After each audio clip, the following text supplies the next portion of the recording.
on behalf of the Conference Planning Committee and the executive team for the National Alliance of Social Workers in Sports, we would like to welcome you to our second annual Social Work in Sports Symposium entitled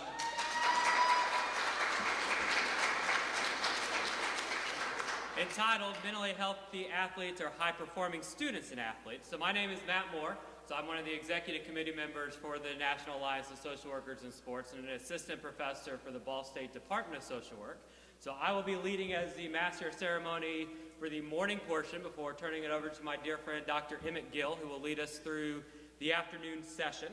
So we do have a few special thanks that we need to give before we jump into our first round of TED Talk presentations. To begin with, we would like to thank the Whitney M. Young Junior School of Social Work at Clark Atlanta University for providing us with this room and the facilities to be able to host this conference. So if we could please give a round of applause for that.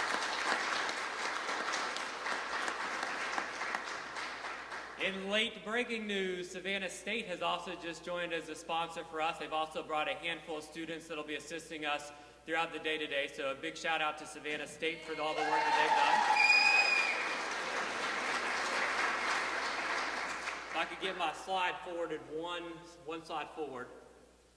So for those of you that were able to join us last night, we crammed about 55 people into an 8x8 cell at the Hard Rock Cafe. So it had a fantastic time being able to network and to get to learn more about all the individuals that are here in the room with us today. So that would not have been possible without the support of the University of Tennessee College of Social Work and the Go Vols, that's right. And then the Michigan State University School of Social Work. So if we could have a round of applause for their sponsorships too.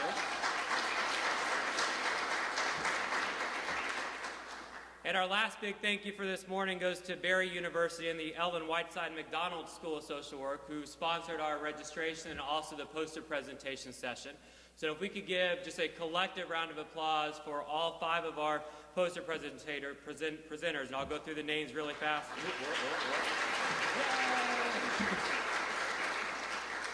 We were honored to have Marlene Scott Bruner from Indiana University Northwest with us this morning, Andrew Bracken from Florida State University, Timothy Fairbanks from the University of Iowa, Charlotte Dean from Port Human Services, and Tracy Nigg from the Wichita Public School System, giving us a wider range of presentations from LGBT rights and student athletes to academic issues to perspectives from a school social worker who also is a high school coach. So if we could have one more shout out for all 5 of those individuals.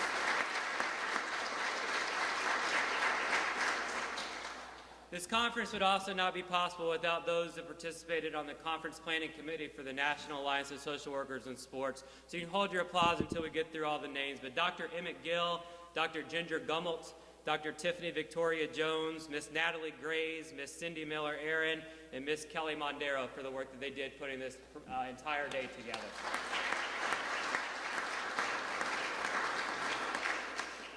So just a few housekeeping items. So we do, like we've mentioned throughout the morning, have our breakfast and coffee upstairs. We would ask if you need coffee to please use the back stairwell so you don't interfere with the presenters as they are going through the TED Talk presentations and the panels this morning. So but please help yourself back there. Restrooms, if you need them, are out the main doors here. You're going to go all the way down the hallway. When you get to the end of the hallway, you're going to turn right. You're going to feel like you're walking for 6 miles, and it's possible that you are, but there are bathrooms that are down at the end of that hallway. So we've been asked to remind you that there are classes going on throughout the building today as Clark Atlanta is obviously in session. So please just be respectful as we're walking up and down the hallways and try not to disturb some of the academic classes that are actually taking place.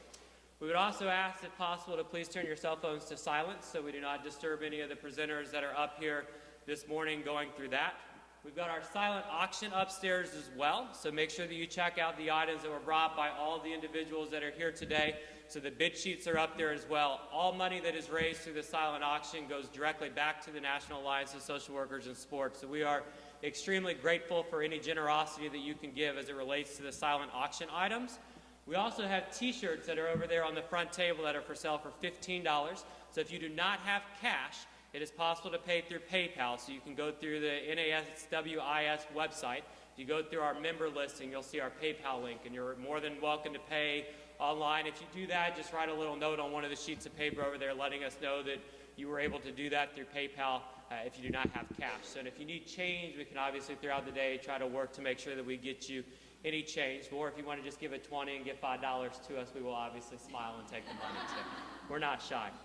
So before we get started with the TED Talk presentations this morning, I wanted to do a little reflection on how far NASWIS has come over the last year. So many of us had the opportunity to meet for the very first time at our first symposium at Metropolitan State University in Denver last year.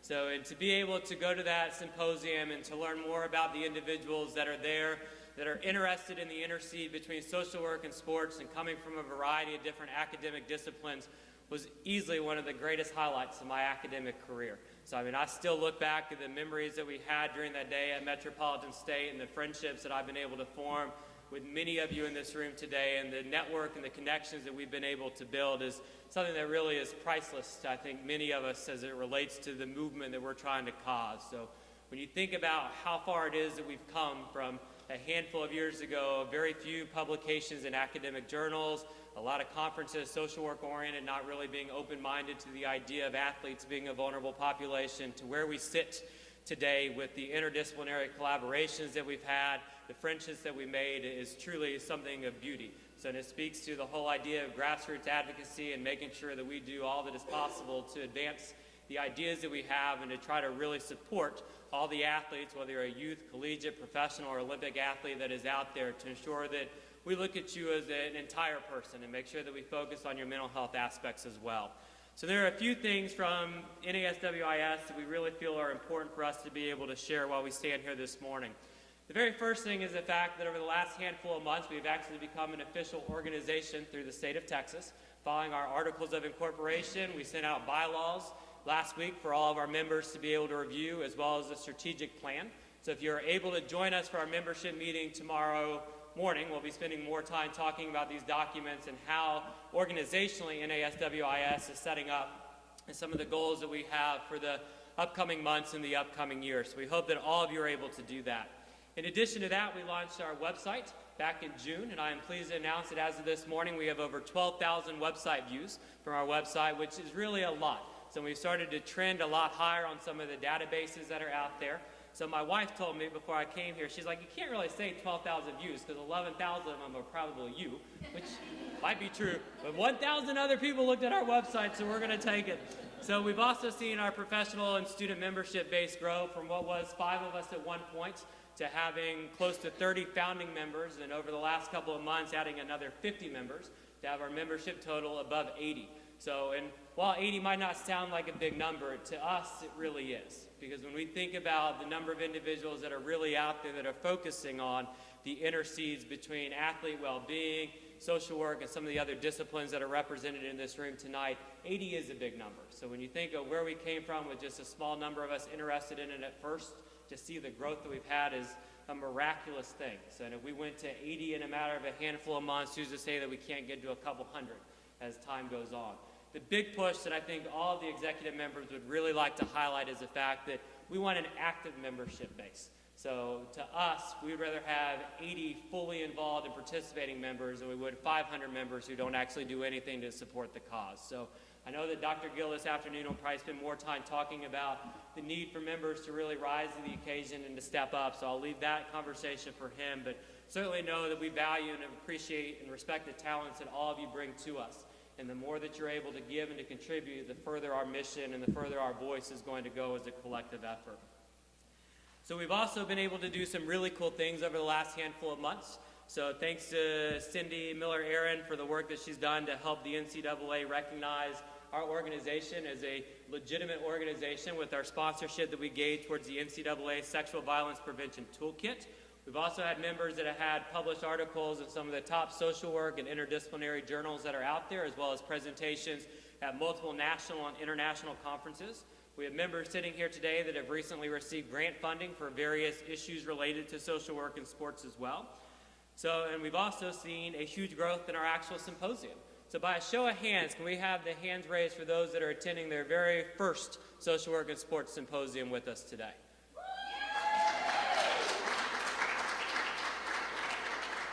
And that speaks volumes to the effort that all of us have put in over the last handful of months to spread the word and to do what we can. So, and we are greatly appreciative of those that have spent their money and have spent their resources to be able to come and enjoy what we have been able to put together today with over 15 TED Talk presentations, our 5 poster presentations, 2 outstanding panels, and a keynote speaker, who I was also thinking in my lack of sleep last night as I was like miserable because I was waiting on a kid to wake me up or a dog to wake me up, and I didn't get any of it. So you would have thought I would have slept beautifully, but I didn't. I didn't sleep hardly at all. I was thinking, how funny would it have been with the big game between Michigan and Ohio State coming up if Ohio State had sponsored this keynote presentation? So that Michigan athletic director had to stand here and deliver that keynote speak with Ohio State sitting right above his head. Didn't happen. I wouldn't have allowed it to happen, but it would have been kind of comical to actually see take place. So, but for those that are attending for the very first time, thank you and welcome. So we're interested to learn more about you. If any of us can be of assistance to you throughout the day, or you want to pick our brains about what it is that you can do to become more involved, whether you're an undergraduate, a graduate, a professional, or an academic member, please make sure that you connect with us. So we will never pass down a conversation. I think in the last handful of months, I probably have had over 100 conversations with many of you over the phone, trying to learn more about your interests, what it is that you do, so we can best leverage the resources that you bring to our organization. So welcome. So without further ado, we'll get rolling with this morning, and we've got 7 TED Talk presentations. So all the TED Talk presentations today will be 12 minutes roughly in length. Ms. Kelly Monadero will be sitting over here as our timekeeper, so she will give our presenters a 5-minute warning in addition to a 2-minute warning to let you know that you need to wrap up. For the morning session, since we've got 7 of them, we're going to do 3 presentations. So we'll bring those 3 presenting groups back up here once they have gone through. So we'll do a question and answer section with those presentations. Then we'll do the last 4, and we'll do a question and answer with the last 4 to try to make sure that we can stay on schedule throughout the day. So our first group of presenters are from the University of South Carolina. We have Victor Kidd and Jerry Reynolds. So I got to say, Jerry sent me this elaborate and beautifully written biography about him, but he tried to slide something in at the bottom. So we're going to ignore all of his professional accolades because there's something more important. He's expecting his 3rd kid in April. So everybody, Jerry and his 3rd kid. So Jerry led us off last year with the very first presentation of the symposium. We felt he did such a great job. We're putting him back in the opening spot in our lineup this morning. So Jerry and Victor, will turn it over to you, and thank you very much for coming. Thank you.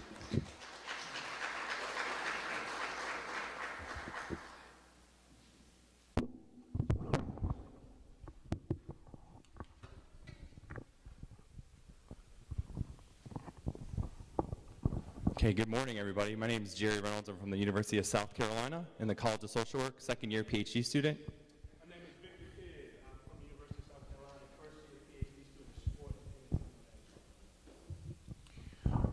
Okay, well, thank you all for coming today. We're really excited to talk about some of the research we've done at South Carolina. And the title of our presentation is called Stuck in Sports. And what we looked at in this study are risk and resilience factors, and also transition-related issues for Division I revenue sport male student athletes. And then we're going to talk a little bit about our study that we've done.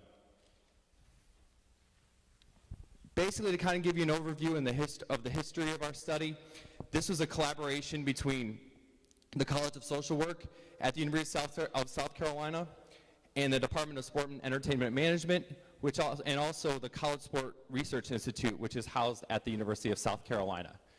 And basically our goal with this study was to identify risk and resilience factors that revenue sport athletes encounter during their time of transition.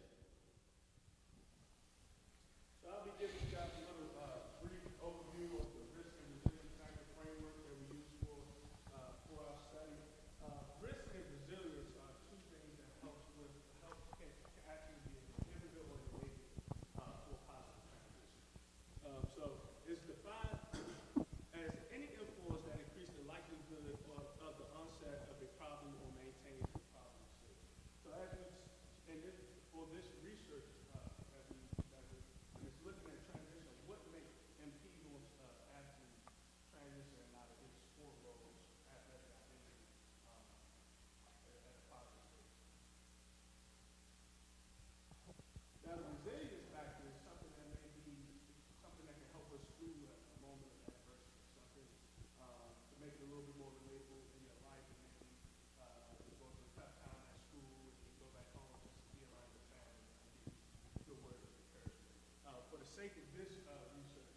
it was been defined as unpredictable, markedly successful adaptation to negative life events, trauma, stress, and other forms of risk. So if we are if I'm an athlete, what helps me keep my grades up? What helps me what helps me to transition out of my athletic role, whether that's intervention, preventive measures, things of that nature. Those can be examples of resilience factors.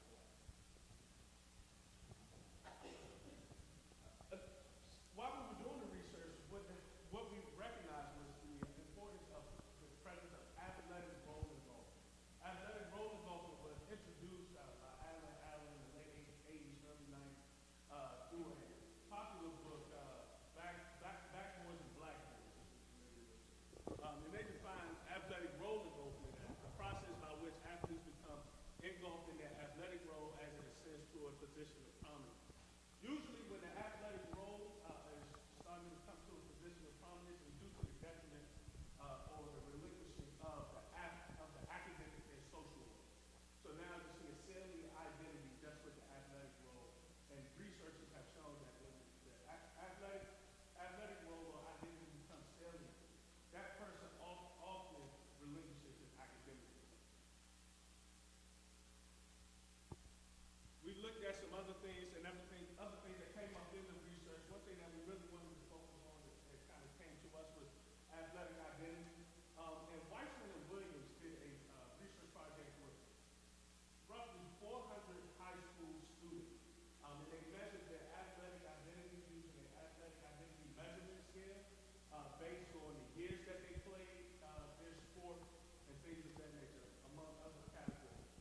The results yielded that African American males had a much larger connection to their athletic identity due to the emphasis of playing on the college level or playing professional sport. And that's important to really talk about the manifestation of athletic roller golfing or the salient athletic identity, even pre-collegiate.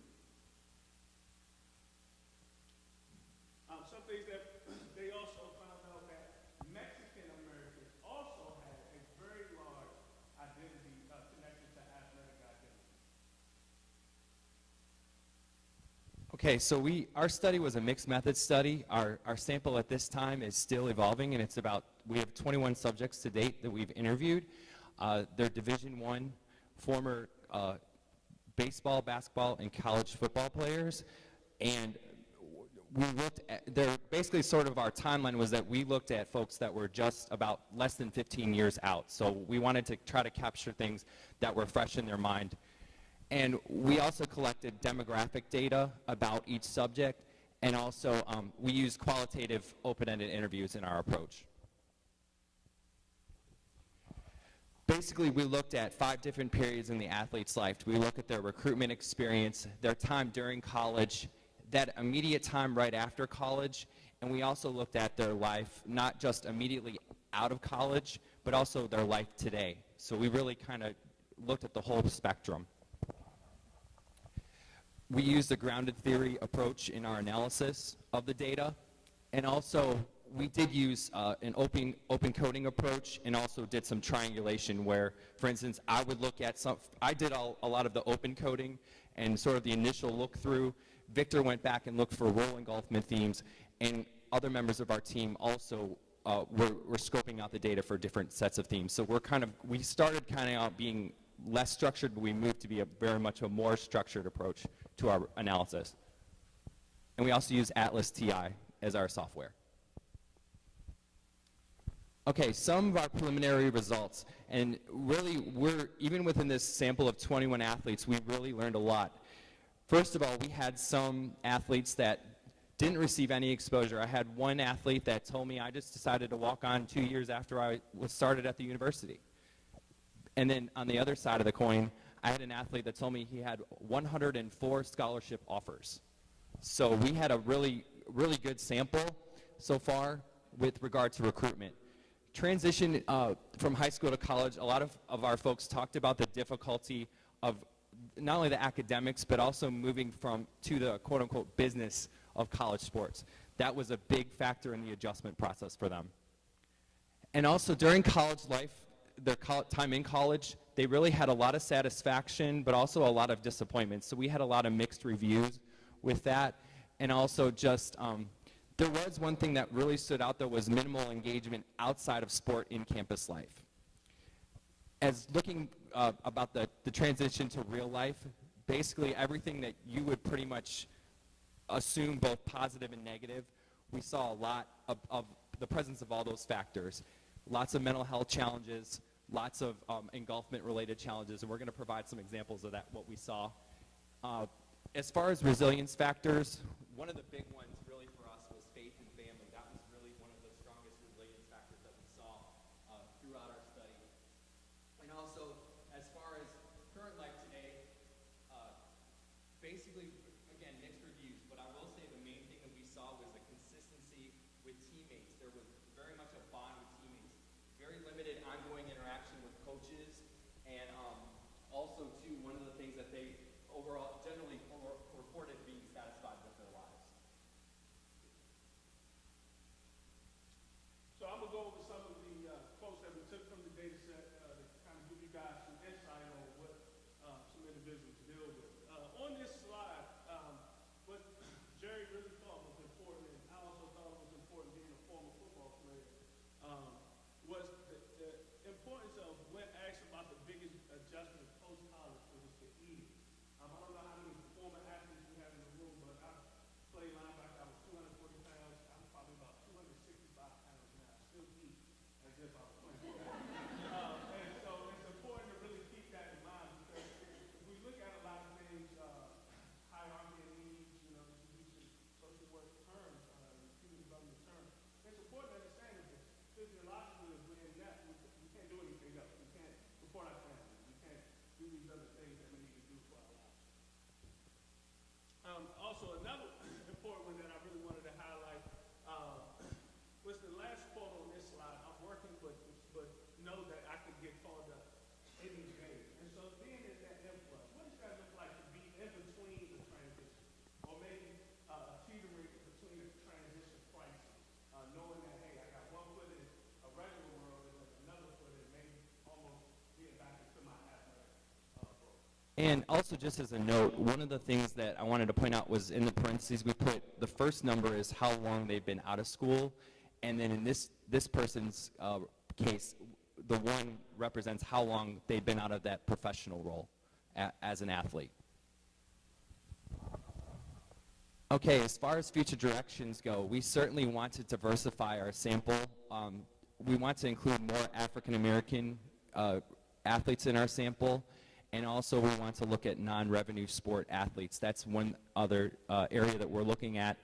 Also, one of the things that we've identified is that we really need to continue, we've determined in our estimation that role engulfment especially begins long before they come to college. Long before they come to college. So we're really thinking about ways that we can address this issue head on long before they get to college. And also, one of our greatest resources that we found was actually our Athletic Lettermen's Association. And they were a great resource as far as giving us information and being very open to the study. So looking for those opportunities for collaboration and also looking for ways to develop conceptual models and measure these different concepts. That's really what our future directions are going to lead to us. So we just wanted to give you a great snapshot of what's going on in our study. And with that being said, thank you very much.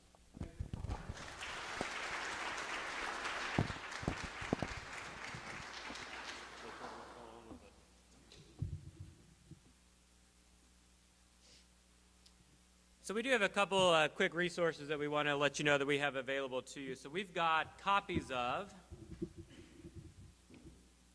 the Mind, Body, and Sport from the NCAA, as well as the mental health best practice standards that were put together in 2013. So we've got hard copies if you would like to be able to look at these while you're here today. We'll lay them over on the front table so that you can see these. Both these documents can also be accessed through the NCAA website, through the Sports Science Institute. So if you'd like actual PDF versions of it or to read more about it, feel free to help yourself.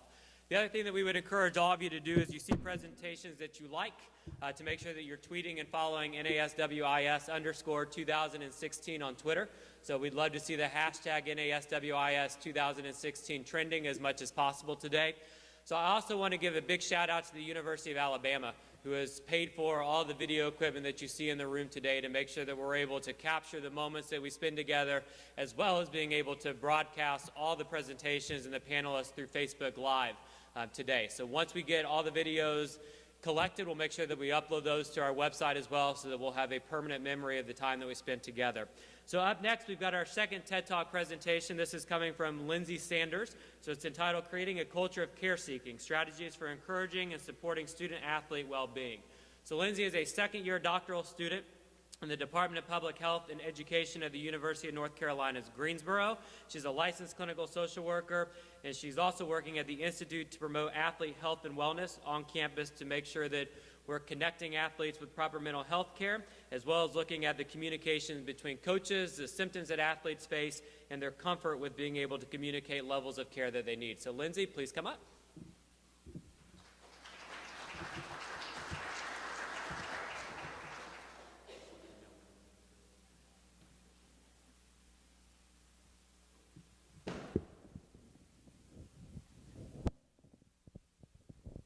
I'm going to use this because I'm pretty soft-spoken. So I was really excited when I was chosen to give one of the TED Talks, because back in the spring, my mentor through my doctorate or doctoral program and the director of the institute was chosen to give a real TED Talk. And so I normally don't like standing behind a podium, but if you'll forgive me, I'm going to stand behind the podium and use some notes, which I also don't usually like to do. But because I'm going to borrow some of his speech, so out of respect for him, I'm going to use notes a little bit and blend them with a little bit of conversation about my own research.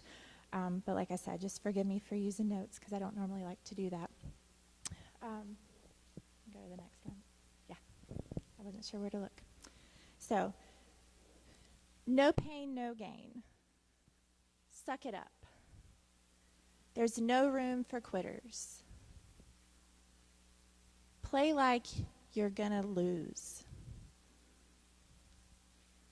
But losing is not an option. There's no crying here.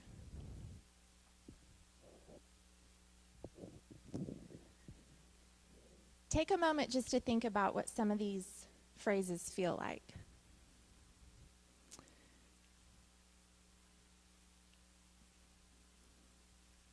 Some of the expectations they create. Athletes are set up with expectations that it's required to succeed in sports. An expectation that sacrifice is what you have to do to win. Athletes are taught from a very young age that there's no I in team, that their sacrifices are for the good of the team. Just like many of you guys in this room, I love sports for a lot of reasons. I love them for the sport themselves, the competition, the camaraderie, but mainly my favorite part of sports is being a part of the team. But the culture of sports has turned that, sorry, you can go ahead. I'm used to clicking myself. But the culture of sports that's been created has turned that commitment into being part of a team into it being essential to win, and into valuing that commitment to the team into something that can be negative and unhealthy, especially when it comes to the athlete's health and wellness. But do we expect that health and wellness to be for the benefit of the team or at the sacrifice of the individual?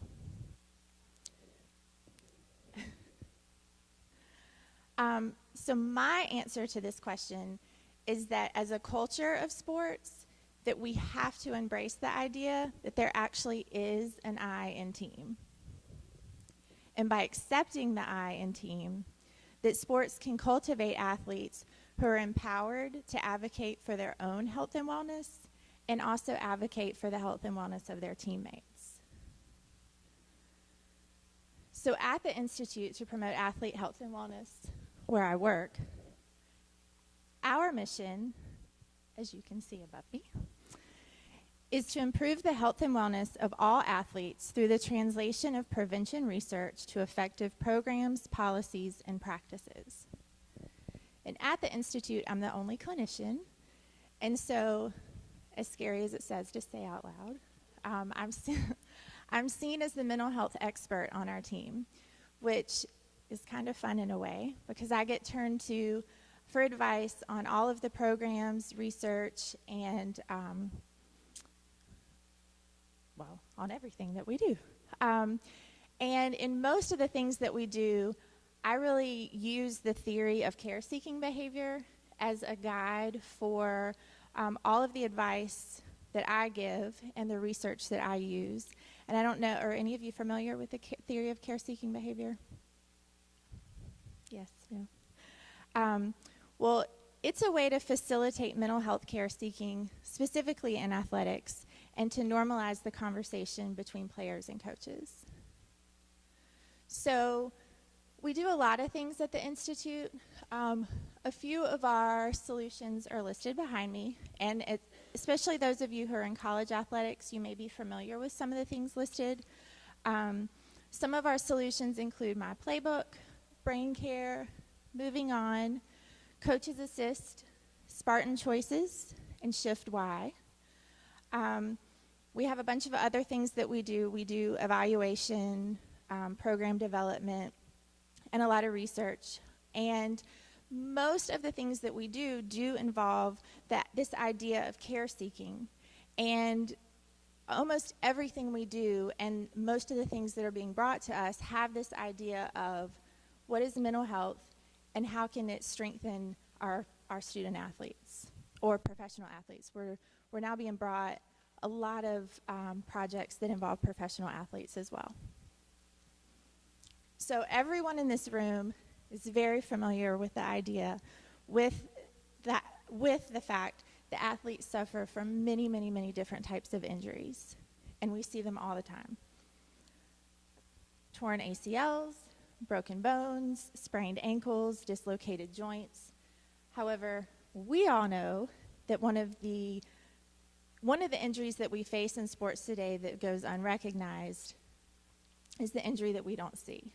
It's the one with the invisible symptoms, the one that has no cast, no splint, no bandage, no brace, nothing to mark the fact that the athlete has an injury.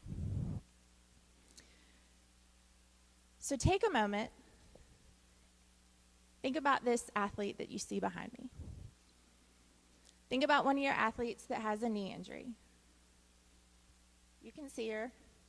She's in the training room, probably surrounded with medical staff, getting attention. She's probably going to leave the weight room or leave the training room and head into the weight room, get some strength training on that injured knee, put on a brace, head out to the field, and be there at practice or be there at the game, and everybody's going to see that she has an injury, feel sorry for her, encourage her, say, oh, it's going to be okay, and she's going to feel supported. But contrast that with, say, a depressed athlete.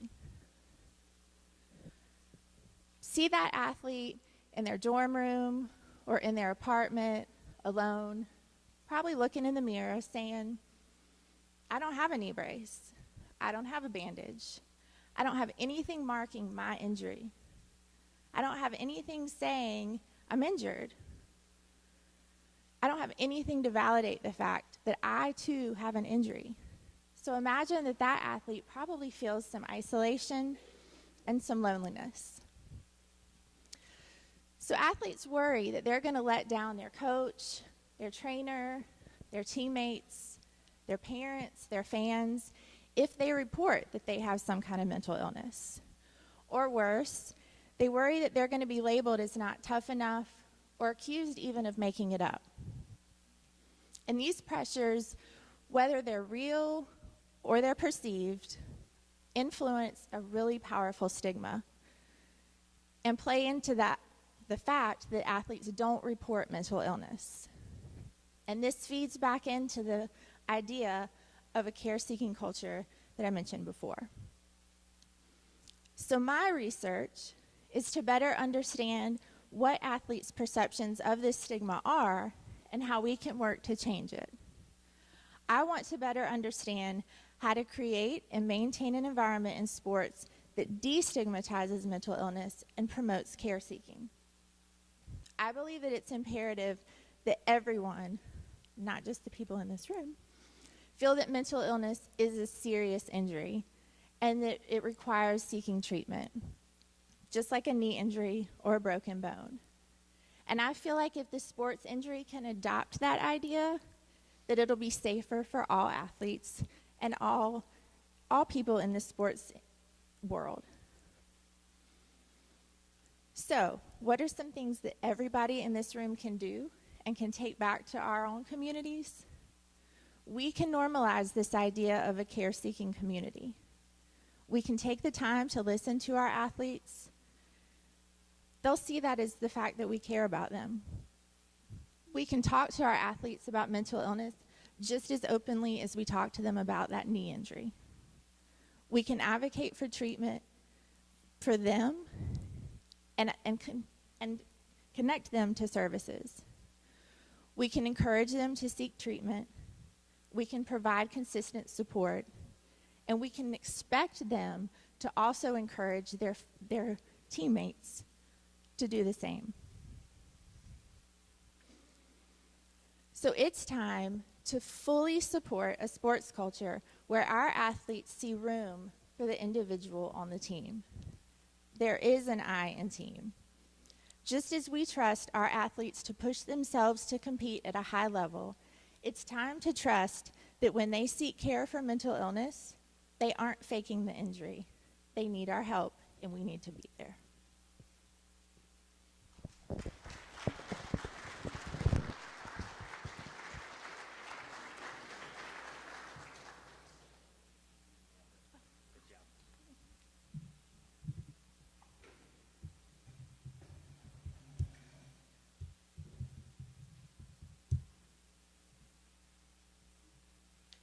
I was doing a little recruiting over there. 5-month-old Claiborne's over there in the corner, trying his best to be as quiet as he possibly can be. I was telling him about NASWIS and how at 5 months it's never too young to join as a student membership.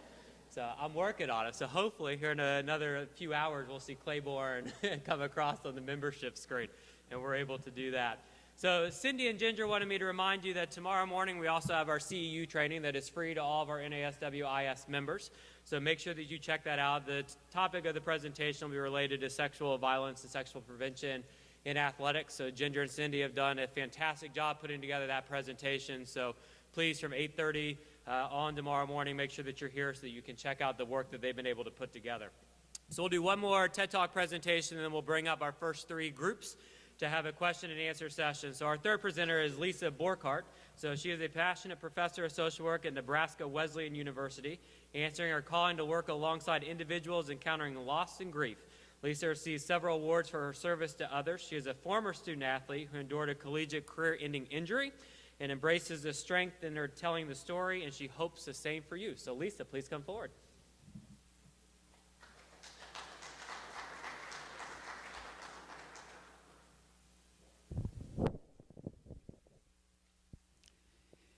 It was a cold, gray, windy day in 1990.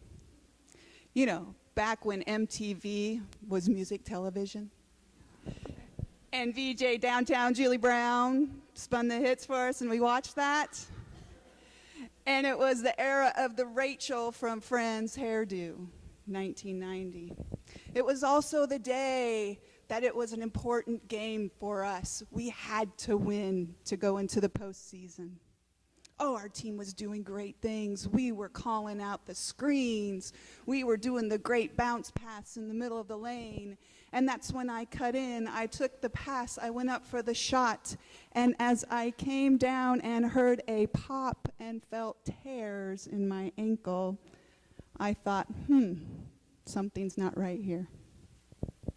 Because you see, I had been playing basketball since the 2nd grade in the YMCA. So I had been a student athlete now for 13 years. Life was good. I didn't know anything other than what being a student athlete meant. However, for me, it was athlete student.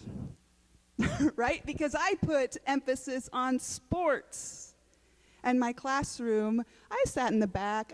I went to school. I was just that quiet kid in the back. But you got me on the court, and I had the leadership skills. I had the communication skills. I had people moving up and down, and we were having fun and success. That's just a little bit about my story. Now let's think about your stories. I want you to take a head-to-toe scan and think about the scars that you have on your body right now. Maybe it's from an accident or injury like I just explained. Maybe it's an emotional scar from a relationship that you had or that you're in that isn't the healthiest thing for you. Maybe it's that sick tattoo that you got 6 months ago and you're wearing it loud and proud. As you should. So you see, we have scars and we have marks on our body that bring us joy. And we also have those marks and those scars that bring us sorrow. And that's what my conversation is about today, in finding balance to spread the word to our student athletes that we need to talk about those scars that bring us sorrow and angst just as much as we talk about that winning shot or scoring a 10 on that dive. So how do we do this? Edith Freeman says in her 2011 book, Narrative Approaches in Social Work Practice, it's narrative theory. It's getting our student athletes to tell their stories. In her book, she has 5 principles associated with narrative theory. I'm just going to talk to you about 3, mostly in the interest of time, because I could stand up here all day. Narrative theory 1 helps us to tell our story and to cope with the stressor of what happened to us in life. 2, and as social workers we know this, that our student athletes are the experts of their lives. So sure, I can bring in biopsychosocial theory, I can bring in CBT, I can talk about strengths perspective, but until I start where they are at and realizing they are the expert, we won't move forward the way that we need to toward healing. And then the 3rd part is identifying strengths, because I'm sure you see this. They have strengths on the court, and we've heard about it already a little bit this morning. How do they carry that over into the classroom? You heard me say I could thrive on the court when the classroom, I was sitting in the back and meek and mild. So helping students through narrative theory make that connection of what you do in your sport. You carry it over into the classroom and then beyond. Because those handful of professionals or student athletes that will go on to become professionals, great. They need to still implement that there. The other students that go on and go into the workforce, those are the skills from their sport that they can take and put into practice. Next, resiliency. We've heard about it a little bit already in the first presentation. And Fraser, from his 2004 research also with children and risk and resiliency, says, here's what it is. Resilient people, I'm sure we have a room full of resilient people here. Resiliency is, here's a life stressor that happens. We survive it. Then we move into thriving, and then we benefit from it. So let's talk about that. The life stressor that we have. Life stressor that we have. What happens? Is it a natural disaster? Is it LGBTQ students? Is it sexual assault that we're going to hear about tomorrow? What is the life stressor? Once we make it through that, we're into surviving. But here's where my focus and the work and that I want people to take is, what is that gap from surviving to thriving? Because that takes work. That's where the narrative theory comes in, telling our stories about what happened to us and moving forward. Dr. Alan Wolfelt, he's a death and dying and grief guru in Fort Collins, Colorado. He talks about the concept of carried grief. So whenever we experience a traumatic event or a life stressor, of course we have grief with that, right? Grief is the internal thoughts, feelings, and emotions that we have. Mourning is that outward expression. So we have to get it out. A lot of our students get it out through the sports that they play. Others need to journal, do art, music, whatever their passion is, or talking to us as social workers, getting the information out to move toward healing. Because this concept of carried grief is every time we experience traumatic events or stressful situations and we don't get it out, we don't mourn, we keep stacking it up, stacking it up, stacking it up, and carrying it. It leads to such things as many of you see, right? Trust issues, intimacy issues, substance abuse, self-harm, suicidal ideation. So having that conversation, getting students to talk about the losses, the grief associated with the loss. I conclude with this.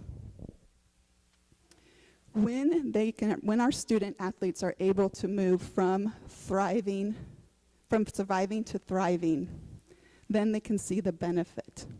I started out my conversation that it was a cold, gray day in 1990. It's 2016. The sun is shining. It's been in the 80s. And life is good. Life is good because of the work that I've had to do. And if we can get student athletes to do the work toward healing, to break out of the boxes that they have. Some people call it closets, right? When we think about closets, we think about the LGBTQ. But what about the closets that keep students silent, right? The sexual assaults and those other areas that they have that just keep them down. Help them to shatter those boxes so they can move into peak performance both in the classroom and in their sport, because it can be a bright, shiny day. Thank you.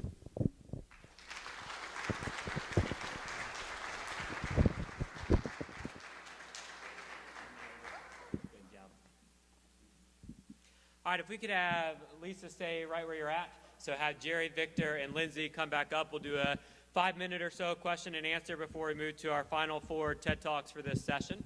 So the microphones don't move. So what we would ask is that you do have a question, if you could just stand up, say who you are, where it is that you're from. So, and then we will make sure that we move around so that we can hear you in the event you don't feel like screaming across the room so that everybody can hear you. So, but we'll start with any questions that somebody might have for any of our 3 outstanding presentations so far this morning. Somebody has to break the ice. Don't be shy. Somebody say that and ask you a question. Ginger. I have a question about the researcher you mentioned in Colorado. Yes, Dr. Alan Wolfelt. And he researched. He does loss and grief specifically. He does a little bit more about death, but it's really how we maintain that grief inside, how we're hurting ourselves and we're not moving forward. That kind of so important in social work. Very secondary to Absolutely. Yeah, thank you.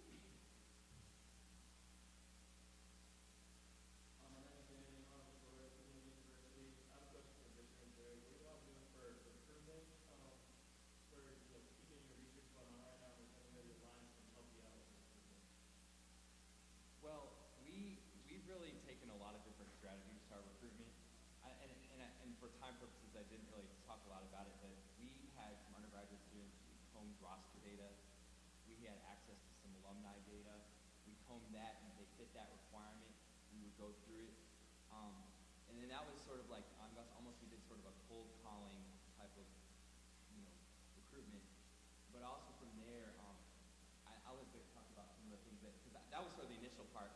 Vic, just talk about a little bit about some of the things we've done since then. So from the initial, I guess, participants or people that we in contact with, we kind of just started to do snowball sampling, word of mouth, things of that nature. A big part of me being here coming in the fall, I've been making some connections with some more participants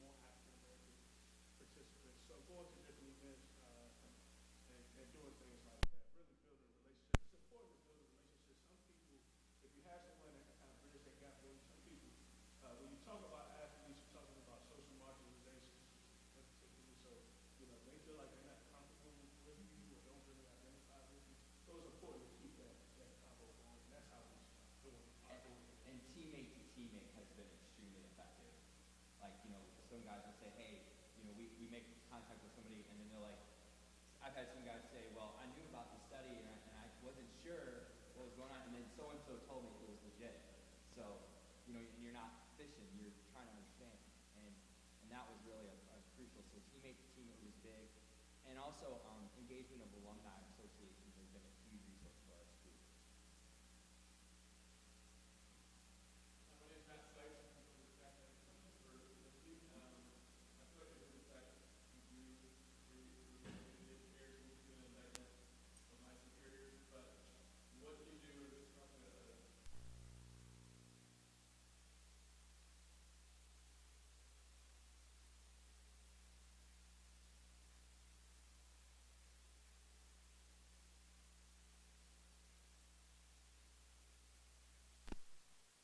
is ironically with the NFL, who isn't known for necessarily doing that.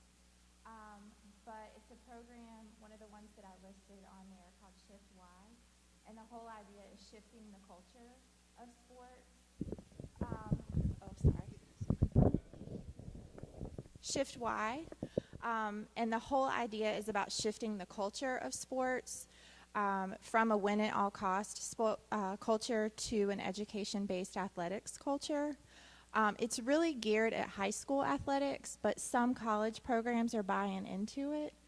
And the whole basis of it and our belief and sort of what we're doing, especially at UNCG, is looking at how to get it from a top-down mentality. We believe that you really have to get it, the coaches really have to buy in order for the administration to buy in. So you can't necessarily start with like the athletic director. A lot of times we're seeing that the athletic director, it'll just sit on their desk.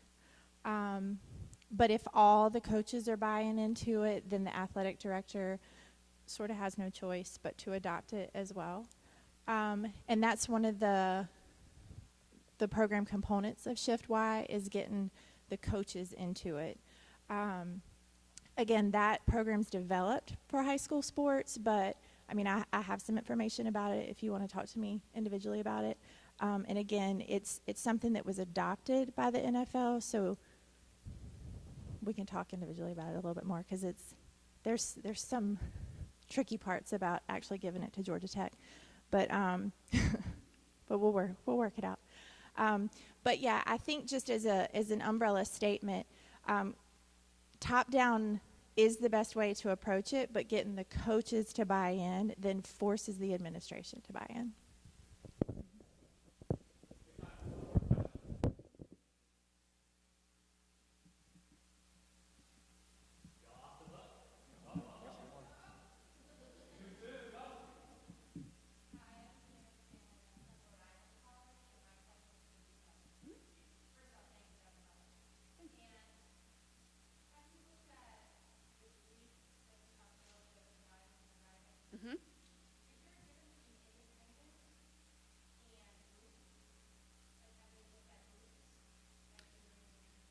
We haven't gotten to that point yet, so great thought. So yeah, right now, well, I would say the group part of it, and one thing I forgot to mention, and my nerves going on up here.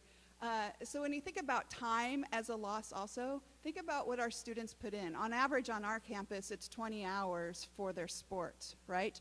Our philosophy for every one academic credit hour, it's 3 hours of work by going to class, reading, studying, outside group work that you have to do. So there's 56 hours right there in our 40-hour week, right? So that doesn't account for if they have to go to work or time with significant others or leaving to go to a family event. So in that concept, I think it's group.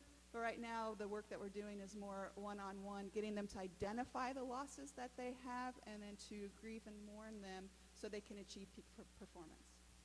Thank you.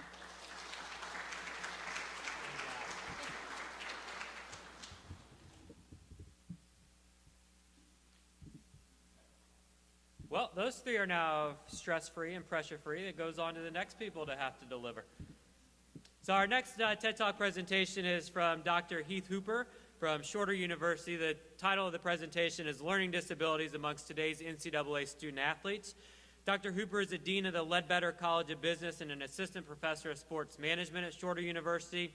He holds a Bachelor's of Science in Sports Studies from Reinhardt College, a Master's of Coaching and Athletic Administration from Concordia University, and his PhD in Education with a specialization in Sport Management from North Central University. So at this time, we please welcome Dr. Hooper. Good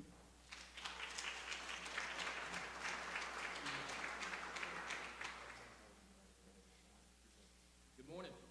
How's everybody doing? This is my first time at this conference, first time at the symposium, so I'm really excited. I think it's a great opportunity for us that's not familiar with social work in sports to kind of learn about kind of what's going on in social work in sports, and gives me an opportunity to learn more about sport, which I love in general. So with that being said, we'll kind of get started here. My presentation is on learning disabilities amongst today's NCAA student athletes.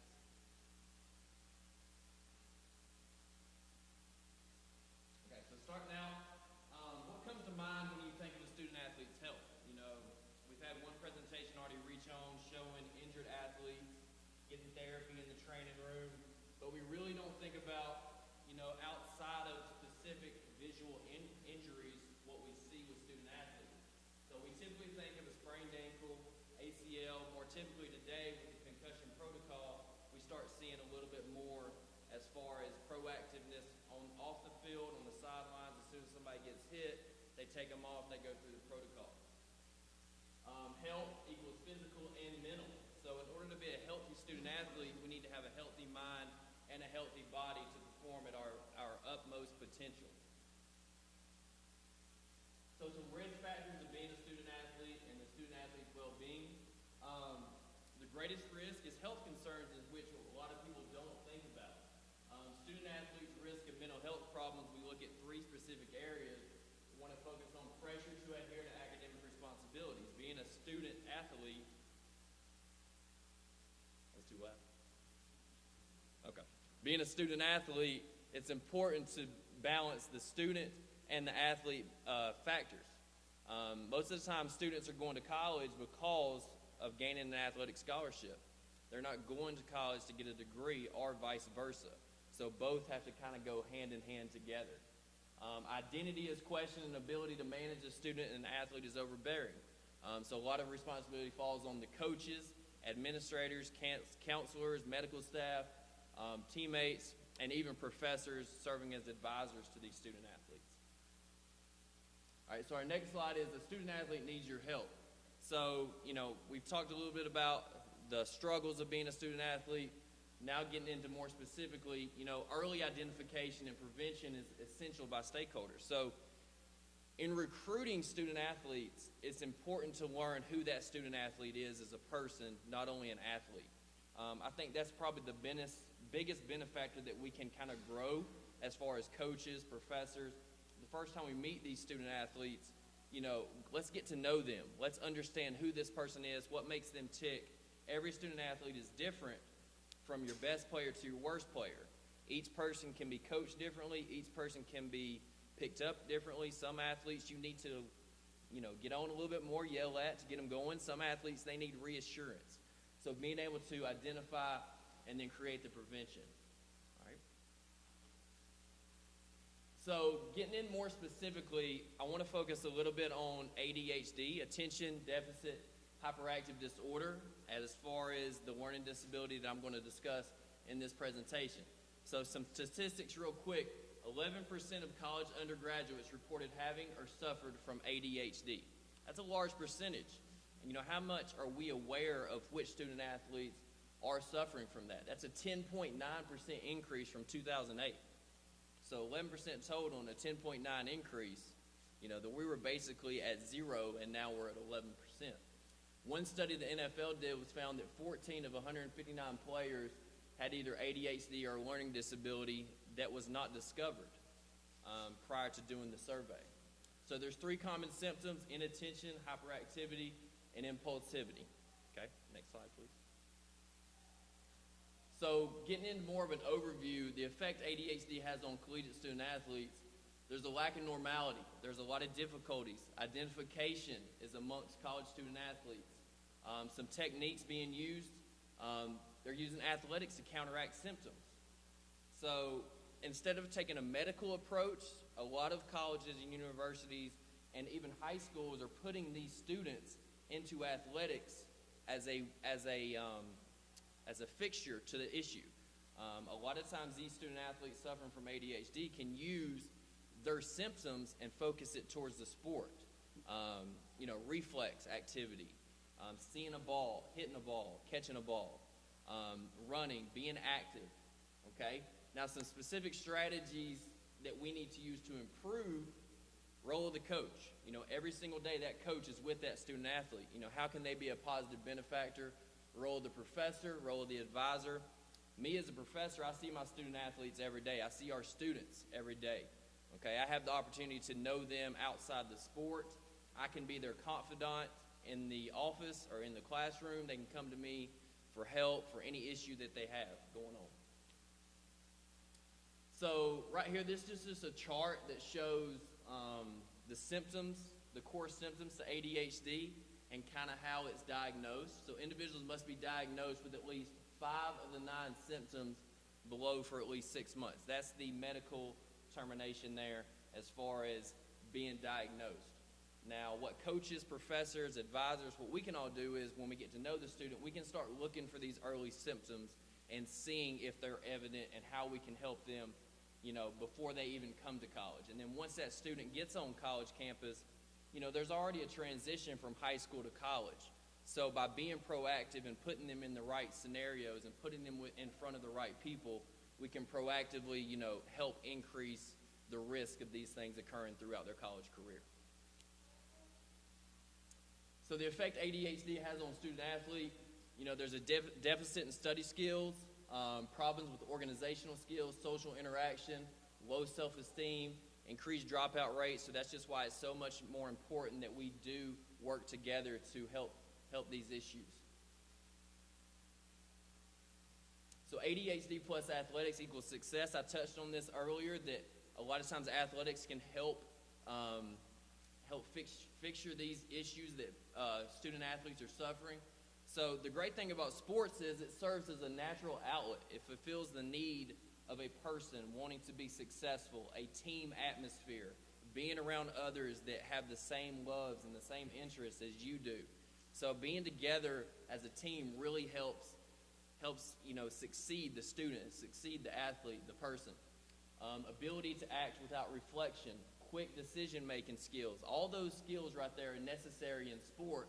And it also says that higher level of sport participation reduces anxiety and depression.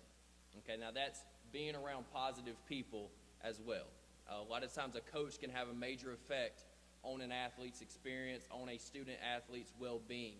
So it's important to be around positive individuals with that being said.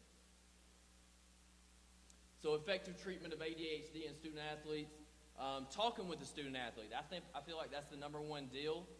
Getting to know the student athlete like I've mentioned already. How do you respond when a student athlete approaches you for help? The first important thing is to listen. Don't judge anybody. Don't judge a student, no matter what type of issues they have going on. And then try to come up with a proactive approach for that student athlete. Give them some resources to reach out to. Knowing your limits as a university employee. Know what is reasonable for you to help an individual. Understand you have limited control. And then know when to turn the problem over to a medical professional. We can talk all we need to in the office, but at some point, what is the time to where we do bring in, a professional to the situation to help that person out?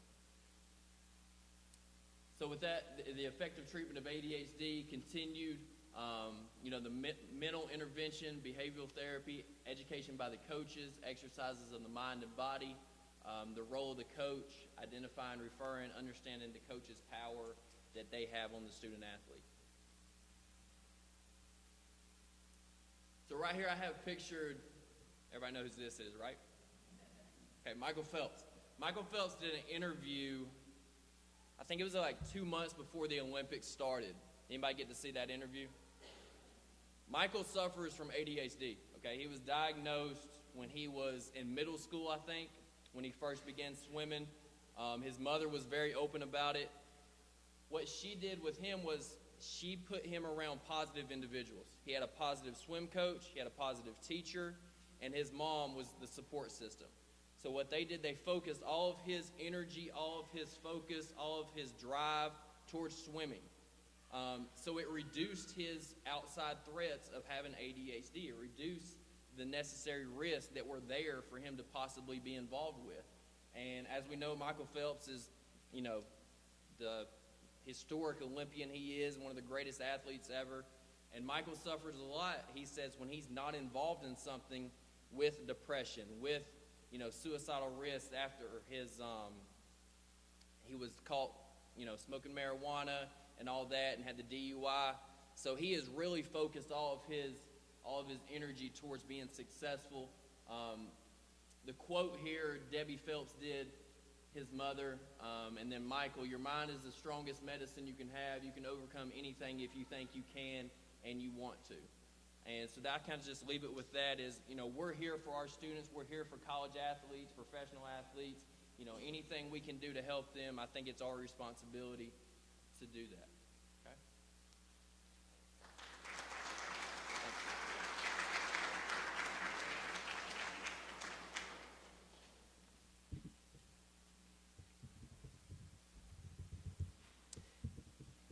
Make sure during the break today that you check out the University of Tennessee College of Social Work's table in the back of the room. The 1 in 4 project also has a lot of nice free stress balls and things to give away while you're back there as well. So make sure you check them out. We also want to give a special thanks to the volunteers that are here from Voorhees College that have helped us yesterday and today, making sure that we get everything set up and organized for today's conference. So we'll move on to our next TED Talk presentation. This presentation will be from Lauren Mordecai and from Jerry Reynolds. The title of the talk is Exploring the Impact of Interpersonal Violence on Mental Health Amongst College Athletes. We already heard about Jerry earlier, but we'll do a brief introduction for Lauren since this is her first time up to the front of the room. She's a licensed clinical social worker in the state of New Jersey and a proud alumni of Rutgers University. She is currently a PhD student at the University of Connecticut School of Social Work and plans to focus her dissertation on sexual violence within intercollegiate athletics. So Lauren and Jerry, we're ready for you.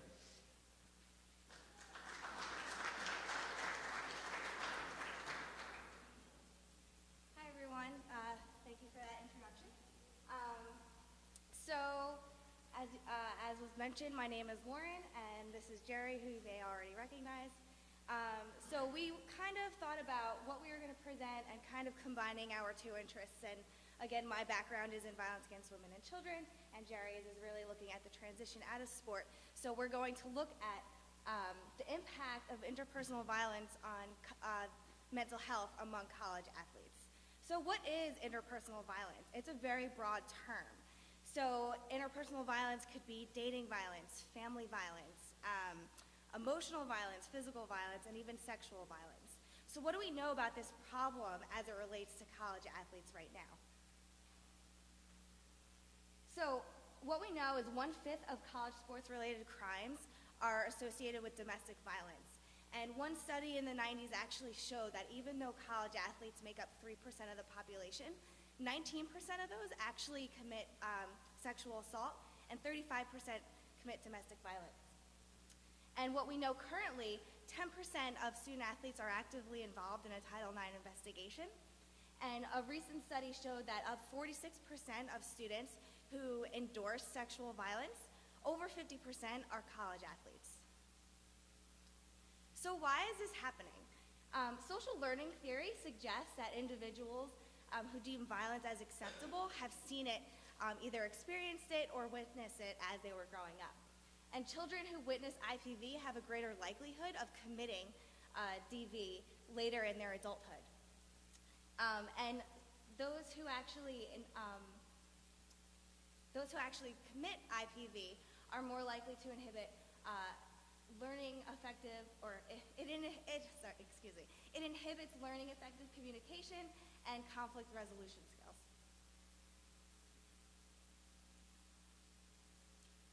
Okay, so those who have witnessed or experienced IPV are more likely to experience mental health issues such as anxiety, depression, PTSD, and we're also more likely to see more aggressive behavior and emotional problems among these populations. So what about student athletes who are more vulnerable to them? What we know is that student athletes who may more likely commit IPV as a result of transitioning from whether they're graduating college and they're not sure what they're going to do later in their life, or maybe they have a career-ending injury. And this may be even more prevalent among those who don't have the conflict resolution skills or cannot cope with the current mental health. So one of the interesting cases is we're all familiar with the Baylor sexual assault scandal. So one of those athletes actually had a history of committing domestic violence, and he has bipolar disorder. So we don't know what happened to him in his early childhood experiences, and we don't know what's happening to him now that he's transitioning out of the sport. So what our question is IPV more likely to intensify during a student-athlete identity crisis? Okay, and one of the things that we talked about and we wanted to give everybody a takeaway from this presentation was to look at a conceptual model that deals with interpersonal violence from Bell and Nagel, 2008. And the reason we chose this was because it does incorporate social learning theory as an approach.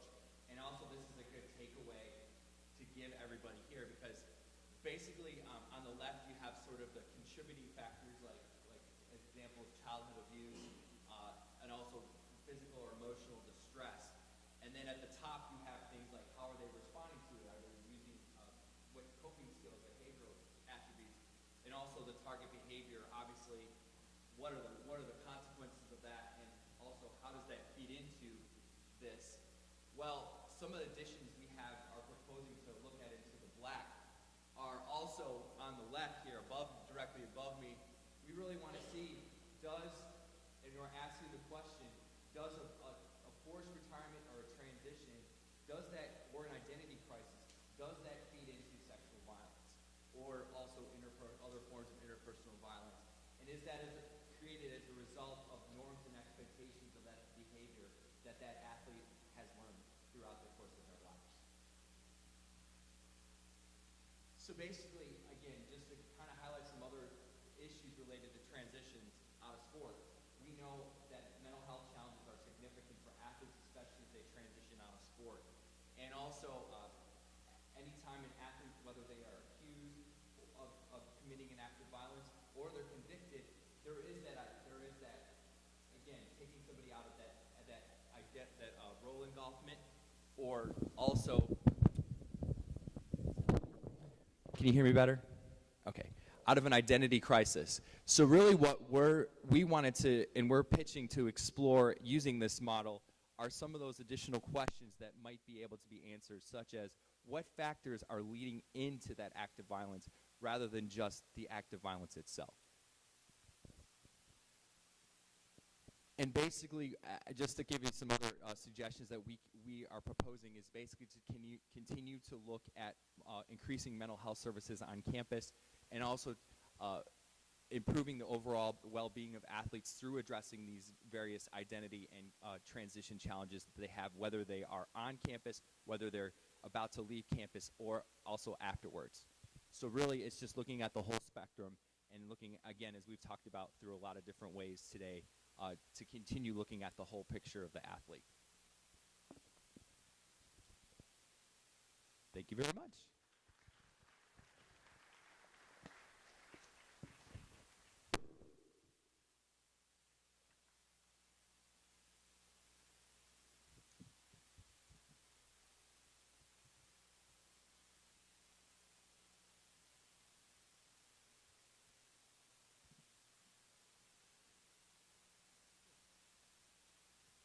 All right, so up next we've got our second to last TED Talk presentation for this morning's section. The title of the topic is Post-Concussion Syndrome in Former NFL Players, Negative Impacts of Mental Health, Misdiagnosis, and Incomplete Care.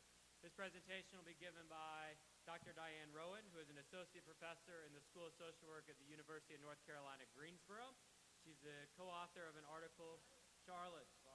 You can be in Greensboro too. No matter. Hey, all. both. You can do both. She's talented enough to pull it off at every single UNC campus that there is.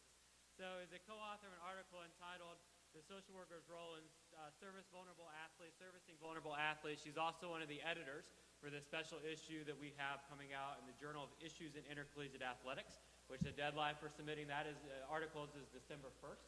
Make sure that you get us your articles because we want to do some reading and do some editing. Presenting with Dr. Rowan is Mr. Reggie Clark, who's a 6-year veteran of the National Football League, following a successful 4-year playing stint at the University of North Carolina. So while he played for the Steelers and the Jaguars in his heart, he wanted to play for the Indianapolis Colts. So just didn't manage to get that to work out, I guess. But he lives in the Charlotte, North Carolina area, where he's leading efforts to establish a Center for High Performance Healthcare of Charlotte project for traditional and non-traditional treatments for post-concussion syndrome. So we'll turn it over to Dr. Rowan and Mr. Clark.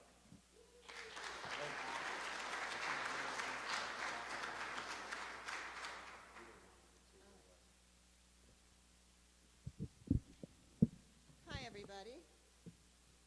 I can see now we don't have the screen up here, so I'm going to have to turn around, which I apologize for. Who's heard of the NFL concussion suit? All right, probably pretty much every hand in the room. However, behind each of those 4,000 to 5,000 original plaintiffs in that class action suit is a player and his family. And that's really what is inspiring this presentation today. So we hear a lot currently about acute concussions, catching symptoms on the field, quickly and treating them. We hear a lot about that, but not so much about being able to identify concussions much after the fact. And we still have it today, but in past decades, I think you would agree there was much more of a culture of quick return to play after somebody, what they used to call it, getting your bell rung, right? Give them smelling salts on the sideline, right back in. And so that has left us with decades of retired NFL players that have what is called post-concussion syndrome. And what it is it's a complicated combination of up to 14 different symptoms. And you can take a look at those. Some of those are quite serious, but you almost always see the disturbed sleep, the headaches, mood swings, suicidal ideation and actual suicide attempts with depression, and then also some complex symptoms like problems with maintaining long-term stable relationships and having financial problems. So since not much is known about this syndrome, this post-concussive syndrome, it's often misdiagnosed by both physicians and mental health professionals. And that is a serious problem because when you're misdiagnosed, you're getting treated for something that isn't there, and you're missing out on being treated for what is.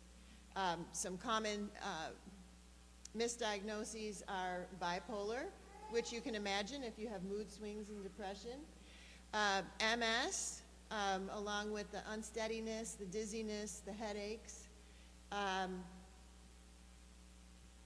and early onset dementia, which the symptoms line up almost right along with post-concussive syndrome. So I started out by talking about how behind each of those original 4,000 plus plaintiffs is a player in a family. And this man is my former husband, who I don't think there's anybody in the room older than me to remember when the Killer Bees played the legendary defense for the Miami Dolphins. But anyway, so this is a gentleman that in his heyday, autographs, praise from the public, but behind the scenes, terrible mood swings, having to sit in the closet, inability to maintain relationships for a very long time, which is why, unfortunately, He's now my former husband and living off with his family in another state. So, social work. What can we do about this? Well, there's several different areas. I like to think that we are the holistic, integrated type of mental health care provider. There's many other types of care providers, but I think we do an excellent job of looking at the systems, including the families that are impacted. Case in point, the story that I'm telling you about right now with our family. We are also very good at providing linkages. I know too much about the difference between neurologists and neuropsychologists and psychiatrists. I know more than I really want to know. But anyway, we do provide those linkages. We're interested in non-traditional models, and then of course we have the A word, which is, yes, advocacy. Okay. We were doing trauma-informed care for 2 decades before it even became a catchphrase. And so there are some non-traditional approaches to looking at trauma, EMDR, but I wanted to talk specifically about neurofeedback. Raise your hand if you've heard of neurofeedback. Okay, some of you have. It's been around for about 20 years, but it has, in the past 5 or so years, really revolutionized itself because of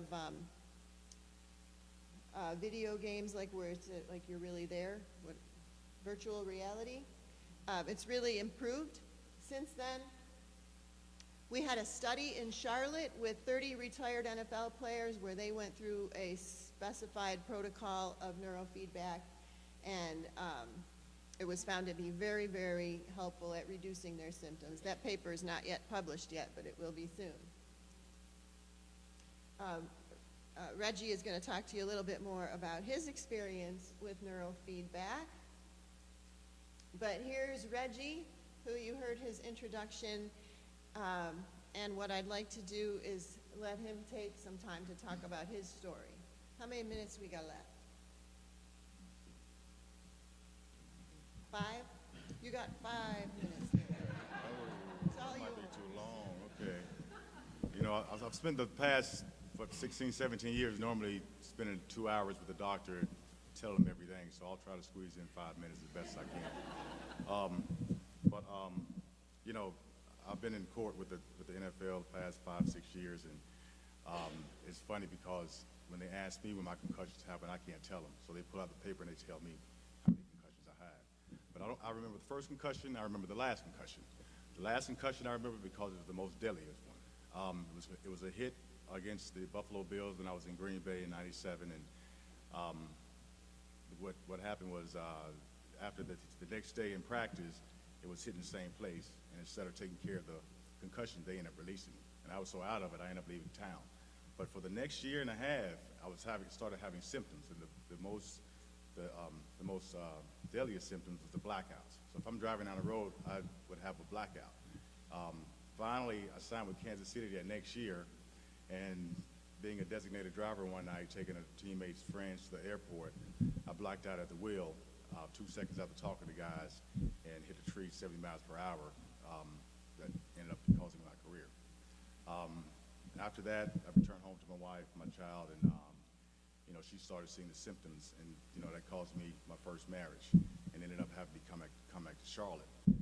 Soon after that, my family ended up checking me into the Emergency Behavioral Health Center in Charlotte, North Carolina, where I would spend the next 9 years being misdiagnosed as bipolar, ADHD, and finally, 5 years later, up in Chapel Hill, Kevin Guswitz diagnosed it as early dementia. But it still wasn't right. It would take another 3 years before Dr. Thompson at Chapel Hill would get the correct diagnosis, which was CTE, and let me go back. They ended up medicating me with the bipolar medicine, and what that caused, as she would tell me later on, was the splitting of my personality. That was the fear of the first wife that I didn't know what I was doing most of the time. I would be one person 1 minute and another person the next minute, kind of like she explained. 2010, she diagnosed it. I got off the medication, and things got a little better, but it would take another five years before, I got help for what was happening. And what was really happening, it was the symptoms of the bipolar, the ADHD. So it was the arousal. So I couldn't come down. I couldn't sleep, and and the biggest thrill, I would get a thrill out of seeking out danger. About a year ago, I ran into Dr. Ron Brown at the HealthSpan Center in Charlotte, and they, along with the University of Minnesota, were doing a study with 34 former NFL players and using neurofeedback. And like she said, neurofeedback has been around for a long time, but it was only used on ADHD. I'm just going to go to the graphic of neurofeedback. It was used on ADHD kids in the 60s, but like she said, due to the technology and advancement of technology, they wanted to try and see if it would heal the brains of former football players. I ended up going through 24 treatments twice a week for 30 minutes, and it was like a light came on. It was like you've seen The Walking Dead. It was like I'd been in part of that movie for 15 years, The Walking Dead. So I had to know how this was working. What made me feel, what made me improve my quality of health, and it calmed the arousal. But then it's based on a treatment that we went away from in the 70s. We used to base our health more on a bioelectrical organization of the brain. So how it worked was they based it on your frequency and amplitude. So if you're high frequency and amplitude, that's the symptoms of the ADHD, the bipolar, the dissociative personality, and if it's too low, that's depression. And what they do is they brain map you first. They find your natural operating frequency and amplitude, and they catch it, and then they reward your brain with your natural frequency and amplitude. So like I said, it's been night and day since I got that treatment. And a year ago, so it's been about a year ago today. A year ago today, I couldn't look at you in the face and talk at the same time because I forget what I was talking about. And today, like I say, the light's on. And I can see the light at the end of the tunnel now. Thank you.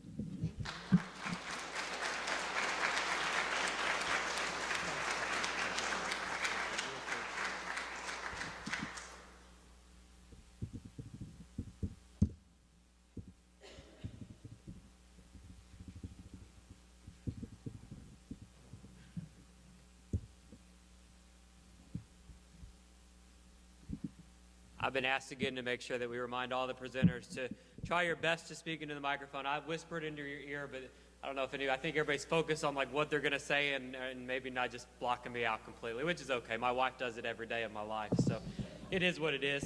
So our last TED Talk presentation for this morning, and then we'll bring up the last handful to do a brief question and answer session. We have stayed on schedule, which is an unbelievable thing so far this morning. So we would like to bring up Emily Brenneman and Adam Kern. The topic of their presentation is Athletes Connected, results from a pilot project to address knowledge and attitudes about mental health amongst college athletes. So Adam Kern helps with study coordination for Athletes Connected, a program addressing student-athlete mental health based at the University of Michigan. He graduated from Michigan in 2014, and I love this, plans to pursue his MSW in the fall of 2017. So Emily is graduating with her MSW this upcoming December. So big shout out to her for surviving the MSW program. Also works as a program coordinator for Athletes Connected and comes to us with excellent swimming experience both at the collegiate and the professional level. So we'll turn it over to Adam and Emily.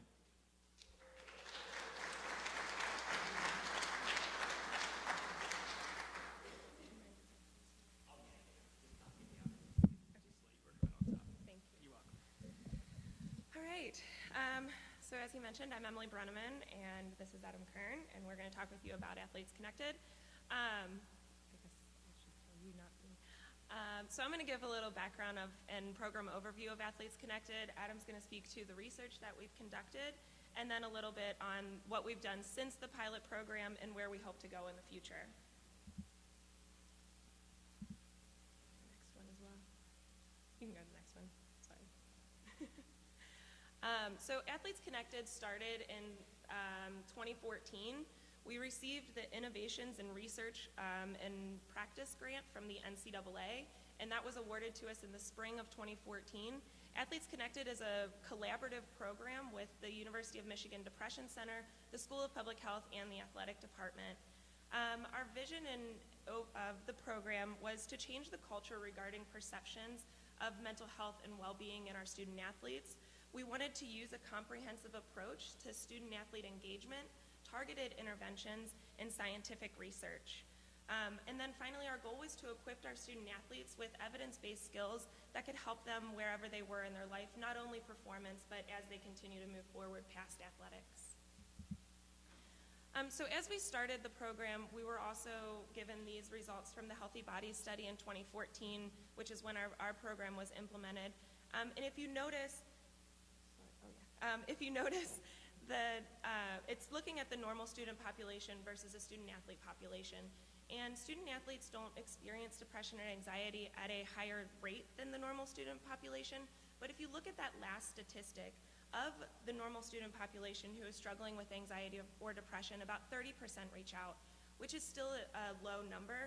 But if you look at the student athlete population, only 10% of our student athletes who are struggling with depression or anxiety reach out for the help that they need. And we kind of flip it, so 90% of our student athletes aren't getting the help they need. So the pilot program that was rolled out in the fall of 2014, we did some programming in that spring and summer, which were focus groups, and really talking about what we wanted to do, making sure that what the student athletes were saying as barriers to reaching out, we were addressing in the programming. We had two former student athletes, Will Heiniger and Callie Fahey, share their story through feature videos of what they went through as an athlete and how they sought help and what that did for them. We conducted wellness groups, and those were every other week, and those were facilitated by a licensed social worker from the Ann Arbor community. And we also did multiple research studies during that time. So the large team presentations that were conducted in the fall, we had pre and post surveys that were handed out. Barb Hansen, our licensed social worker, presented educational material for all of those student athletes on symptoms of illness, self-care, and the resources that are available for them at that time. And then we went into the brief videos, and Callie and Will were both at all of the team presentations to not only share the videos that they had been involved with, but then also to facilitate a question and answer session at the very end of those presentations.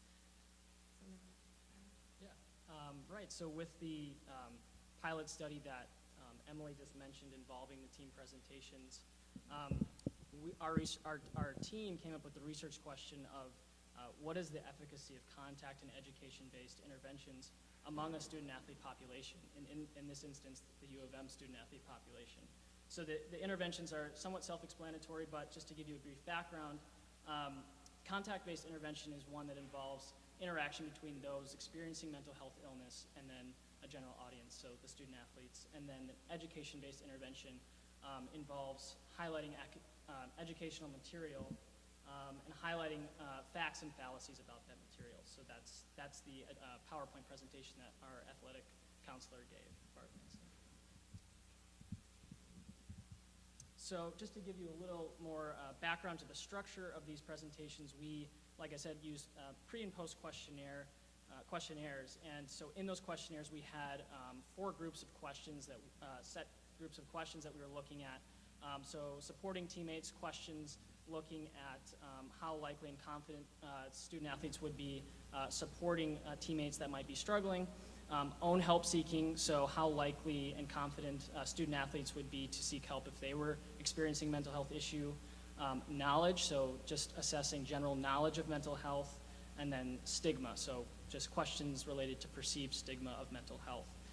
So we had student athletes fill out the pre-questionnaire. We administered the educational PowerPoint, which was the education-based intervention, the 2 brief videos of the 2 former U of M student athletes' experience with mental health, and then the question and answer portion. So those were 2 of our contact-based interventions, and then followed by the post-questionnaire.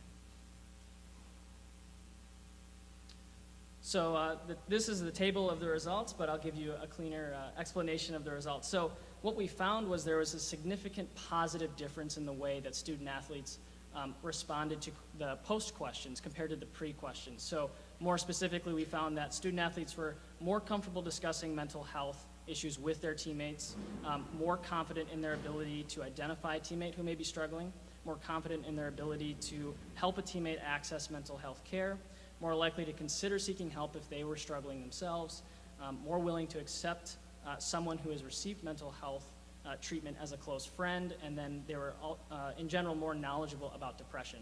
So, quite clearly, these types of interventions can be very useful, not only with reducing stigma, but also just educating student athletes about mental health. These are some quotes that we, if you want to go to the next slide, sorry. These are some quotes that we had from the team presentation. So in the post questionnaire, we just asked students to provide some general feedback about the interventions that we had. So you'll see one student athlete said, "It's okay to talk about problems and seek help." Another said, "Mental health problems are an actual illness and should be treated like injuries. And we are more than just student athletes." So this was very encouraging to see as well. Just to give you some final results of the study, we found also that 99% of student athletes found the videos to be engaging and relevant.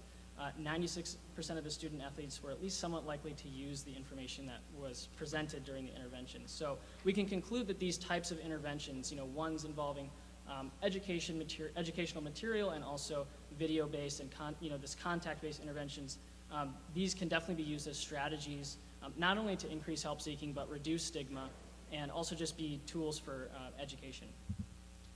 Just want to briefly touch on another study, if you want to go to the next slide. This is a randomized controlled trial that we conducted with some brief coping skill videos that our team created.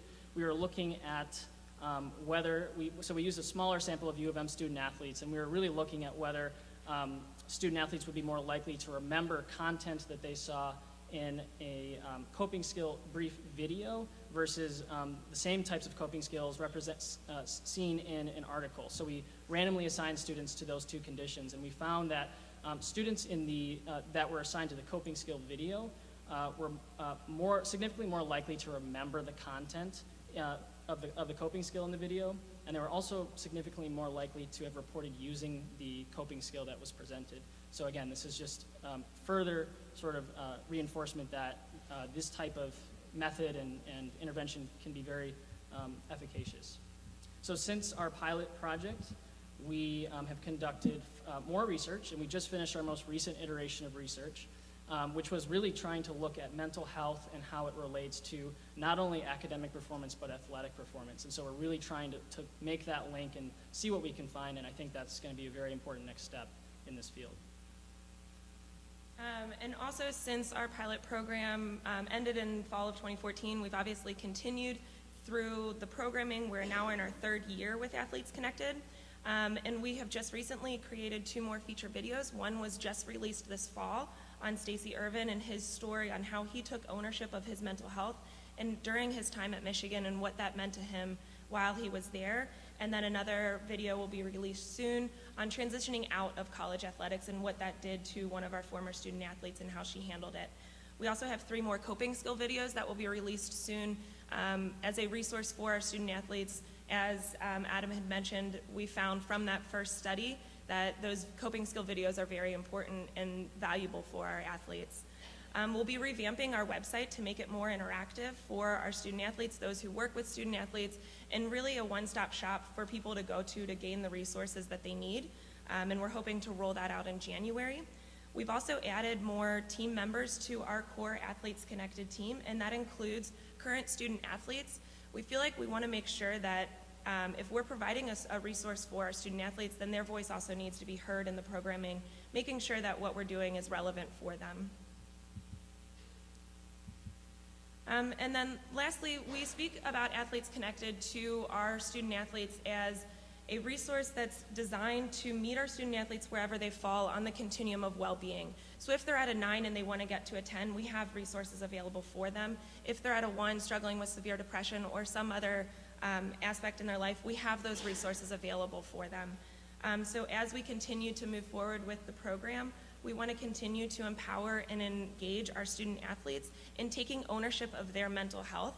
We want to continue integrating those strategies that our athletes can use in their daily life, not only while they're in college, but again, as they transition out of college sports, to build on the success that we've already continued with, again, revamping the website. We hope to continue doing team presentations with the student athletes at Michigan, and to continue creating those new videos. As we have heard from our student athletes, those are so powerful. And then the continuation of the Athletes Connected Wellness Groups, which have continued from the very beginning. And as Adam said, research is really valuable, not only for our own understanding of where our student athletes are, but also for our administrators, our coaches, and for those who are interested in the student athlete world. And that's all.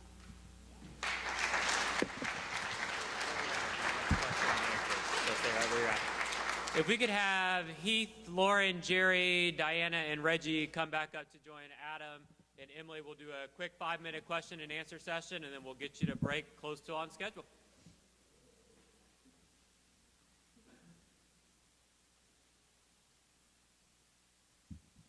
In same format as before, if you have a question, just stand up and make sure that you shout it out as loud as you can, and we'll encourage our individuals answering the questions to use the microphones as best as they can. So first question.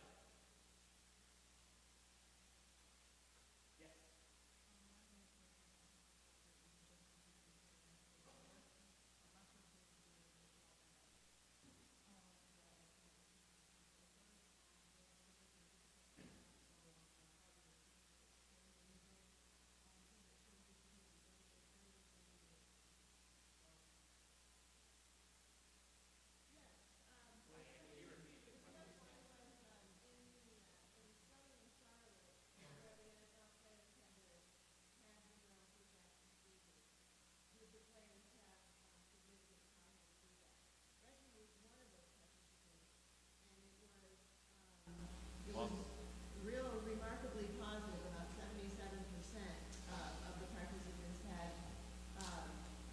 significant to very significant improvement in their symptoms. If you were to comment anything about that. There are gentlemen that are older than me that played 20 years before I did, and so they've been dealing with symptoms for years, and they got better. So with that, have you all thought about implementing that with current NFL players who are constantly at risk for concussion, that can reduce the post-concussion symptoms later? Like taking Yes, I think it's a matter of, step by step, first things first. Reggie is actually, he'll talk later today in his panel, that he is working towards developing a center in Charlotte for using it for all different types of traumatic brain injuries, including the veteran population. It's also been shown to be effective with locking. Thank you. Dr. Nicholson. I'm Josie from University of Mississippi, and it's actually a comment for the, I'm sorry about your name if you're from Michigan, but the videos and Athletes Connect program has had a significant impact on my athletes. They have really, when I just sat down and showed them the video, and now our marketing department is, we're talking about allowing our athletes to tell their story, not the same way, but a similar way, and it's making a huge impact. I know on my campus, so just thank you so much for everything that's going on there.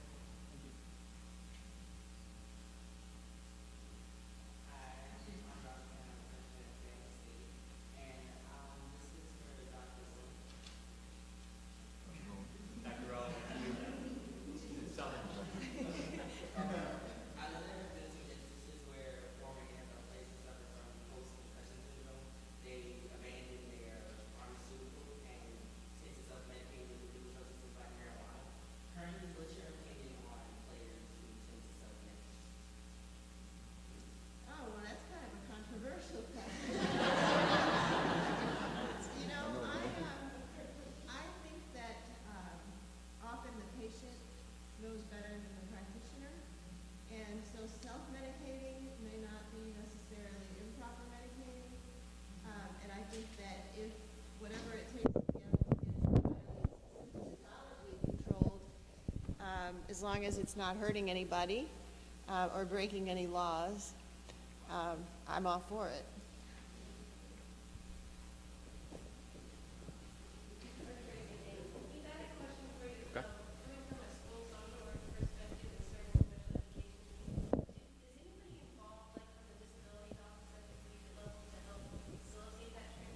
We do. We're a small Division II private school. We have about 1,100 traditional students. We have an office on campus, and there is 3 staff workers that work in that office. So it is most likely a referral process. I would like to grow that further, especially within the athletic department. I feel like that the athletic department needs to have their own group of people that can support them, that work cohesively with the department on campus. I feel like that'd probably be the best idea. Okay, thanks. Any other questions? Yes, ma'am.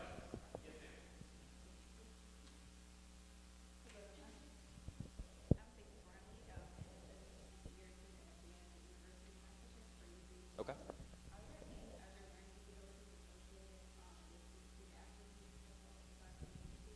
Yeah, there's a whole list of them. As far as other learning disabilities associated with student athletes at the college level, ADHD, from what I've seen, has been the most popular, the most well spread amongst student athletes. But as far as the student athletes, eating disorders is a big risk. Depression is a big risk.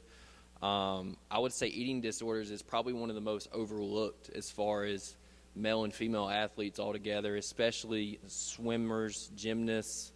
That's probably the 2 most popular there as far as that's concerned. But I think taking a proactive approach and learning about all the different disorders there are in your student athletes is a great way to kind of improve the culture there. So, thank you. All right, we'll do one final question right here. If you have additional questions, by all means, find them during the lunchtime, during break. I know that they're more than happy to answer additional questions. We just want to be cognizant of time and breaks and all of that. So have at it.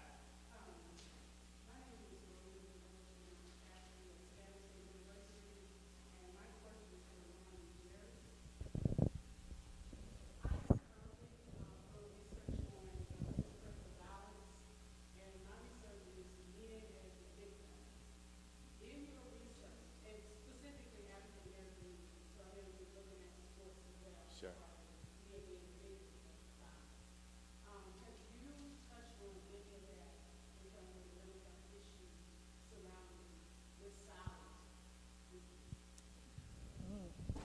I would say the main thing that I've come across is really, and I think the main thing is to look into those ACEs, adverse childhood experiences, because I think that really plays into both sides of the coin, and not only that, but linked to athletes, basically, and that even, it's kind of related but unrelated, how it plays into injuries. Like, even there's a link between ACEs and injuries amongst athletes as well. So I think that, I mean, I haven't studied specifically that, but I would say that to look really in depth to those ACEs, because I think there's a lot of traction right now for that.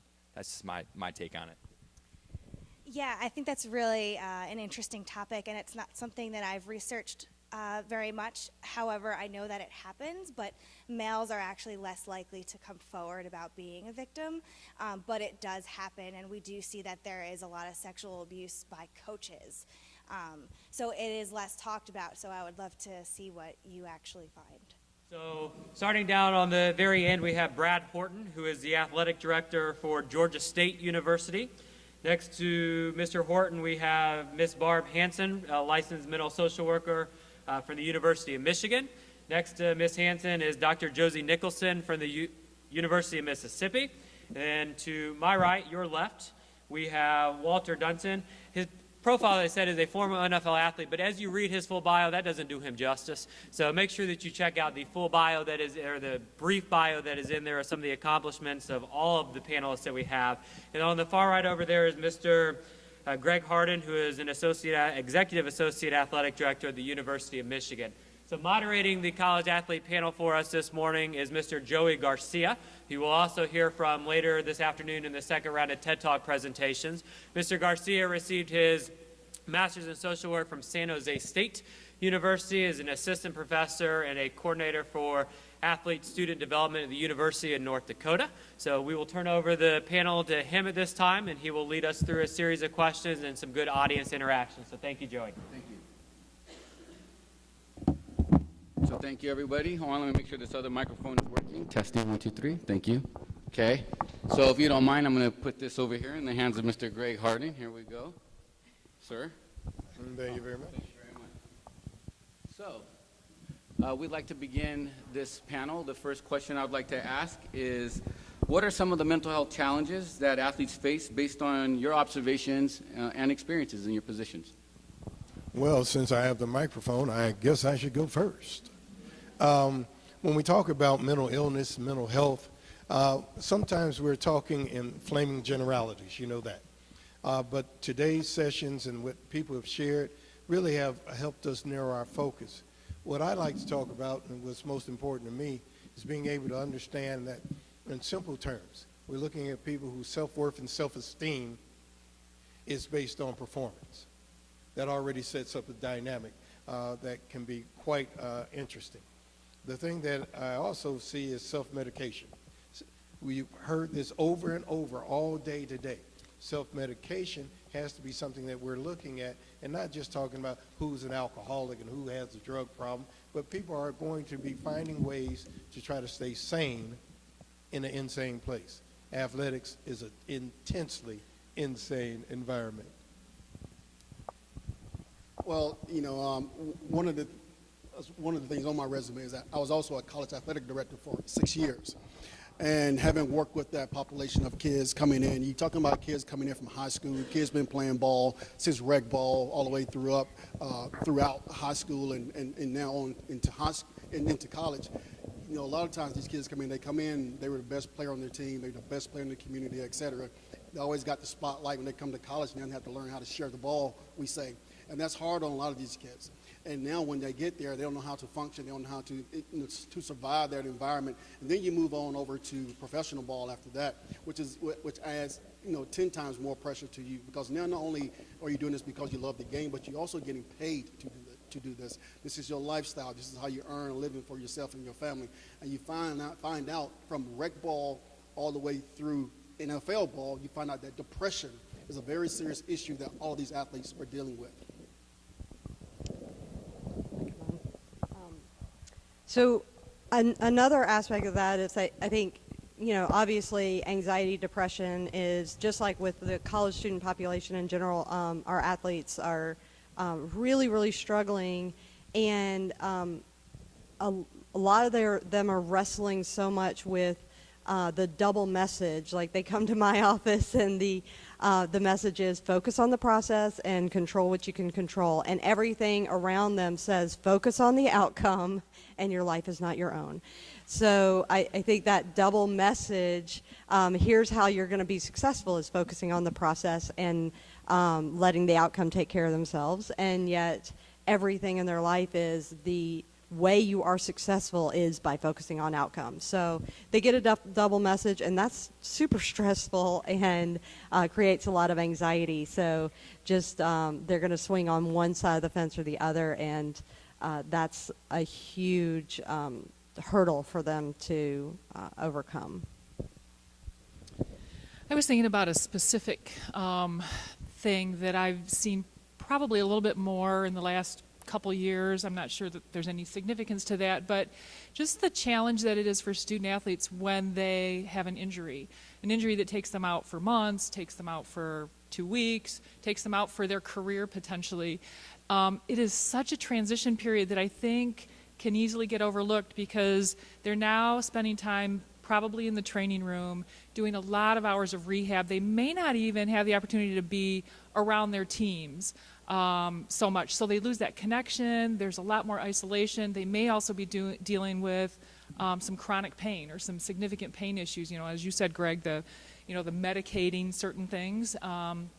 That those issues tend to be kind of rising to the surface for them. But I think they can be a kind of a vulnerable and lost population when we're talking about student athletes. So that's one of the things that I know I've really been seeing and thinking about a lot more lately, are those injured athletes and how vulnerable they are.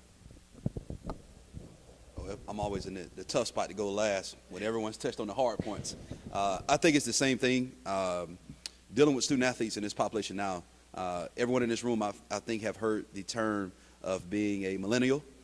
So being able to address our student athletes and make sure they understand what's the mental capacity, how do you succeed, and what does that mean for your generation.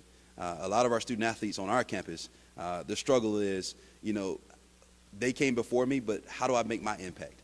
How do I understand what I'm about with mental capacity, with the stress, the different disabilities that's out there? How do I get diagnosed for myself and make sure that I'm successful on this campus? So us looking at it, and everyone on here has touched on it, the mental capacity. We talk a lot on our campus about not hard work, but hard work. And we talk to our student athletes about it. And we had Dr. Derek Greenfield come and speak to our student athletes about it. But when we make decisions as administrators, when we make decisions for our student athletes, as coaches and everyone that's in that family pool, are you doing it just because it's been done in the past, or are you doing it because of what's in your heart to make sure that student athlete is going to be successful? So when we look at it, we look at the mental capacity of it, we look at the hard work of it, and say, what are we doing to make sure our student athletes are successful on our campus? Well, since you went last, now I'm gonna ask you to go first.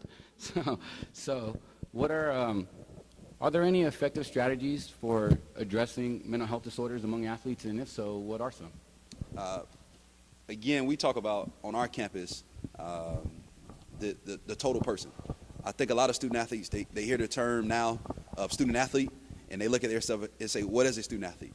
So what we've kind of transitioned to our term is the total person. So when you come here, are you making sure you have transitional skills to be successful in life?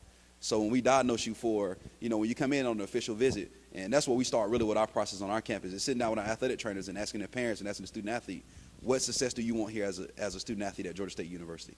So if we look at 5 years, what do you want to accomplish? And from there, we build a portfolio for each one of those kids and say, okay, what are we missing? So we have some student athletes that come in and say, hey, I struggle with eating disorder. I struggle with the mental disorder. I struggle with, I have a learning disability.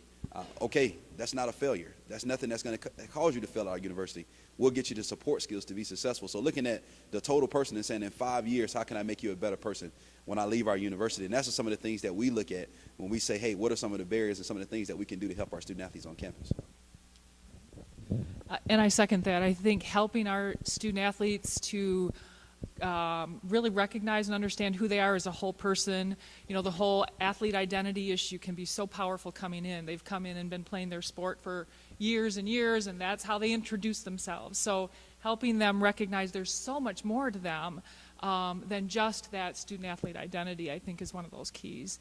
I think too, and I think we've really found this through our Athletes Connected program, how powerful the peer-to-peer interaction is. When we had Will and Callie, who are featured in those 2 videos, when they were able to be there and speak to our student athletes and do a Q&A with those student athletes about their experience, the audience was silent. They had questions, but they really were listening, and the feedback was for them that was really powerful. So I think really trying to have and use what we have there as some of our strengths. You have lots of student athletes that you can tap into who want to share, who really want to help each other. So I think that's a great resource that sometimes can get overlooked. So my answer is twofold and pretty direct. So narrative therapy, I mentioned it before. I think I can't remember exactly the name of the person that was talking about the IN team and the identity and stuff like that. That gets lost, and our athletes want to be able to tell their story. They also want to own their story, which is something that for some of them, they've never done. They've never had ownership over their own story because it's been scripted for them in many ways, especially when they come in and they're, going to be on a really big stage. So I think that is really powerful, being able to tell their story either behind closed doors or to each other, and it's really, really powerful. The other way I wanted to answer the question is that I think at Ole Miss we have taken a multidisciplinary team approach in sports medicine, and it's been really cool to have the athlete as the whole person, and it's like, okay, we're going to give you these resources, but at the center of our team is the student athlete. So we have nutrition, we have me, we have our team physician, we have strength and conditioning, we have all these sorts, and I'm about to add some other, a case manager, which is going to be awesome, that sort of thing. So it's a multidisciplinary approach, looking at all the resources we have, but creating a connected team with the athlete at the center. And I believe that this is the most effective way, is to treat the whole athlete. And we have adopted a phrase in sports medicine, better, and it comes from administration, better athletes make better, or better people make better athletes, make better teams. So. All those same things, I think we all are just by doing a lot of the same things, and we call what we do a personal performance plan, where we have all of these different areas such as academics, your personal life goals, and your life skills, and your academic goals, and things like that, that we sit down with our student athletes and help them to develop a plan by which they want to attack. And, and we had a lot of success in doing that. And a lot of these kids come here, and you'll find out once you start having conversations with them, a lot of them are coming from some backgrounds, and coming from some homes that were just in shambles. And then you have to really work through some of those situations. I have a lot of kids, like, for example, more than 60-something% of guys playing in the NFL come from single-parent homes. And, and then you take that same percentage and you bring it, forest football players, I'm sorry, you take that same sport and you bring it back down to the collegiate level, and it's going to be even higher than that. And so that's one of the things that we deal with a lot in just trying to father these men and try to father some of these young ladies and trying to help them to set goals for themselves. And because these are some of the things that they never had in their home. A lot of the issues that we deal with publicly, and as you see sometimes on television or whatever, are some real serious private issues that we really need to address. And sometimes with the way that we set our plan, it allows us to identify those needs, and so that we can provide some resources to help those kids. It's really important that you understand that if we're saying this, if each one of us from different backgrounds is saying the same thing, it's a universal truth. Every one of us is talking about total person peak performance. And what we need to be real clear about is that screening and evaluating early on at every level, at middle school, high school, college, and pro. There are people who will just fill out a questionnaire that will give you a red flag that says this person needs to be talked to further. If you want to talk about being effective, we're also talking about being able to collaborate and be real clear about the team aspect of it. That was indicated, but let's be also clear that we have to train the people because they have a degree, they have a PhD, an MD. It does not mean they know how to work with this population. The reason that this is special, and because you are special, because you have a concrete vested interest in identifying what does it take to work with this special population. So we know that we need to have the coaches educated. You need to make sure you're educating the sport administrators. You need to make sure that the athletic trainers, you got to make sure that the academic support people, everybody begins to understand what does it mean to use you as a resource to help them. Now, if you really want to sell it, you cannot be conveniently naive. This is amazing. This whole activity is amazing. But I'm a coach and I'm an AD. So what's in it for me?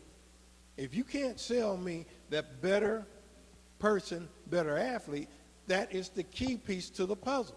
If you are more effective managing your emotions, managing your life, managing your time, you'll be a better bloody athlete.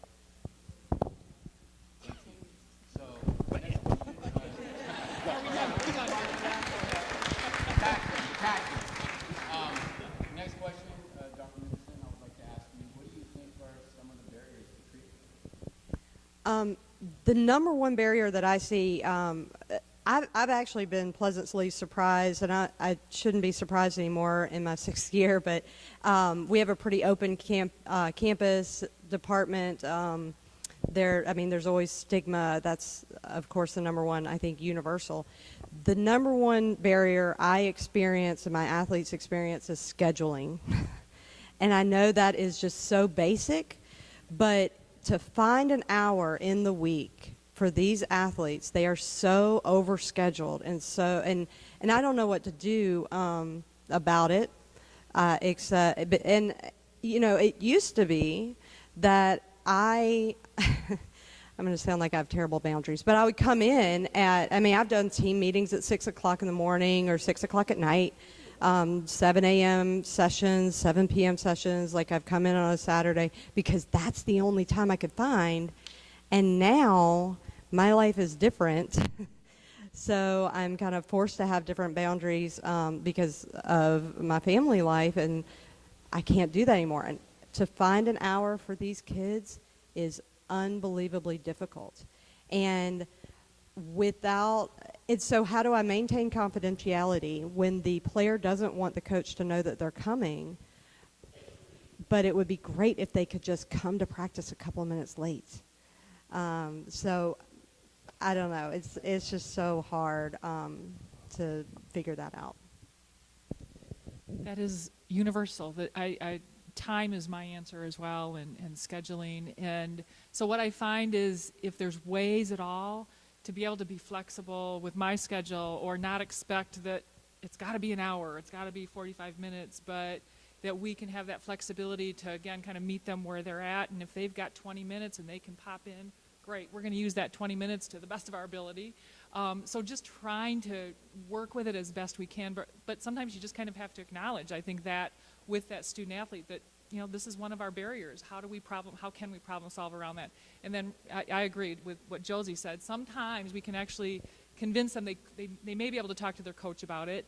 And in fact, if they're in a place where they're willing to share with their coach that they're having a bit of a struggle, that they're seeking help, what I have always found is that there's so much relief that student athlete experiences once they've decided they're willing to share that with a coach. And inevitably, they get support to take care of themselves. Now, I know that doesn't happen everywhere. I'm not, naive about that, but I think we've been able, and we've been, I think, really lucky that we've had a coaching population that's been willing to hear about mental health and really understand that if that isn't in great shape, then their student athlete is not going to perform well in the pool or on the field or wherever. So I think for the most part, we've got a great group of coaches that get that and are more willing to kind of have some flexibility, but they still want every minute they can get with their student athlete. So it is a challenge, and I think that flexibility is as best you can do that is really important.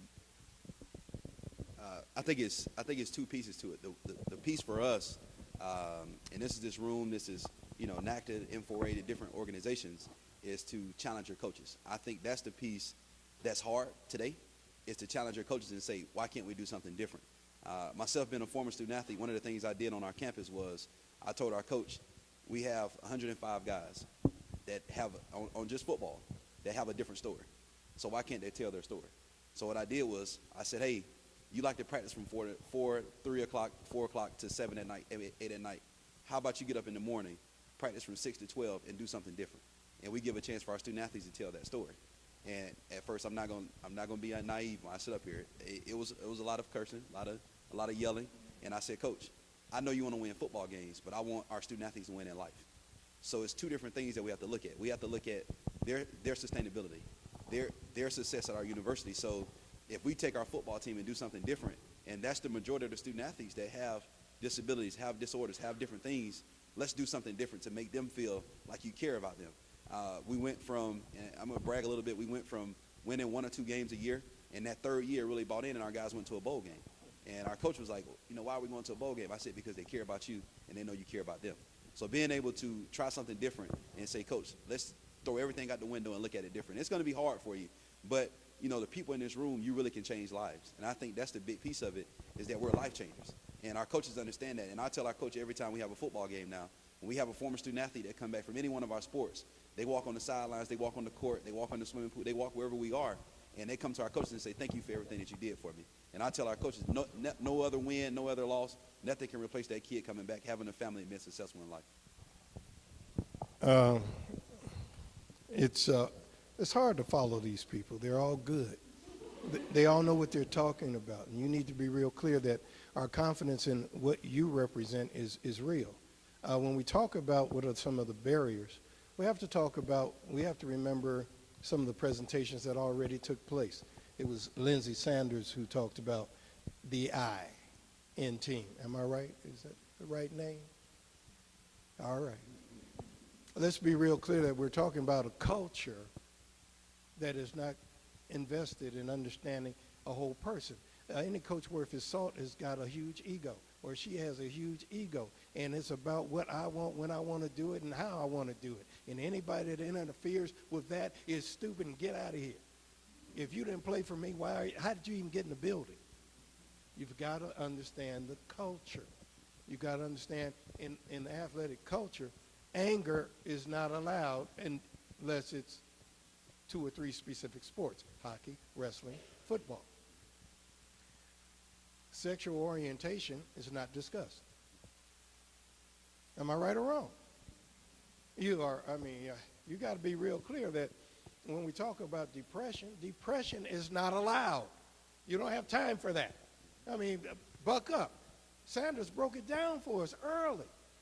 But when we talk about culture, and I'm getting into the next question probably, but your cultural competency is the critical piece to the puzzle. You've got to be real clear that Doc just made it clear to us that at 6 o'clock in the morning, I mean, swimmers. Can't stand swimmers. I mean, they get, the parents of swimmers are radically different than any parent group you will ever meet. Because at 5 a.m. they got up in the morning and took their kid at 5, 6, 7, 8 years old to the pool. You think they don't think they part of the team? Oh, all their life they part of the team. So if you're going to work with the swim team, 6 a.m. on Saturday morning, 6 a.m. on Saturday morning, okay, I'll be there. You've got to be so clear about what you're getting yourself into. Don't be, and if all y'all want to do is work with football, the NFL, and the NBA, y'all need to get out of here. We got 31 teams, 1,000 athletes in Michigan. And every culture is different. Swimmers and divers got one thing in common: water. You understand? Field hockey and ice hockey, you got to be prepared to understand each one of those groups expects you to have a clue about who they are and what their orientation is and how they got where they are. I thought hockey players were all, I'm from Detroit Red Wings. And I went to a hockey game and I saw the fans and I thought hockey players were all blue collar with no teeth. Only to find out if you playing hockey, you rich. You better have some cash if you want your kid in hockey. Amen.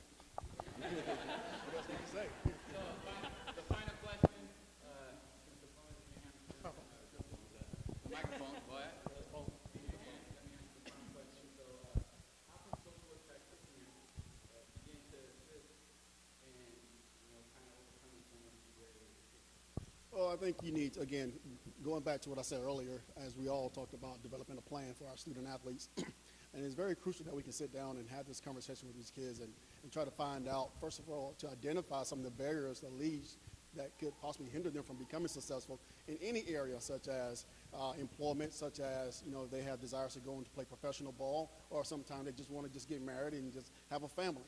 I mean, what are some of the issues, what are some of the barriers that limit these kids from becoming some of those things? And a lot of these kids want to come in, all they want to do is just play ball and then just go live life after that. And there's nothing wrong with that. The only problem a lot of times is that coaches try to push kids to a place where they really don't want to be. And even though they have the talent and the skill set a lot of times, but within them, that isn't what they really want. And then the opposite is also true. A lot of times kids come in and they swear they want to play pro ball. But to be a professional athlete, it takes unbelievable talent, number one. It takes an unbelievable discipline, number two. And you have to do all the right things right. Because the media will kill you being a professional ball player. Now with social media and all the things that they have out there nowadays, a lot of these kids can't survive. You can't survive just coming from high school to your first year in college without doing something that we as athletic directors have to go and deal with all the time. I've been many times I had to go to the jails. Been many times I have to go to the apartment complex. Been many times I have to call parents. Been many times I have to go see the president. Been many times I have to do all those things. But, again, if you can sit down with these kids and help them to develop a plan, and I try to review that plan. I will try to review that plan with all of my kids within every 30 days so that I can remind them of what they said. This isn't what I said. This isn't my plan for your life. This is the plan that you said that you wanted for your own life. And I try to help keep you on track. Because the reality is they're going to, more than likely, they're going to do what they want to do a lot quicker than what I want them to do. So I try to remind them of what they said that they want to do, what they want to become. And I don't let them forget that. Because when I go to that classroom, because you're acting up in the classroom, when I have to go to that football field because because the coach cursed you out. I know y'all didn't hear that, but it happens, believe it or not. Because the coach cursed you out and you cursed the coach back, and now we have problems and I have to go deal with that. But I have to take you and the coach back to the training plan so that we can understand what we're here to do and why we're here. And so that's one thing I would continue to suggest as well. sit down to develop a plan for the student athletes and try to help guide them and provide resources that can help keep them on track. There you go. I mean, think about what we're doing here, and think about what we've already talked about, and make sure that you consider that you will have to sometimes begin to go back to basic social work where you infiltrate a community. And the only way I'm going to let you in my community is while you coming in talking about we need to do this, this, this, and this. That's not what I think we should be doing. You got to listen to the coaches. You've got to listen to the kids. You've got to listen to the sport administrators. And I infiltrated Michigan over 30 years ago. And I got in because Coach wanted some support dealing with alcohol and other drugs. Okay. But by the second, third year, I said, Coach, if by the time you know it's an alcohol or drug problem, it's a day late and $1 short. We need to start talking about how do you help people stay sane in an insane place. So you've got to be able to be prepared that you may not know. There'll be a few jobs where people really know what they want.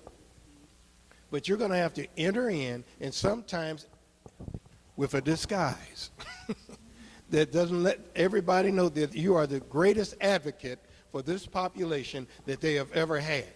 You have to have a specialization in something that is engaging and intriguing to the administration and to the coaching staff. And then you've got to go in and be a social worker. You've got to go in and understand that this is a population that is in dire need of advocacy and support. I think we've got to make sure that we're ready and willing to talk with our student athletes about anything. Sometimes they're waiting for us to ask a question, to bring something up they will not initiate a conversation about because it's too difficult, scary, painful for them. So I think we've got to be willing to be really courageous and address all and everything that you can think about that might be relevant to this student athlete's life. I think also what I heard from everybody who's spoken to is motivation. That, to me, is one of the keys as well, trying to really understand what motivates the student. And maybe what motivates them in their freshman year is going to be very different than their junior year. So being flexible and hearing how does that change from year to year if you get the chance to work with them through all 4 or 5 years. But really helping them to clarify what it is that they're motivated by. And then I think as you were talking about bringing them back to that, if they start to get off track a little bit, remind them. But you said this was important to you, so your behavior isn't helping you move towards that. So bringing them back to what they're motivated by hopefully helps them to stay empowered, keep working in the direction that they want to go.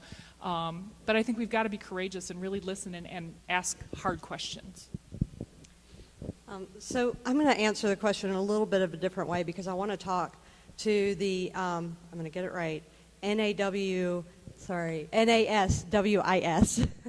Thank you. So because I think drawing back and looking at the field, there are unique and special attributes that come from your training and your disciplinary orientation that you bring to the table as social work professionals that can add to a team, particularly a multidisciplinary team in athletics that is unique. And so I think as a field, as a subspecialty of the field of what I'm going to say is sports psychology, being able to educate the athletic departments in how you as a field, what you bring uniquely to the table. Because I think when I said to people, oh, I'm going to go be on a panel at a conference for social workers, everybody was like, really? And they're just not educated about what you do and your unique skill sets that's based in a very specialized training. So I think being able to educate and what you bring and also collaborate with other disciplines and being able to get the foot in the door and see those openings and infiltrate. I like that a lot. So that was what I wanted to address more broadly. And I would say the same thing. I think with your field, the one thing that you have that you can walk in the door and offer is that you know how to build relationships, and relationships matter. You know how to take a bad situation and make it a great situation quickly.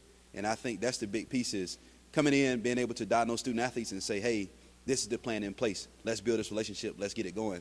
But also making sure everyone in the athletic department knows who you are and what you're about. I think that's the biggest thing that every athletic department try to focus on is, are we a family? One mission, one plan, one team. Does everyone understand what we're trying to get done? And if the student athletes know that and they understand what you're there for, I can guarantee you, you're going to be, and he said it perfect, Greg said it, you would be at the front of the bus, the front of the plane, front of everywhere you go, because they're going to know that person there means more to this team than anybody else does. So if I can get a short closing remark from each one of you about the topic. I think it's, on my side, it's very powerful. In the time that we're in, we talked a little bit about millennials. Where we're at right now with our student athletes, we have to make sure that, for one, we take care of ourselves. Because if we can't educate our student athletes, if we can't make sure we work with our student athletes and give them 110%, they're not going to be successful on our campus. So take time to, when you're at these conferences, when you're at different places, make sure you ask different questions. Make sure you build networks. Make sure you talk with people and understand best practices. And share what you have on your side. One of the biggest things that I try to challenge myself on is understanding what other people go through, but also being able to understand that and implement it on our campus. Taking from different people. I always people say it's called stealing. I say it's borrowing for nurture. Borrowing to make ourselves better.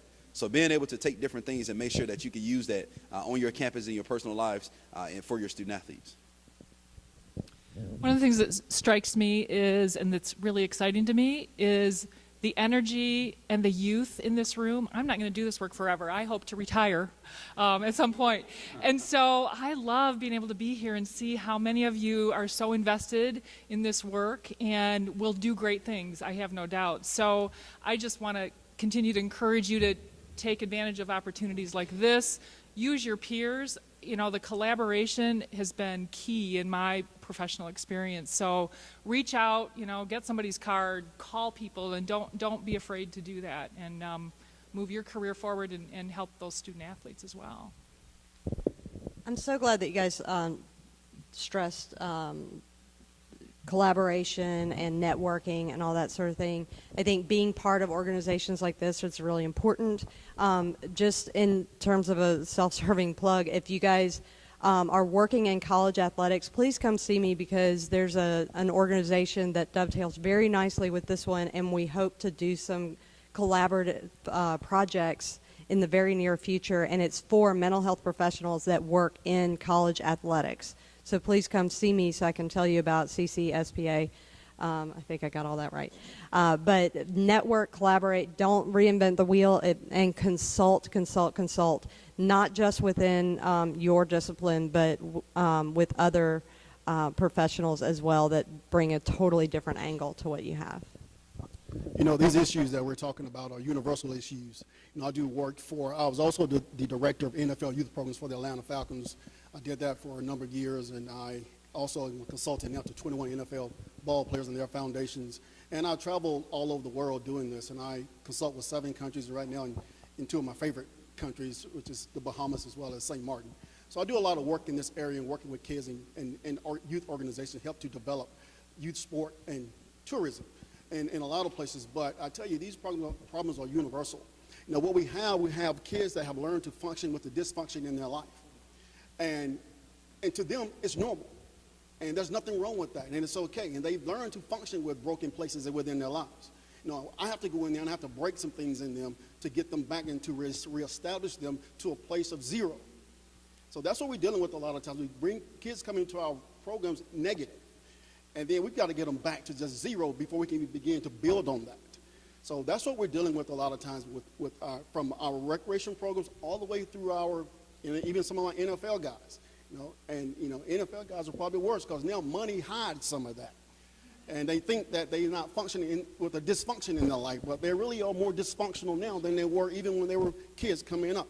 But money hides that. But one thing money can't hide is the results of your behavior when you don't fix the problem. And so, again, I ask you guys again to develop a training plan, a personal development plan with your kids, and whatever you want to call it. We all have something different that we call it. But it works, and it will help those kids to identify some areas in their life that they need help with, and you can definitely want to partner with everybody here in this room. You shouldn't leave without getting business cards, but get these business cards so that you can be a resource and provide resources for your kids. I'm so impressed with this panel. But before I say what I want to say in closing, I need for us all to acknowledge Matt, Ginger, Emmett, Natalie, Cindy, because this is a unbelievable. And I'm sure there's some people who were behind the scenes that I don't know their name. Kelly, and there's Kelly. Could we just acknowledge them right now?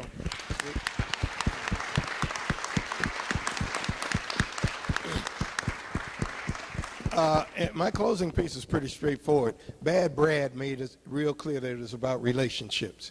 You're going to have a keynote speaker this afternoon by the name of Ward Manuel, who we had a chance to build a relationship when he was 18 years old.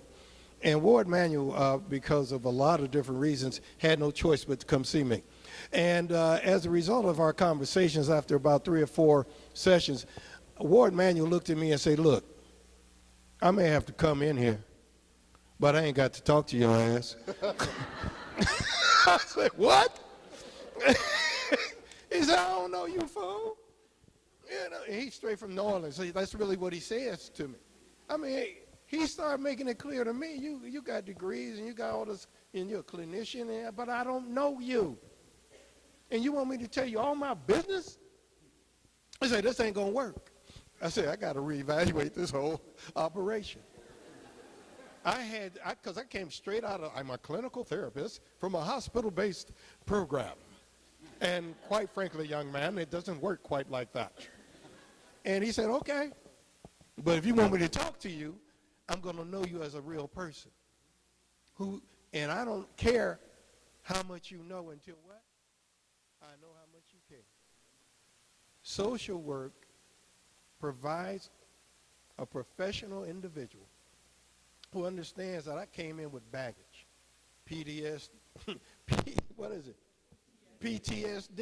I didn't go to war. I grew up where I grew up, and I'm still traumatized, right?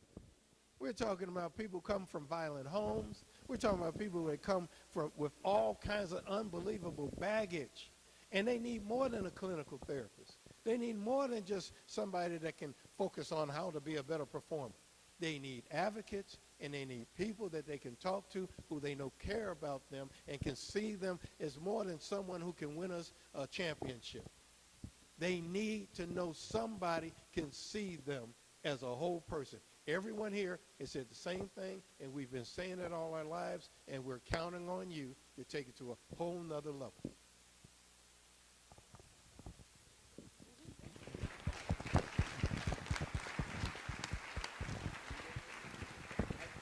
At this time, we want to open it up for a few questions to the audience. So if you have a question.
that's perfect. You know, one of the things, you know, I go back to my days as a former student athlete.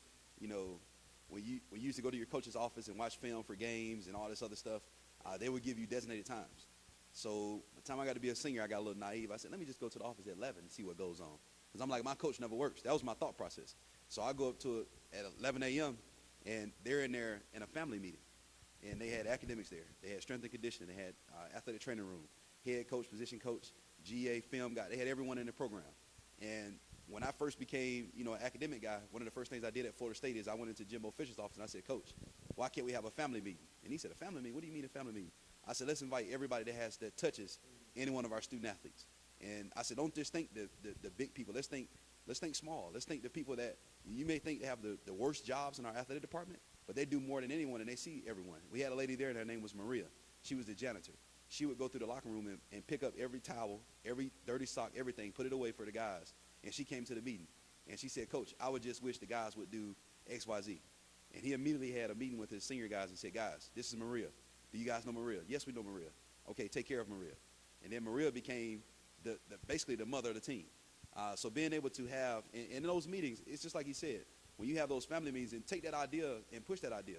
Because in those meetings, we talk about everything. We give every department 15 minutes to say everything. So we have our Atlanta Police Department there. And we talk about which guys park illegally. And our coach was like, why do we have the Atlanta Police Department here? I said, Coach, have you ever noticed that a lot of our guys have fines and they can't register for classes when they come time to register because they park illegally? I said, have you ever thought about maybe those guys may need to do a community service project with Atlanta Police Department? So this Friday we have a bike bill with the Atlanta Police Department for our student athletes. And it was just something small. So being able to look outside the box and say, how do we get in front of our head coaches? How do we get in front of our position coaches to say we get better? And I just want to add, I think what you described, in my thinking, that's an ideal. And I think double-edged sword. I think at the University of Michigan we've done a really good job. We've done some good work at helping to reduce some of the stigma. And so we are really busy, and a lot of student athletes are reaching out and asking for help, which is great. That's just what we want them to do. On the flip side of that, though, it doesn't allow us the time to infiltrate, right, like you described, which is the ideal way to build the relationship. So I'm not sure, you know, how to make that happen more, but yeah, I think it's a really important piece of the puzzle. I'm definitely described as part of the team for the majority of our teams. And it used to be like I could travel with the team some, and that really helps. If you can go on one road trip with a team, then it makes a huge difference. But I think time is the big thing. When you have so many, I don't know how you do it. There's a lot of teams there, and you can't travel with all the teams. So it's hard because of resources. But the thing that's really important, I have found, is to, you know, if I did everything according to the way I was trained to do it, I would never be successful in my job. And in athletics, the boundaries are different.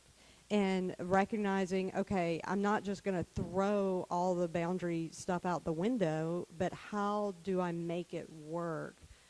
What boundaries are appropriate and important, because they're not the same as if I'm in private practice or working in a counseling center. They're just not the same. So being flexible and yet mindful and constantly doing self-reflection on, okay, am I throwing this boundary out the window because it's what's best for the athlete or because it's what's easier for me? So.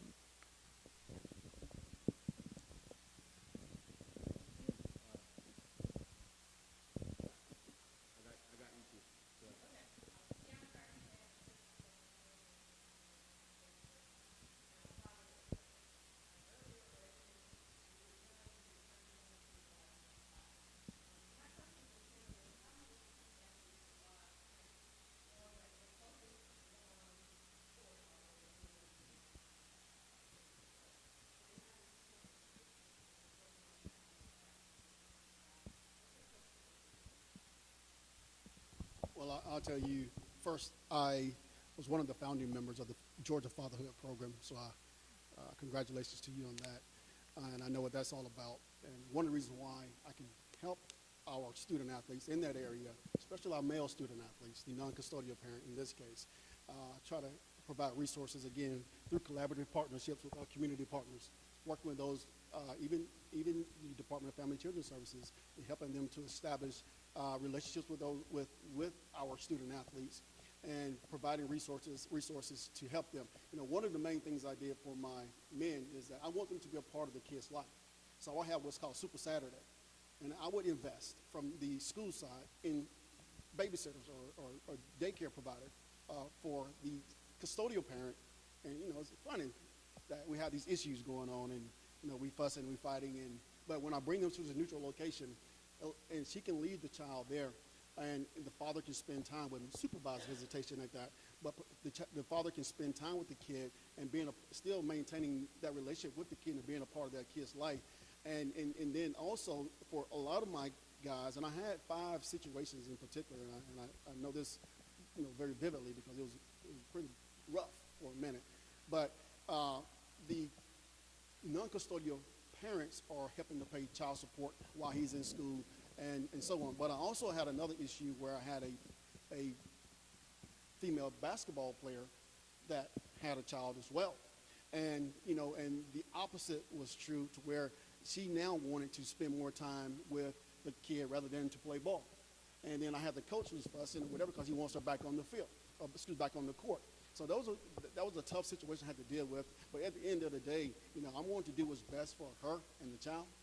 And that's what we went with, and that's what she went with. And she ended up coming back as a coach, and I hired her back as a coach to be a part of our team as well. So we provide resources for our kids and working with our collaborative partners throughout the community and having them to come in. We did a Super Saturday for anybody really, but really for our men players to have that neutral location, supervised visitation with their kids.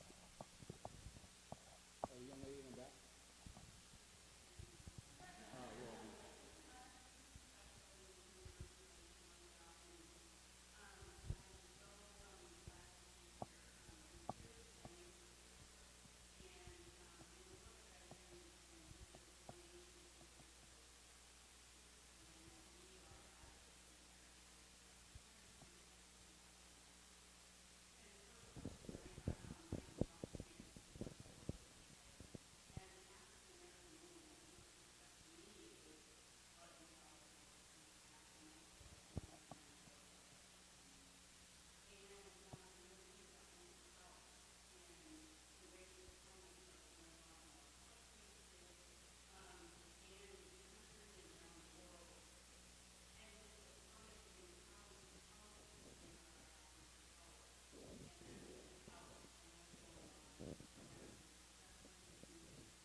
I think the first thing is not being afraid to raise the issue, because I think that as mental health professionals, as social workers, like being able to encourage the administration that this is okay for us to talk about. It's okay for us, you know, we recently had kind of an open forum where student athletes could just come talk about what's going on across the country and how they feel about it, and encourage that talk. And you know, there were a couple of people that are like, oh, I don't know that that's such a great idea. It's like encouraging the talk and discussion among our athletes and the dialogue with a variety of disciplines is going to be helpful. And I think nail on the head is you have to ask the question. I think that's and I'm gonna tell you now, your student athletes will tell you some interesting things. But you have to ask the question and say, what are we doing on our campus? Who are you on our campus? What do you mean on our campus? And you ask those questions. And what we did was we had our SAC student athletes, and we have this one kid on our campus that's on a committee called 1913, and it's the President's Committee. Phenomenal kid. He came back with things on campus that they say about student athletes. And what we did was we took ideas from our side and said, what do student athletes think about students on campus? And we had a huge town hall meeting and said, hey, let's talk about it. What's going on? And, you know, the top 3 things came up with student athletes. They never come to class. or when they do come to class, they have on sweats, they have on a book bag that says their name, number, and they never participate. And then from our side, the student body was, you never talk to us. You never ask us, how are we doing in class? When I do come to class, you look at me like, wow, he came to class or she came to class. So being able to talk about it, and we had Derek Greenfield come in the middle and say, what about diversity on our campus? What does it mean? We're downtown Atlanta, so we have a lot of things going on. And we asked our student athletes, do you know what you're participating on? Do you know what you're doing with your life? So educating them and saying, hey, what does it mean for you? And I think that's the most powerful thing, because student athletes will tell you, this is what I think it is. And it may be totally different what you think it is on a daily basis. We have time for one more question. Danny Bonaventura, Tulane University. My question for the panel is, a lot of us are MSW candidates, myself included, graduating in December. What kind of jobs should we be looking for to get involved to infiltrate the system? I know there's a lot of academic advisor jobs with life skills coordinators, but how do you recommend that we get involved? Yeah, before you go, I'll tell a funny story. Ward, I don't know, I met Ward probably 13 years ago. I was a guy that volunteered for an NCAA conference. And pretty much what they told me to do is park cars and grab bags. I grabbed his bag. He introduced me to a guy named Curtis Holloman. Curtis Holloman said, what do you want to do with your life? I told him, hey, I want to do player development, XYZ. He said, okay, well, come and intern at the NCAA office. That pretty much made my career what it is today.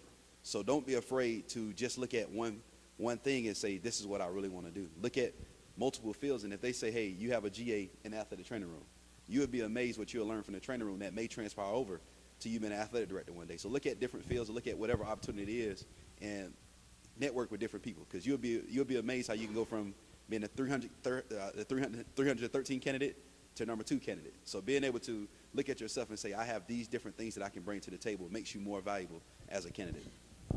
I like it. I want you to understand this is a recurring theme. Natalie, Emmett have all heard me babble about this. Again, you heard me allude to it earlier.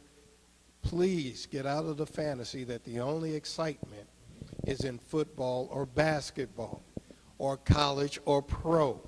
The high schools are desperately in need of school social workers who have an investment and a clue about how these kids are being set up to fail. There's all kinds of tracks in high school. There's a track called college prep. There's voc rehab. There's special ed and athletics. Once I get identified as an athlete, so when we're talking about engulfed, there you go, my man. You understand? You'll have kids all the way till 9, 10, 11, 12 years old, smart as anybody else in the world, until they get labeled athlete. And so you've got to be understanding that the high school coach, y'all cannot have fantasies that the high school coach gives a damn about your child's academics. We've got people who are not from the hood, who are middle class, upper class Americans who will turn their child's life over to a coach and not hold that coach accountable. So we need people in the system that will make sure that this person is headed towards, they say they want to play professional ball. Can you get in college? Could we start there? Could you finish high school? It was alluded to earlier, is your behavior consistent with what you say you want in life? So there's middle schools. One of the problems that I discovered when I infiltrated athletics at the university level, I'm going to go in and save some black boys. White boys was crazy as hell too. I'm like, oh my God. They have all been brainwashed. They think they're athletes and not people. So it doesn't start in college. It doesn't start at the pros, right? Doesn't make it real clear. It doesn't start. It starts in middle school once you are identified as an athlete. I'm talking about a swimmer, a gymnast. The most exciting people in the world are gymnasts. And when you ask them, who are you? I'm a gymnast. He said, well, what we do is we set them up. Who are you? The first thing out of their mouth, I'm a hockey player. I'm a football player. No, who are you? And we try to give them a chance to see themselves and talk about something else. But if I've been brainwashed since I was 5, 6, 7, 8, 9, 10 years old, and my self-esteem and self-worth is based on my sports performance, and my daddy likes me because I'm good, I am totally engulfed in that identity. And we need people at the lowest levels of education, middle school, high school, figuring out how to do it. And if you get in any system, you can, how you get in is to volunteer. You volunteer and say, hey, I just happen to be a social worker in Lottie-Dottie, and I want to see if I can assist your program in any way, fashion, or form. I can do a workshop or a seminar on Lottie-Dottie. The next thing you know, they say, well, how much do you charge? It blow your mind when they, you're like, hey, you're giving everything away. I'm a social worker. You can do good and do well. You can do good and do well. Sorry, I get excited. I will tell you this. I believe in doing who you are. All of my success, because I thought for a long time, all I was going to do was play ball. Play ball, play ball, play ball. That's all I want to do. I was drafted out of high school to play by the Braves. I declined that offer. I went on to college to play football, and I ended up graduating from Middle Tennessee State University, drafted by the San Diego Chargers, played for the, retired from playing with Buddy Ryan, Arizona Cardinals. That's all I thought I was ever going to do. I was going to be 65 years old still playing football. I was going to be the oldest player to ever play the game. But the reality is I'm going to move on to somewhere else, to another place in life. And watch this. Injury is what ended my career. One play, a routine play. I went down on a routine play I made 1,000 times. So I started playing the game when I was 5 years old. I had played 21 years at this when I got to this point. One play ended my career. Just one play. And I was making 30,000 a week. Inside joke. But again, one play ended my career, and I just knew I was going to play ball all my life. So at the end of that, I came back and I moved back, and I started working with the state of Georgia. I started working for the Georgia Fatherhood Program, the young lady there. And then after that, I started writing these programs. I wrote these programs in 1996. And then a job opportunity came available for the Atlanta Falcons in 2003. Do the math, 1996, 2003, 7 years. So the very same programs that I wrote in 1996, I ended up implementing in 2003. And I went to go work for the Atlanta Falcons. And when I implemented those programs, we came out, and Arthur Blank has awards for, Arthur Blank has the awards for having the best youth sports program in all professional sports. I served more than 40,000 participants in 3 years. They went from serving 348 participants. They had it documented. So when I went there, I wanted to document it too, because I wanted a raise. But I served 40,000. These are real numbers. I'm not making them up at all. 40,000 participants in 3 years, 3.5 years to be exact. And because when I went there, I was doing who I was. I wasn't having to create something and try to make up something. It didn't matter about my initials after my name, because I can promise you about the initials after your name. Those kids could care less when they come to your office. They don't care how many master's degrees or PhDs you have. The question is, do you care about me? And if you care about me, then what can you do to help me? And so I would ask you to just do who you are. And, there are going to be many opportunities for you that's going to open up doors for you that you never even thought of. I never thought about being a consultant to 7 countries. The governments of the countries, they pay very well. I'm not talking about being a consultant to this guy. He has a department. I'm talking about the government. The United States government, like the White House, like all that. The government of the country. Now make sure you understand. They pay very well. But I don't do it for the money because for a long time, I gave more to it than it ever gave back to me. I invested all of my resources into doing it. I paid you to let me come work with your kids. I paid you to let me come talk to your kids. I paid you to do all those things. And eventually, it all came back to me and more and more. So, again, I invite you to just do who you are, and the rest will take care of itself. So, everybody, I want to thank the panelists. I would like to thank the 1 in 4 Project for sponsoring mental health in college athletics. All right, I feel like we're all back now. That's good. So Dr. Gill serves as the National Coordinator for the Student Athletes Human Rights Project and as a consulting social worker for college athletes and athletic departments across the country. Dr. Gill has worked at North Carolina Central University, the U.S. Military Academy, Rutgers University. During his time at North Carolina Central, he collaborated to form the Athletes Wellness Center, which was a collaboration between their social work program in the athletic department. Dr. Gill's scholarship focuses on the intersection between social work and athletics and scandals in college sports. He has a recent book out that'll be coming out, I believe, after the first of the year that all of you should be able to check out. But above anything else, Dr. Gill is the founding president for the National Alliance of Social Work and Sports. And this conference, along with many of the things that we've been able to achieve over the last year or so, would not be possible without his leadership and his guidance. So it is a tremendous honor of mine to be able to introduce him. We had multiple phone conversations throughout the course of the week, and there's really not a man that I enjoy and respect and love more than Dr. Gill himself. So without further ado, I will turn it over to Dr. Gill, and I'm sure he will get us fired up before we head off to lunch.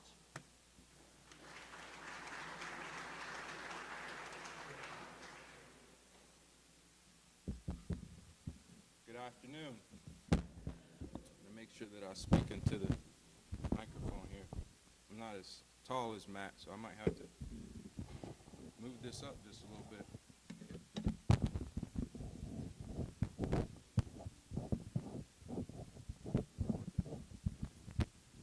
Can you hear me? Okay.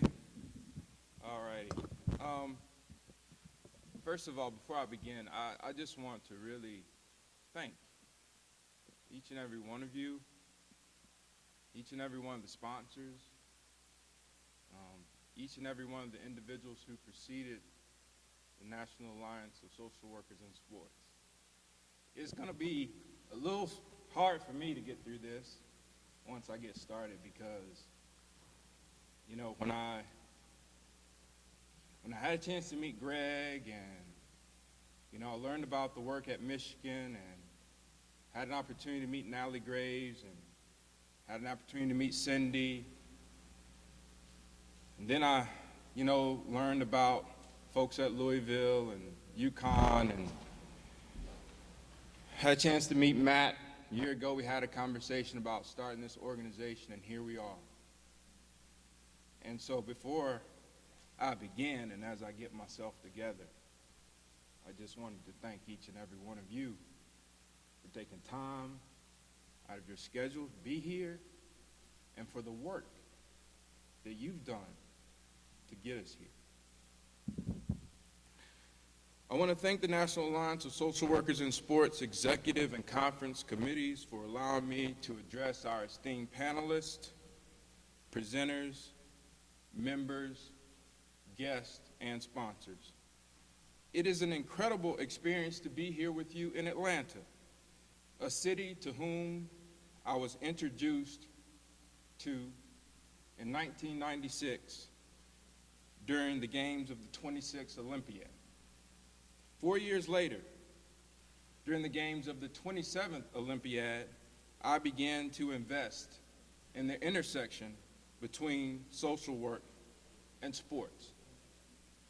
13 years later, and on March 22nd, 2013, the University of Michigan Social Work and Sport Association hosted Beyond the Playing Field, the Social Impact of Sports.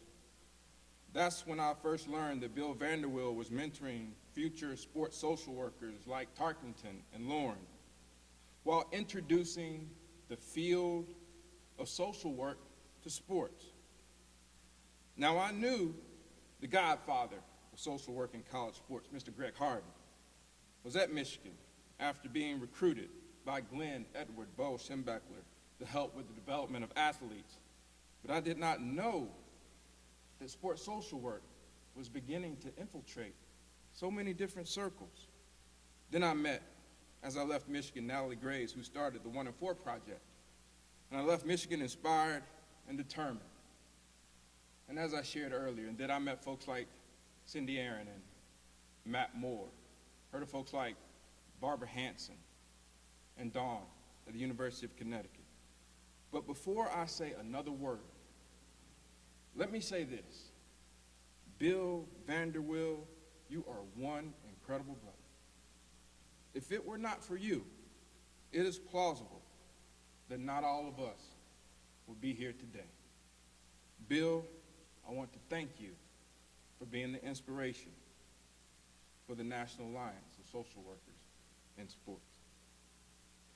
That's all to say, ladies and gentlemen, that we have come such a long way What used to be 10 or so people practicing, researching, and writing about sports social work is now at least 100 plus practitioners, students, scholars, and activists. Now, social workers are working in or with athletics at the University of Utah, Louisiana State, Tennessee, Louisville, North Carolina Central University, UConn, Michigan, and many more. However, I recently distributed a short survey on social work in sports, and one of the respondents said, and I quote, "Fads come and go," insinuating that social work in sports is a fad. And they went on to say that when speaking about sports social work, that sport didn't deserve to precede the term social work as a specialty, like school social work. But wait, Karen Winston, an Alliance member, works with the Houston Texans. Tricia Bent-Goodley, a soon-to-be member, is a consulting clinician with the Baltimore Ravens. We have come a long way, and the second annual National Alliance of Social Workers in Sports is further evidence that sports social workers are making great progress. Still, even when trying to hip my colleagues to sports social work, there are times when I try and explain sports social work and they look at me like my dog used to, and they turn their head like Scooby-Doo and go, "Hmm?" So what is sports social work? Sports social work, in my conceptual schema, refers to scholastically and practically trained professionals who, with athletes in their various roles and systems they interact with, the human, the familiar, and institutional, help athletes succeed off the field.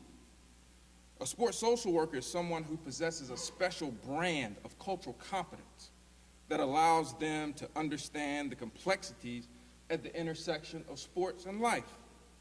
As such, our work can also help athletes in many ways, on the field, or on the court, or on the track, or in the pool. Still, what makes sports social workers incredibly unique is not just our focus on the worth of the person/athlete and the importance of human relationships, but our coinciding ability to pay attention to systems. Even though we are all that, there's still much work to be done by social workers in sports. So today, consistent with the conference theme, mentally healthy athletes mean high-performing students and athletes, I want to briefly discuss sports social work in college sports. In college sports, there are plenty of spaces for social workers to do our work. On account, there are almost 500,000 college athletes and thousands of athletic programs. In an age where athletic departments are bringing male and female, gay and deaf, undereducated athletes, and athletes with other unfortunate circumstances to campus, sports social workers may, in fact, be the best position to aid athletic departments with the development of college athletes. We don't just counsel, we case manage. Not only do we work with the person, but we work with the environment. So let's look at the person.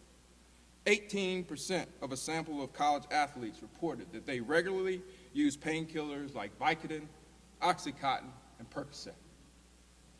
21% of male college athletes and 27% of female college athletes that reported in the last 12 months they felt so depressed that it was difficult to function.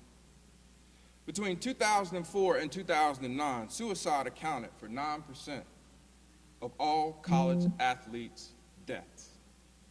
Now, 3 or so years ago, research suggested that 20% of college athletes suffered from depression.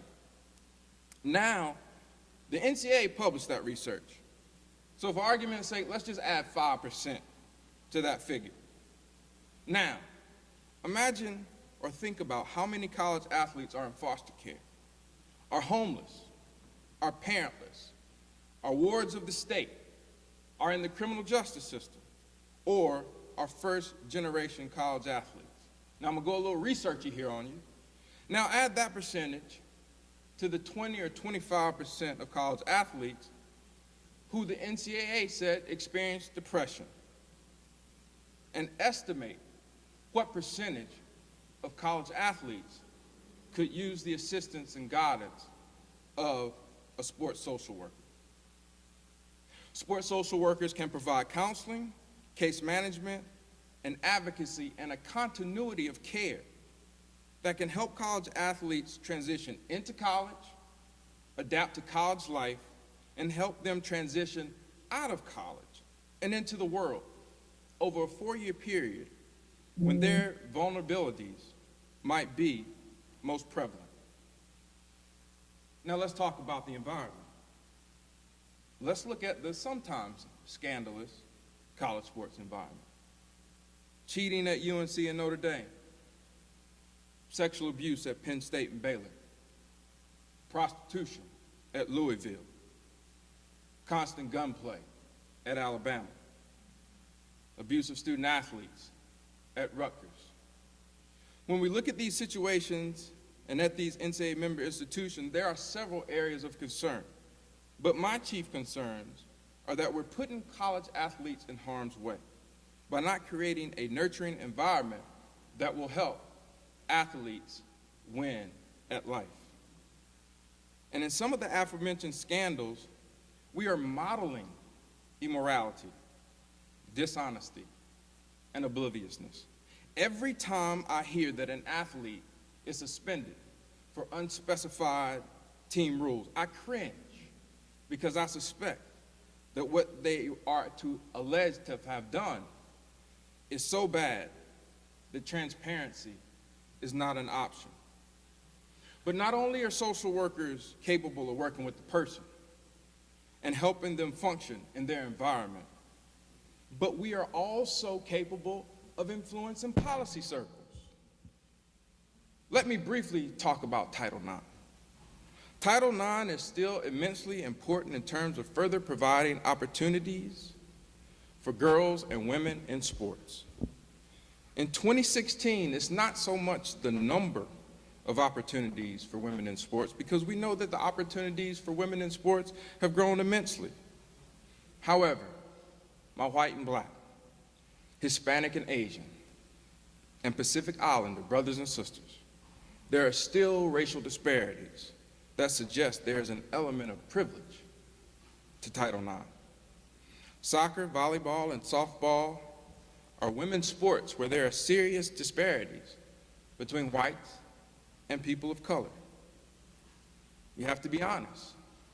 Popularity of college sports largely exists because of revenue generated by the men of color who play basketball and football. Our last 3 presidents, Obama, Bush, and Clinton, have punted or flat out neglected to strengthen or move the meter on Title IX. Maybe it's time for sports social policy to fall within the realm of social work, because we are one of the few disciplines that teaches students to advocate for vulnerable populations. We know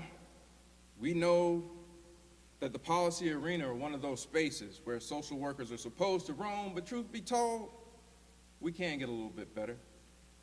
Advocacy and activism are where the battles for social justice and fairness are fought. And so sports social workers' labor is incomplete unless we contribute to the improvement of sports policies like Title IX. Now, there are several social justice issues in college sports, but there is one that I wish to discuss, and that is the notion of adequate compensation for college athletes. Now, when I start to what I call pontificate about adequate compensation for college athletes, eyes start rolling, lips start smacking. So let me explain. I believe that athletes deserve adequate compensation, but I disagree with the idea that colleges and universities should pay student athletes. Social work, ladies and gentlemen, is developmental. So I feel we should teach college athletes ways to fish rather than to limit the amount that we feed them. I truly believe that college athletes should have the right to use their name, image, and likeness to generate income. Currently, they don't enjoy this fundamental privilege that every other American citizen enjoys. College athletes earn a scholarship for which there is no guarantee for an instrumental education. However, they cannot use the name given to them by their parents. They cannot use their God-given likeness and image to generate income for themselves and the families that they left at home. Ladies and gentlemen, this is not an issue of economics, this is an issue of freedom. And social workers have always been at the forefront in the fight for freedom. Now, we're going to have a panel on professional sports today, and there are many spaces for us to do our work in professional sports. There are approximately 18,000 professional athletes and hundreds of professional sports teams. But unfortunately, time does not permit a robust conversation about pro sports. So let me say this. Junior Seau, Chris Henry, Alden Smith, Adrian Peterson, AI, T.I. Oh, no, that's the rapper here in Atlanta. Ray Caruth, Josh Hamilton, Brandon Marshall, Royce White, Greg Hardy, Dustin Johnson, Patrick Kane, Jose Hernandez, and yes, Colin Kaepernick. I could go on, but I will let the images that hopefully appear and race across your mind when I call those names suffice. Earlier, I expressed that we have come far, but there is much work to be done. So what do we need to do moving forward? I want to share with you 6 things. First, we must embrace and exercise our code of ethics and not be blinded by the allure of sports. Secondly, do not be limited to clinical practice. Be mindful of our obligation to activism and advocacy. Third, be cross-sectional. Work across realms. Create multidisciplinary teams and work with professionals inside and outside of athletics. Number 4, promote creative sport social work opportunities, like the field placements at the University of Southern California, where students are working in the Dodgers organization in a macro level practice. Engage, number 5, engage in research. For everyone in this room is capable, despite what you think, you're really capable, of a single subject research design, developing a case study, or conducting a needs assessment. Now, I'll get to number 6 in a minute. But as I closed, when I opened, I talked about a survey that I distributed on the prospect of social work in sports. One question that I asked was, do you see a need to expand the social work profession's definition of vulnerable populations to include athletes? And one respondent said, and I quote, "No!" Exclamation point. I emphatically oppose this, as it would seriously diminish genuinely vulnerable populations. I wanted to type her back, please explain. Instead, I want to present to you number 6. We got to go to work. This ain't over. It just began. In the spirit of my favorite movie, Any Given Sunday, and the speech given by Al Pacino, we have to fight. We have to fight for every inch. We have to fight for every inch in our place in the sports profession. We got to fight for our spots in athletic departments. We got to fight for our spot with the WNBA, with the NBA. We got to penetrate the PGA, and we got to fight for our spots in the NHL and the NFL. Ladies and gentlemen, if you don't get the thing, we got to fight for every inch. Still, this fight requires more than just a bunch of fingers working individually. This fight, and again, make no mistake about it, this is a fight, and it requires a fist. We must work together Sports is sexy, and thus, even amongst us sports professionals, our work can be competitive. But we have to build on what we've done before and continue today to support one another. Just think about, what if the 1 in 4 Project, North Dakota, Ohio State, Wichita State, Utah, Tennessee, Connecticut, Louisville, the folks at Michigan, and the other colleges, universities that employ sports social work, what if they all got together to work on just one thing? Think about it. Hence the term National Alliance. So I want to again close by imploring you to do your job. Or if you're like me, I just call it following my calling. In sports, coaches oftentimes say that as long as each woman and each man does his or her job, that everything will take care of itself, that victory is sure to ensue. So before I leave, I would like to ask you to close your eyes for just one moment. And as you close your eyes, I would like you to think about the day that NFL Commissioner Roger Goodell appoints a social work task force to examine domestic violence in sport. As you close your eyes, I want you to visualize President Clinton, or God help us, President Trump, revamps Title IX to ensure racial proportionality. As you close your eyes, I want you to think about what it might mean if the National Federation of High School Sports develops a national mandatory protocol regarding background checks for coaches. Lastly, I want you to think about the day when athletes work hand in hand with social workers to become the 2016-2017 versions of the great Muhammad Ali. Now open your eyes. Now let's go to work. Thank you. And you don't know how much I mean it. And so let's get started with our next presentation, which is Mindfulness, a tool to build focus and performance in individual and team sports. This presentation will be brought to you by Patricia Dixon, Coach Michael Horn, and Kirk Guanco. And I want to say, I met these folks last night. I had a great conversation with Coach Horn about my ugly golf swing.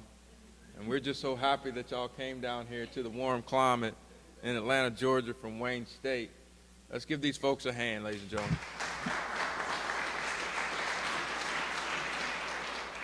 All right, I'm Mike Horn. I'm the golf coach here at Wayne State. We're a Division II school. Most everybody here is a Division I school, but we are the largest D2 school in the country with about 27,000 students.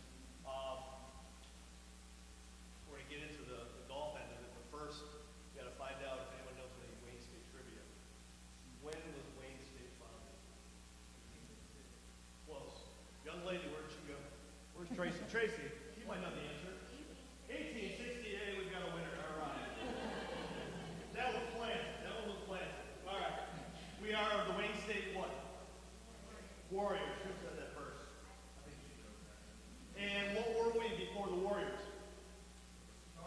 The Tartars. This is coming deep, so hey. We were the Tartars. We were the only Tartars in the country. Only Tartars in the country. So, kind of a unique nickname, but we are now the Warriors, which we embrace. Coach Armstrong will go ahead and get started, explain how the athletics department is helping psychological services. But while we're doing that, we have some things we want to pass out to all of you. I want you to take a piece of candy, but you cannot eat it.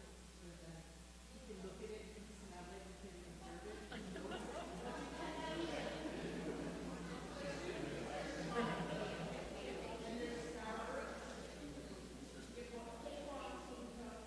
Everybody gets a piece of candy.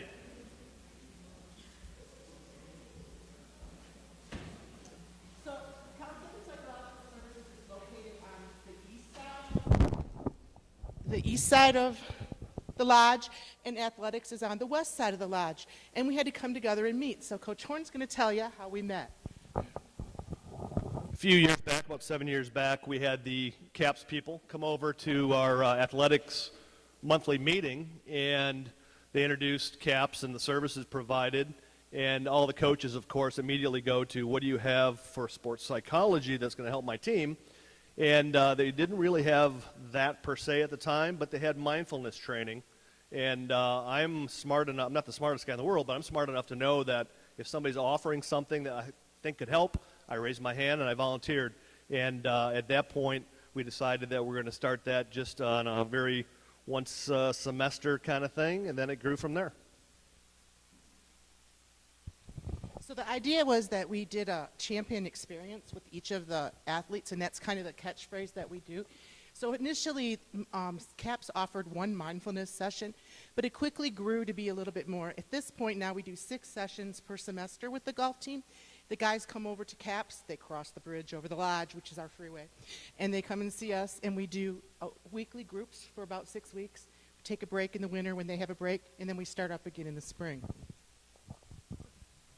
So what we were hoping to do or accomplish with offering this type of support to the sports teams, we was hoping to challenge the idea of stigma and reduce stigma around mental illness and people seeking mental health services. So we were hoping that when the athletic department, the teams, when they would speak to each other, they would be able to kind of let people know who we are, and hopefully that would help reduce some of the hesitancy for them seeking our services. All right, another game. We have a lot of national championships. What is our most prevalent national championship?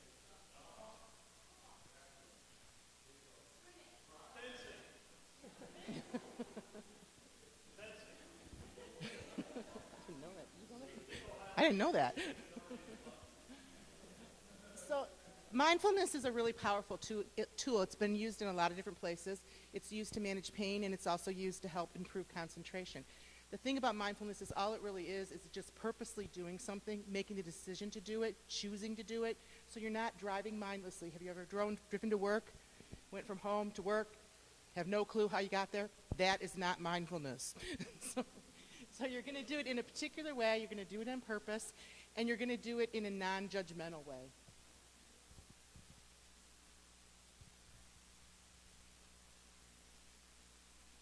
So some of the benefits of mindfulness, it helps reduce anxiety and depression. It helps increase resilience and peace of mind, enhance concentration, improve study habits, and improve relationships to overall well-being.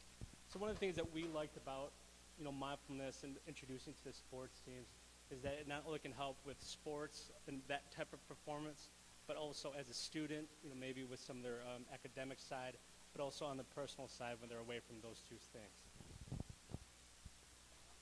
So in understanding mindfulness, there's some key points. The most important thing is it's a mindfulness practice. So much like a sport is a practice, you practice it and you get better at it and better at it. Mindfulness is the same way. In the beginning, you have beginner's mind, and you don't know what you're doing, and as you practice it each week, you do get better at it. And we've kind of instilled that in the athletes as they participate, and we had them practice from week to week when we did a session.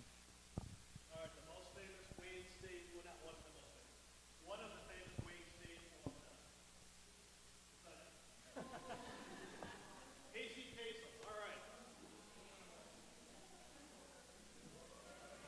You don't know who Casey Kasem is? He did America's Top 40 on the radio for like 30 years. Tim Meadows, Gilda Radner, Tim Allen, on and on. All right, so I'm going to go over some mindfulness techniques. And one of the basic ones that I teach right away to the student athletes is a breathing one. I like the breathing technique because wherever you go, you have it. Unless you're dead, you're breathing. So it's important that the students know this because I tell them that they can use this while they're performing in school as well as performing in sport. So when we practice this, I'm going to actually do it with you guys. So humor me here. What I'm going to do is first explain to you, we're going to breathe. We're going to inhale through our nose to the count of 4, and then we're going to exhale to the count of 8.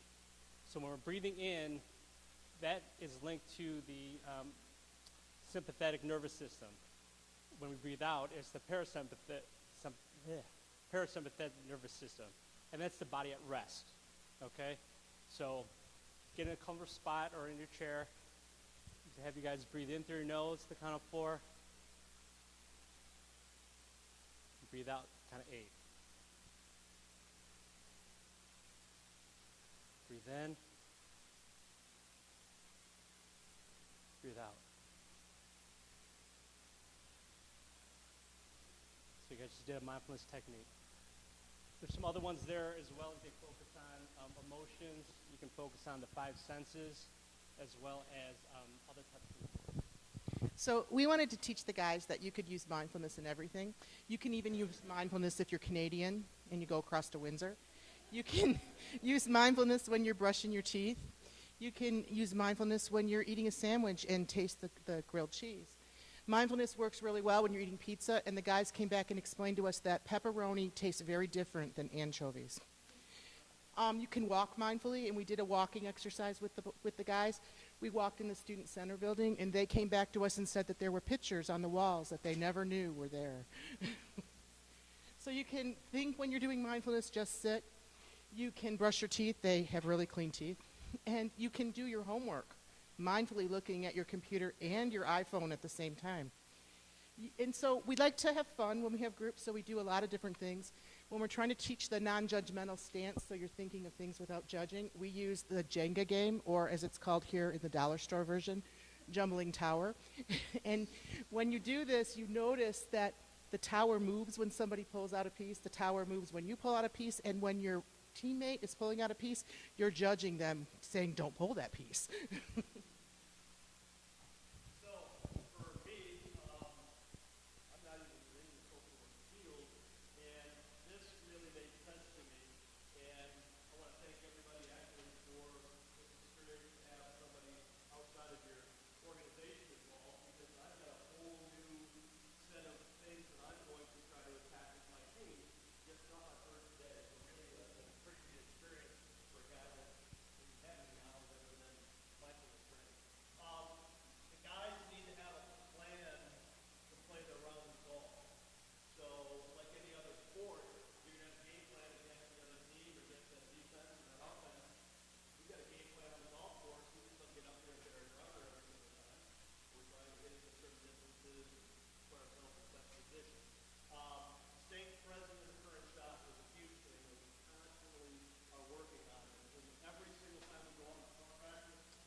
So the players have said a lot of different things, and we're going to run through the quotes for you to read, but there's a couple that we thought were kind of interesting.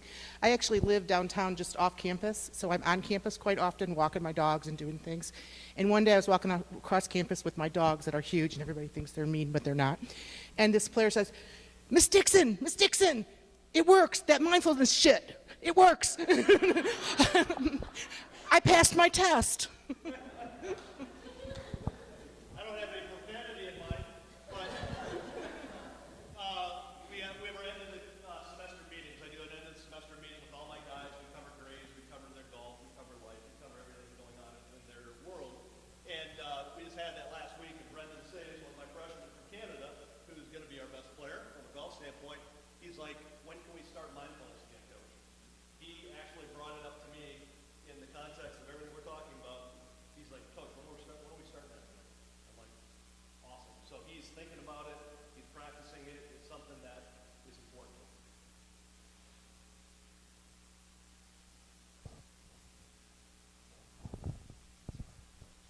So mindfulness has benefits outside of life, outside of the sport. It can help you have a more satisfied life. It can help you focus better. It can help you take a test without freaking out. It can also help you improve your relationships.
So what does research say about mindfulness? So a 4-week mindfulness training program can help reduce anxiety and anxiety symptoms. Meditation can also lower levels of psychological distress. It can help treat serious mental illness conditions, including pain. I think that's a big one. It helps relieve pain as well, or deal with pain. And then mindfulness training can also help reduce symptoms of stress, negative moods, and increase emotional well-being. So what it says about educational benefits. Here it showed that with educational benefits, it decreased the amount of students' mind wandering. It also increased the ability for people to stay more focused. There was a couple studies here that showed that meditation actually improved their semester GPAs and overall GPAs. And the other one that it showed that it increased people's GRE reading comprehension scores.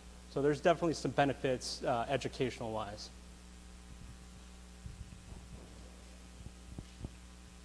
So what research says about benefits to athletes. Present-focused nature of mindfulness techniques promotes attention to performance-relevant cues and enhanced behavioral flexibilities. I think that's the ability to kind of act in the here and now when things are happening and be able to adjust.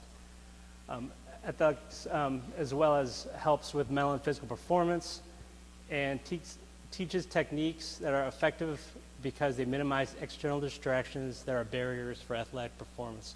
And I think that's where the negative, thoughts come in about like a shot or something. And then again, what we try to tell our student athletes that we're meeting with is that these skills also translate outside of sport, which I think is important because we talked about how after their sport is done, they still have to go on and still live a meaningful life. All right, so me as the coach, did this help the golf team? I was looking around for the athletic director from Michigan use that, but I'm gonna make a joke anyway. There's a school down I-94, like near Wayne State, and they have their W upside down. That's he's not very good. You get this,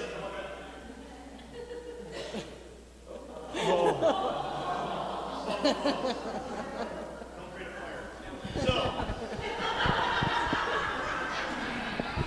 I missed it, but it's probably something in my bowling abilities. Okay. So next slide. What do the stats say are the golfer metrics? I came up with that term. We're going to get that in the dictionary next year, golfer metrics. The golfer metrics for WSU. For our guys, we qualified for the NCAA tournament 10 of the last 13 years. Prior to 2000, when I got there, we had never qualified for the NCAA tournament. We are currently 8th in the region. We have one more tournament that's not listed on GolfStat. We might move to 7th in the region. We have about 40 teams in the region. We've won 4 regional tournaments in the last 7 years.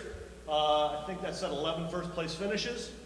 And I've got 20 individual medalists in the last 7 years. So the golf stuff, the golf end of it, seems to be working pretty well. Then if you look at the academics, this is the one I can tell you is working for sure. Prior to 7 years ago, this is how many 3.0s my golf team had. That's a 0, in case you can't see. We have had 7 academic All-Americans. 3 of our teams have been all academic American teams. 8 of the last 9 semesters, we've been a 3.0. Last semester, we had a 3.37.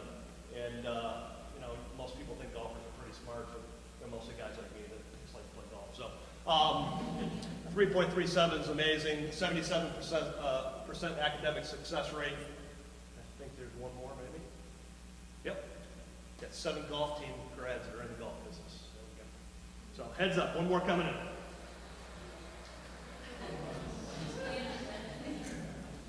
So, do you remember that piece of chocolate we gave you that you didn't eat? How many of you thought about it from the time you're talking? That is not mindfulness. So, we do this exercise quite often with the guys. We have that little piece of candy when we're going to make pizza or something as we're going along because it's important for them to make sure they're eating. And so, what you do when you eat a piece of chocolate is you use mindfulness. That means you unwrap it mindfully. You use your 5 senses. You're going to smell it. You're going to see what it looks like. You're going to put it in your mouth, and you're not going to barf it. You're going to let it dissolve. And that's a simple mindfulness exercise. Thank you very much. Without further ado, our next presentation is New Generation Athletic Behavior Model by Mr. Joey Garcia, MSW, from the University of North Dakota.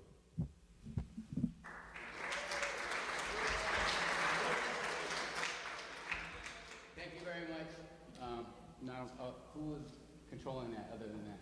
If I just go like that, and I'm good to go. All right, cool. All right. How's everybody doing? You need to hold this up? That's the first time. It's the first time someone said I ain't loud. Okay. So, I want to talk to you all about a very near and dear topic to me, which is the Generation Athletic Behavior Model, the guide to working with millennial students.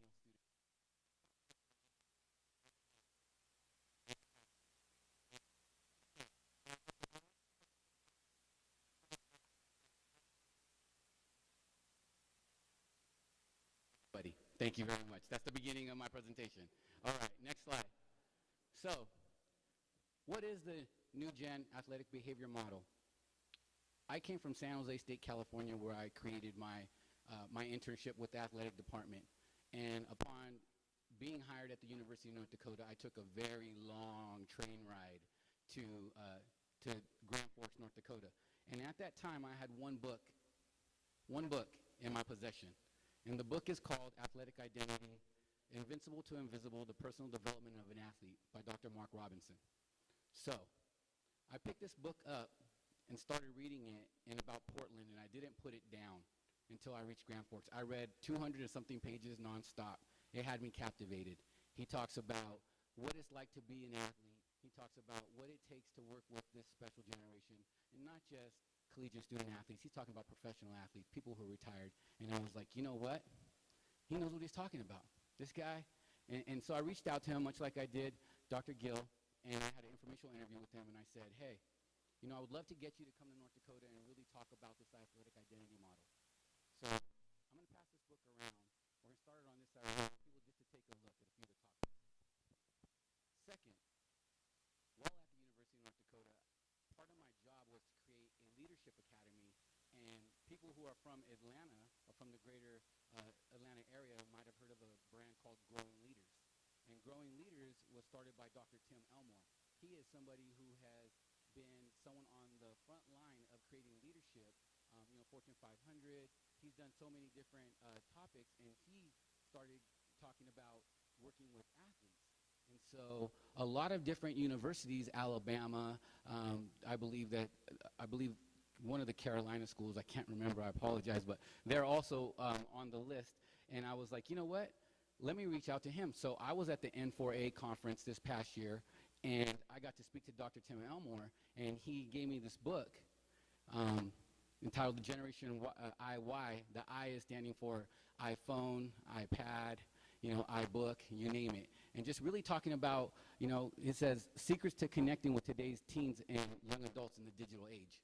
And I was like, interesting read. Okay, so if you look up at I'm passing it around here. So if you look up at my model up here, I said, you know what, I see a lot of similarities. There's a lot of things that seem to be overlapping between what Dr. Elmore is saying and Dr. Robinson is saying. And so I said, you know what, I think that is the area that I really need to focus on when I'm working with student athletes of today's generation. And so I called it the New Generation Athletic Identity Model, because I really started to think of it as this is going to be the tool that I hope that a lot of practitioners who work in athletic departments or who are social workers that are inspiring to work in athletics are going to start to use. So I'm going to touch real quick on Dr. Elmore. Dr. Elmore, there's 3 areas that seem to be key themes. He talks about the millennial generation are overconnected, they're overwhelmed, and they're overserved. Now, I think we had a pretty good showing of how people are overconnected, right? Like, all the hands went up. Everybody's on social media, If you look at it, he did a focus group, and he said his group revealed to him that the millennial generation are lacking in conflict resolution, patience, and listening skills. 3 things that are, obviously critical that me, being part of Generation X, kind of aging myself a little bit, being part of Gen X, I remember what it was like to go outside and actually play and run around with my friends. And now you see people, if I'm with a group of people at the table, we're all on our phones. I'm going to text you and ask you what you want to do as opposed to just go and say what you want to go do, you know? And when I thought about that, I was like, there's a relationship there. It's the fact that we're losing, or the millennial generation is losing those coping skills. They're losing the social dynamic, the social learning, because they're not socializing anymore. That's why they're having a difficult time in job interviews. That's why parents student athletes are bringing their parents to meetings as if they're their representative. And Greg wasn't lying when he's saying, look at mom and dad. They're over here acting like they're on the team. And yeah, they're on the team, but I need to talk to your child right now. I need to talk to them. Another thing that they're talking about is the technology. He just talked about, just drove it home. Technology was supposed to make things faster. I'm supposed to be able to look from point A to point B like that. Now, instead of just going from point A to point B, I start looking at everything else. I'm like, I'm supposed to take 5 minutes to look something up, but now I'm looking up 5 other places. Oh, they recommended me to look at this. I'm going to go check this out. You're spending 45, 50 minutes. Technology is taking over our lives.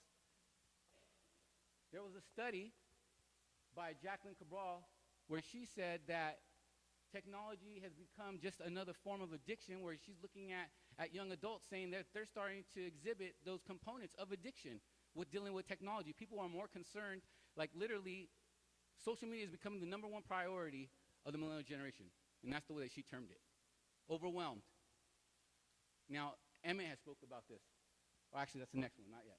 So the expectation to succeed is both internal and external, yes? Like, we all want to do well. Doesn't matter what we're doing. We all have this internal pressure, this internal desire to do well. And then there's this external piece. Parents, family, friends, coaches. There's this pressure that's coming on. Which one is more? Which one is like, you can put just as much pressure on yourself, and we say it ourselves. We say it all the time, right? We're our own worst critic. We're harder on ourselves than anybody else. The American College Health Association, oh yes, he did talk about this, see? They did a random selection survey where they said that 94% of students reported feeling overwhelmed.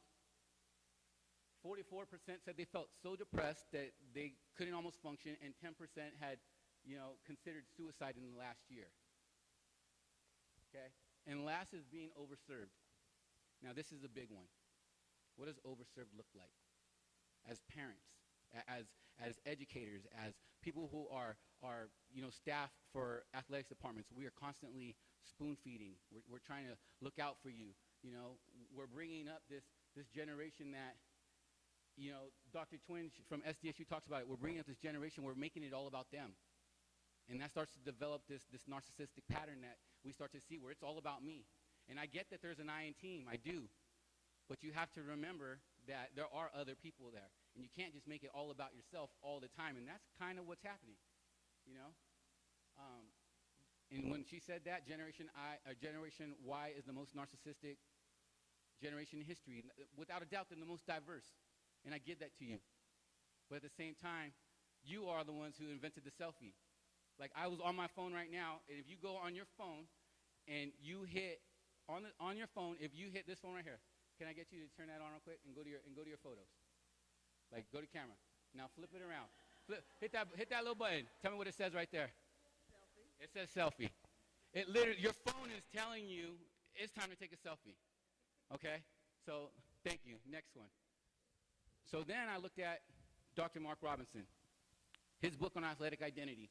He talks about, his definition is the level of maturity of understanding that an athlete has of his or her potential to maximize their opportunities. And I asked Mark, I said, what do you mean by that? He's like, there's 2 things. One is we have to admit that an athlete's status in sports or on a team could end at any time, which is automatically going to impact their status as their athletic identity. So it's going to change it instantly. People get cut. Teams get cut. It happens. The second piece, thank you, here we go. The second piece is that the longer that they participate in sports, they're obviously going to have a deeper commitment to their student athlete life, or to their student identity. So, one thing he talks about when he talks about collegiate student athletes is that for 95% of college student athletes, this is the pinnacle of their success. This is what they've been looking forward to. you know, and pardon them, and I'm not mad.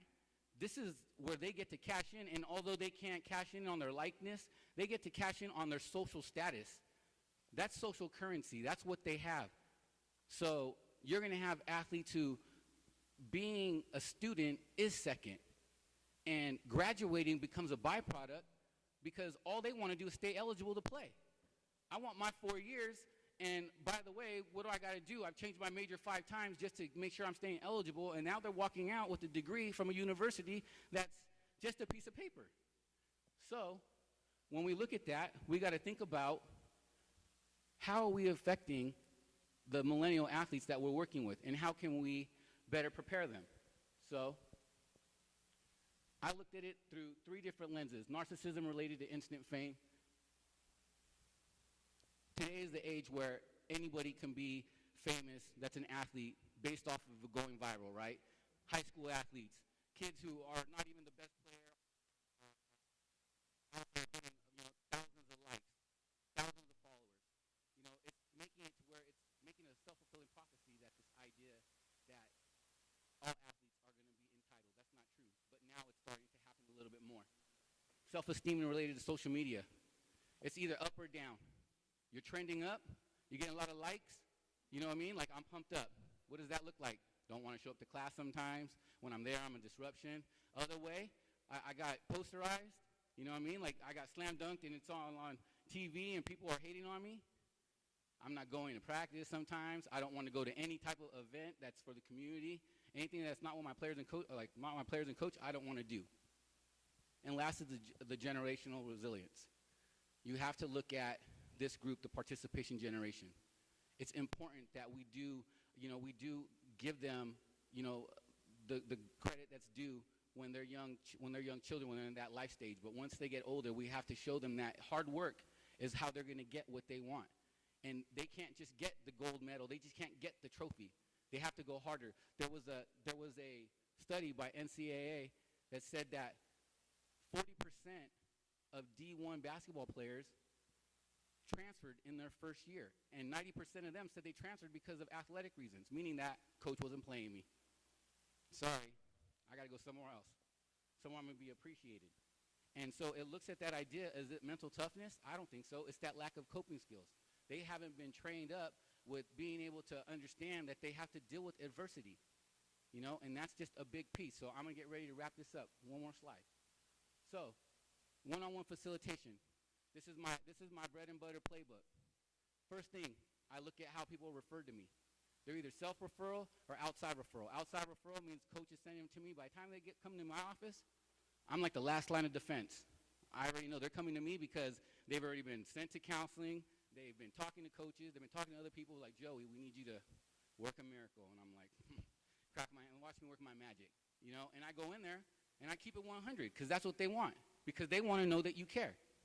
You know, the self-referrals are the ones that you can get a little deeper right away because you know that they are ready and prepared. They're coming to you. They're taking the initiative. They're being proactive.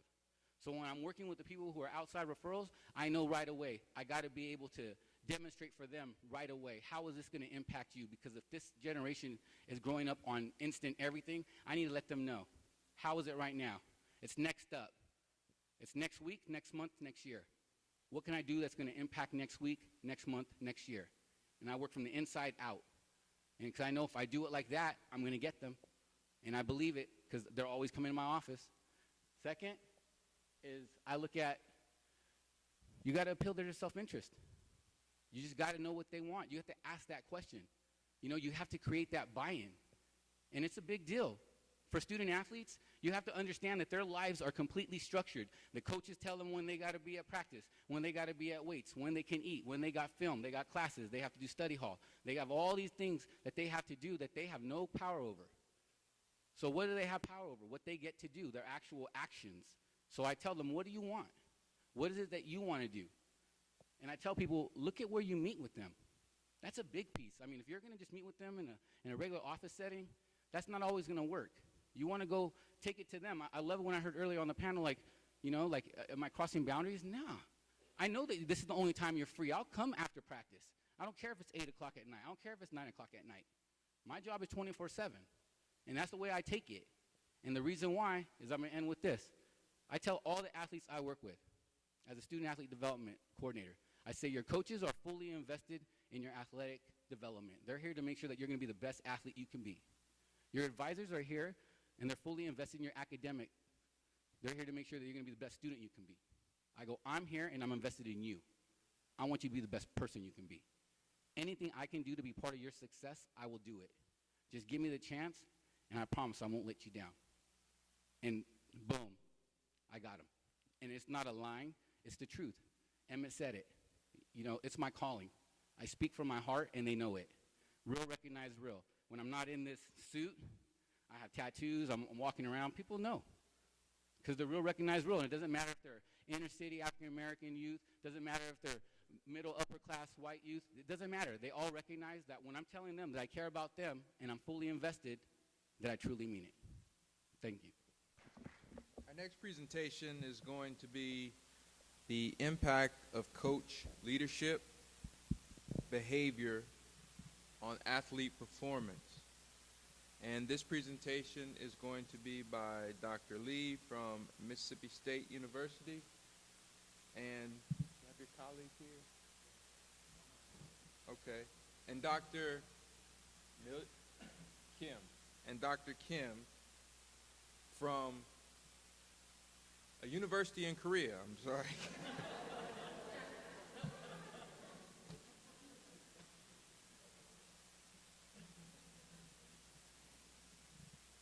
Hello, my name is Younghan Lee.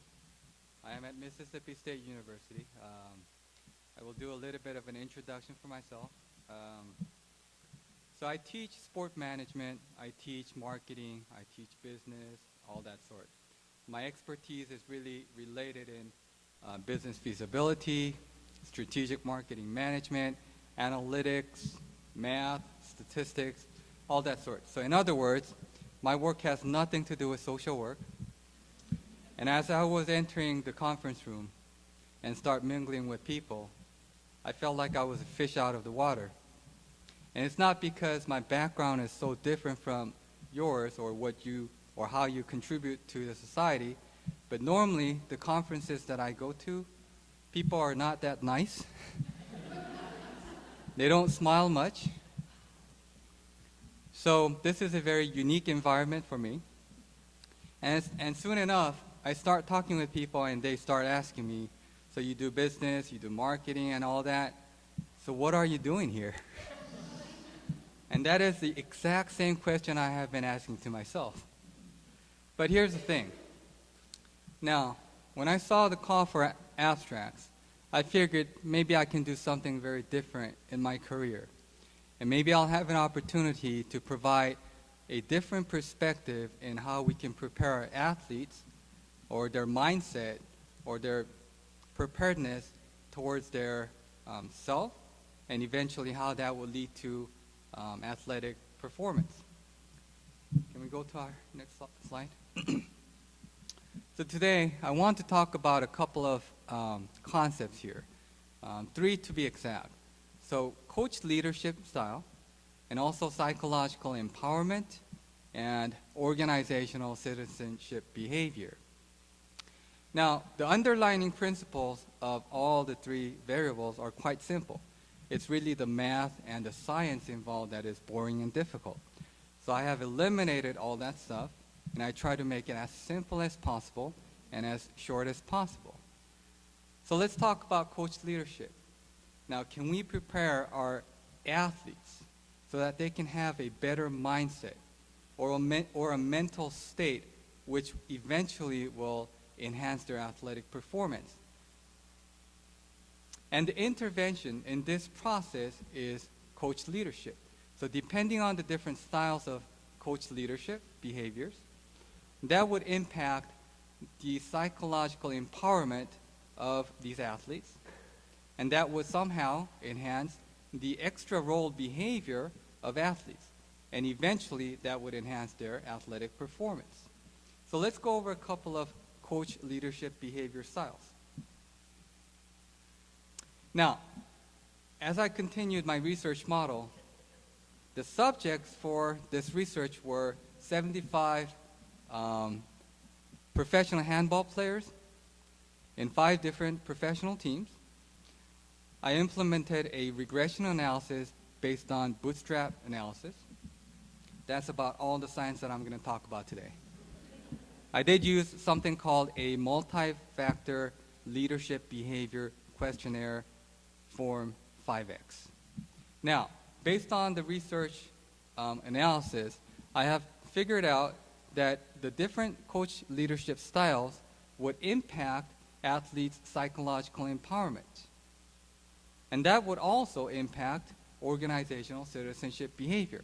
So in other words, psychological empowerment would mediate the association between coach leadership styles and their civic virtue. So if you look at the slides up there, you see different types of coach leadership styles. I will not go over all the details of different coach leadership styles.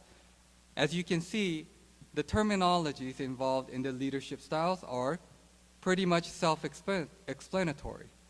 But today, I want to bring out 2 specific and distinct coach leadership styles that you might have some interest in. One is the transformational leadership, and the other is the transactional leadership style. Now, transactional leadership typically involves incentives. So you provide an incentive in return for a specific goal. So for an example, you would provide a lump sum of money for, let's say, a certain performance. So if we're talking about professional sports, let's say an NFL, you ask the quarterback to give maybe 10 touchdowns a season, and in return, you pay him a lot of money. Now, if you want an extra performance, what do? You provide bonus, and you would ask for maybe 2 additional touchdowns. If you want a higher goal, then what you do is, then you would ask for a postseason appearance. Then you provide more incentives. That's how a transactional leadership would work. Now, if we go to the next slide, you see a transformational leadership. In contrast to a transactional leadership, transformational leadership is about providing vision, providing an image, not a goal based on incentives, but something that you would refer to as something larger than life. So let's do this together. We will succeed together. And you're instilling this tremendous power of a vision to an athlete. These are the 2 different leadership types that I want to talk about today. Now on the next slide, you see a word empower. Empower originally means providing authority or power to handle certain matters on your own. Now empowerment is really about the ownership of what you are and how you behave in an organization. So psychological ownership is not something that you would refer to, let's say, for an example, you give Peyton Manning, a quarterback, a chance to audible during a game.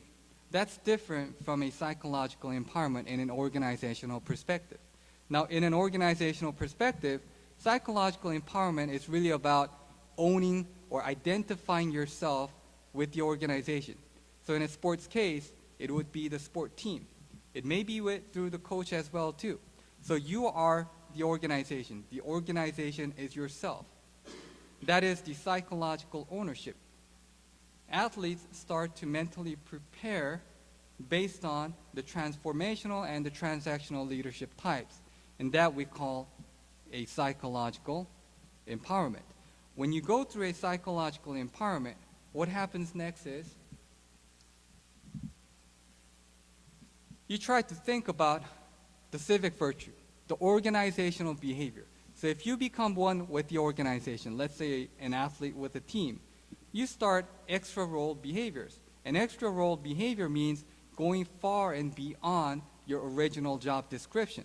So in a sports case, it's not about taking control of your performance, but it is really about taking control of your own behavior toward your organization or the management. So a couple of examples would include something like helping out your trainers, helping out your fellow athletes or players. bringing the water bottles when that was not really part of your job description, or drawing the lines when you are training for a training session, or extra work after the training session is done.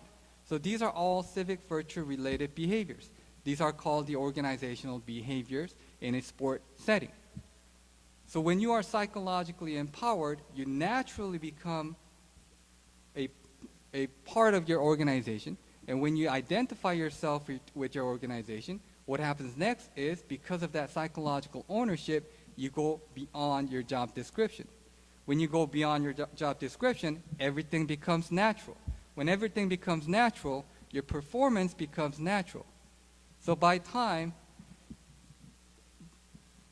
in a specific sport training session, if you go beyond your regular training sessions and you're spending more time and you're physically there more often, what happens to your performance?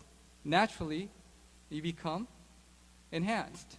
So in that case, eventually your performance will be enhanced.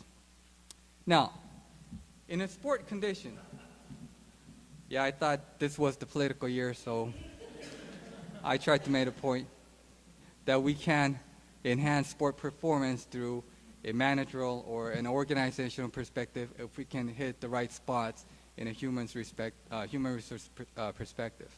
So can we go to the next slide? All right, but sport is a very unique environment. It's very different from a conventional business. In sports, athletes are hired, also retired, of course, and they come back as well. They're injured. You have the drug problems, gambling problems, promoted from a minor league to a major league, demoted from a major league to a minor league.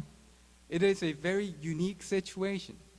If you compare with a conventional business employee and management relationship, this is far more complex.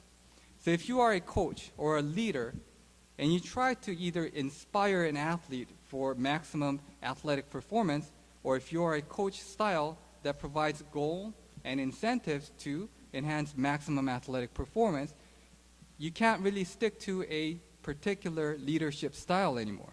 You have to be able to modify that style and adjust to the changing environments in a sport setting. So in conclusion, the research insight tells you that we would have to have a situational coach leadership. Now, has it been proven that if you stick to one coach leadership style, that would actually maximize athletic performance? No, I have not seen that type of research yet. And vice versa. If you have varying types of coach leadership style in one coach or a leader, does that help athletic performance? I have not seen that type of research either. Now, the question here, or the point that I'm trying to make is, we have to at least consider the varying environments of sport, and also consider the complex mechanism or the dynamics between an athlete and a coach or a management relationship. In that sense, if you take the situational approach in athletic performance, while you are a coach and you are either inspiring or providing incentives for a higher athletic performance, then that would be most appropriate. That is the end of my presentation. Thank you. All right, coming up next is Mark Felizi. Mr. Felizi, and he's going to be presenting on the artistic endeavors of clinical social work and coaching. But before I bring Mark up, please remember hashtag NASWIS_2016. Hit that one time on your social media, please. Please keep hitting that. Please welcome Mark Felizi, LCSW PhD from Milledgeville University of Pennsylvania.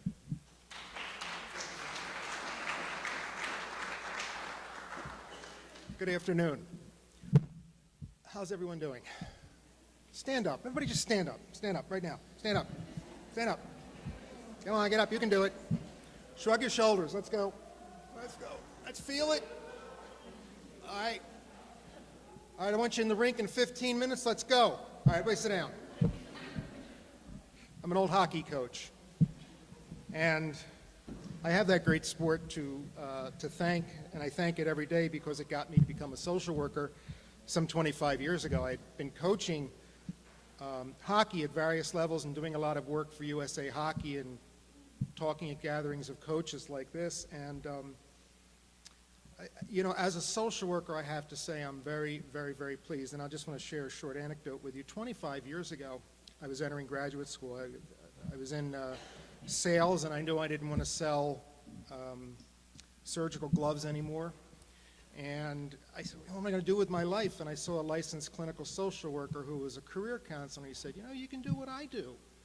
And he was sitting on a couch with his dog in his lap, had a pair of cutoffs on, and I said, you know, I could do this. This is okay. But I had been spurred on to that by coaching. I loved working with young people. I loved developing programs. I loved talking to young people about their issues and their challenges and their successes. And I recall going to my practice professor who was in charge of our theses at the time, and I said, you know what I want to do? I want to develop a program where I'm coaching where I can have young people, boys and girls of any age, who don't have the, what are you going to call it, financial capability to play the game of hockey, because as one of our speakers said this morning, it can be expensive. 25 years ago, it was expensive as well. And I remember my professor at the time saying to me, yeah, what does that have to do with social work? And I kind of shrunk away, I'll be honest. And then seeing this today, seeing this great organization today, and seeing the turnout today is just, to me, it's heartwarming, it's magnificent, and I know we're going in the right direction. So give yourselves a round of applause for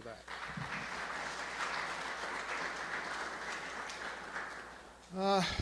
So, I've got this lofty title of what I'm going to talk about today. So, in addition to being a professor at Millersville University, I'm also a licensed clinical social worker. I have my own clinical practice in Wilmington, Delaware. I work primarily with adolescent males and young males. And a lot of what I did in coaching carries over. So I wanted to share that with you today and just ask you for a second, if you could just close your eyes and imagine in front of you an artist easel, a blank easel. A blank sheet of music, a block of stone, which is to be used by a sculptor for whatever reason. You know, some of you may say, all right, Felizy, what do you know, it's a block of stone. What do you want from me? I'm a coach. I'm a social worker. I'm not an artistic person. And I would probably argue with you and say that you are an artistic person. Next slide, please. Oh, next slide, I'm sorry. I already asked you to imagine something. So what does artistic mean? And you can see it says having or revealing creative skill. Now, those of us who are coaches, those of us who are social workers, when in our time have we not been creative? We've had to be creative to come up with new ideas for interventions for clients. We've had to be creative to come up with new practice ideas. We have to come up with something different, correct? In and of itself, you're displaying creative skill. You're displaying, in essence, artistic skill. I know that whenever I work with clients, I just can't give them the same thing every day. And whenever I coach, I can't trot out the same practice plan every day. We've got to challenge our players and have them develop their skills. And the next two slides, please. I want to skip over that one. There you go. So the last 15 years or so, I've been teaching at the college level, and I tell my students, I'm sort of the practice guy, if you will, at Millersville. I teach the beginning practice courses, the micro practice courses, and the graduate level. And practice is a passion of mine. I've written about it, and a lot of my grounding does come from coaching. So I just want to talk to you about a few of the points that I have up here and tell you how they're similar, or discuss with you how they're similar to coaching and to social work. Curiosity. Are we not curious? Weren't we talking earlier that we need to know where our clients and where our players are coming from, emotionally, physically, spiritually, developmentally? We need to know that. We're curious about the people who work for us, or are playing for us, or are in front of us. We're inquisitive. How did you end up where you are now? What about this do you enjoy doing? What makes you go to the field house at 5 o'clock every single day, work out, and then go to breakfast? That takes a lot of determination. What's your family like? And in being curious about a client or a player, what are we doing? We're developing a better understanding of their motivation, of their desire, of their devotion. and of their interest as well, too. Daring. I don't know any of you. And as such, I asked you to stand a few minutes ago, right? Or you could have told me to go take a walk. But since we're mostly social workers and coaches, we're nice people, so it wasn't much of a dare. But anyway, as a coach, we dare. A few seconds left in the game, I'd pull the goaltender when everybody else would be screaming at me. We'd take a shot on net. That's not in the book. You shouldn't do it that way. You work with a client, you think about something that you have to say to them that may be difficult, but you have to say it to get it out there because you trust the relationship that you have with them. It's being daring. So many similarities. Imagination. We have to come up with things that are different to keep not only our players interested. Did I say 6? I don't have my glasses on. Just shout it next time. We have to be imaginative. As I said, if I gave this same talk 10 years from now and you saw me, you'd say, Mark, why don't you come up with something new? I can't speak the same way to people that I did 20, 25 years ago. We have to add things. We have to come up with new, daring ideas, if you will. What else do I have here? Confidence. Coaches, social workers who are working in a one-on-one or a group or a family capacity exude confidence. And when we exude confidence, we know we can do a good job. I think, to be one-on-one with a client who's in an emotional state, you have to be fairly confident of your abilities. You have to be fairly practiced. As a coach, telling a player that they're not going to play on our team anymore, you have to be confident in your abilities to say the right thing. Not only that, we instill confidence. Right? How many of our clients have said this, I just can't do this. I don't have the ability to do this. And it becomes our job to instill confidence in them. I know you have strengths. I know you can do this. I've seen what you've done before. And consequently with players, our job is to instill confidence in themselves, in their teammates, in their coaches, in the program. It's our job to elevate them. Or in a social work sense, it's our job to help them elevate themselves. This is one of my favorites, ability to lose yourself in the process. You ask an artist, how long did it take you to create that sculpture? Or how long did it take you to create that painting or that song? They might not be able to give you an answer. They may say, I don't know. Time, when I'm trying to create something, time really doesn't matter to me. I don't know. And that's giving yourself the ability to lose yourself in a process. Social workers are great in believing about process, right? It's not about the accomplishment, it's about the process itself and the trip that you took to get there, the journey. Same thing with coaching. I don't know if any of you have ever had the opportunity to look up and say, holy cow, there's only 30 seconds left in the game. We're winning, this is great, but what happened? You were so involved in the process of working with your players, of coaching your players. And I've had the same thing happen to me as a clinician where I look up and all of a sudden it's 5 minutes to the hour and I think, oh, I got to get to my next client. What was going on here? Well, I was so involved in the therapeutic and helping process that time just flew by. I didn't even think of time as an issue.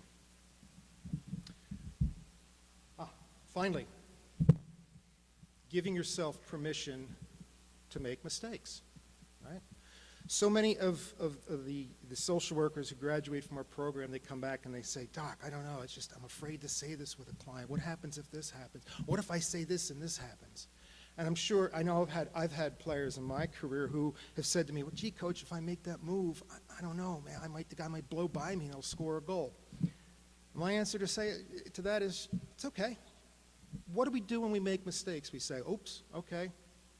What happened beforehand? What do we need to do to keep that from happening again? It's a great learning moment. But you have to give yourself that ability to make mistakes, or else you'll be so narrow, you'll be so constrained, you won't be able to move outside your level of comfort. You won't become daring, and you'll never lose yourself in the process. I don't know how much time I have left because, like I said, I don't have my glasses on, but I will say this. I hope that for the last few minutes you were able to lose yourself in the process. And if you take anything away from this, just take away from the fact that the work we do with young people, with people who are our clients, is not only creative, but it's a great deal artistic. Thank you very much. All right. Thank you, Mark, so much for for that presentation. I'm just blown away by the diversity and work that's being presented today. We're going to keep it going. Our next presentation, the sports social work model, using social work values and ethics to improve the health and functioning of college athletes. We've got George Ballesteros from Ball State University, Cale Hansen, also from Ball State University, and also Matt Moore from Ball State University.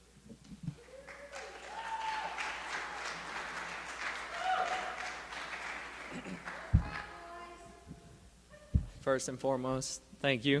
Can y'all hear me? Yes, no, maybe? Are we alive? That's probably the better question. All right, thank you in the back. Appreciated that. All right, so yeah, I'm George, third-year master's student at Ball State, studying sports psychology and counseling. So everything from today has been very new. Not too familiar with social work, but you know, got a lot of new information today. So hopefully you all like our presentation that we have.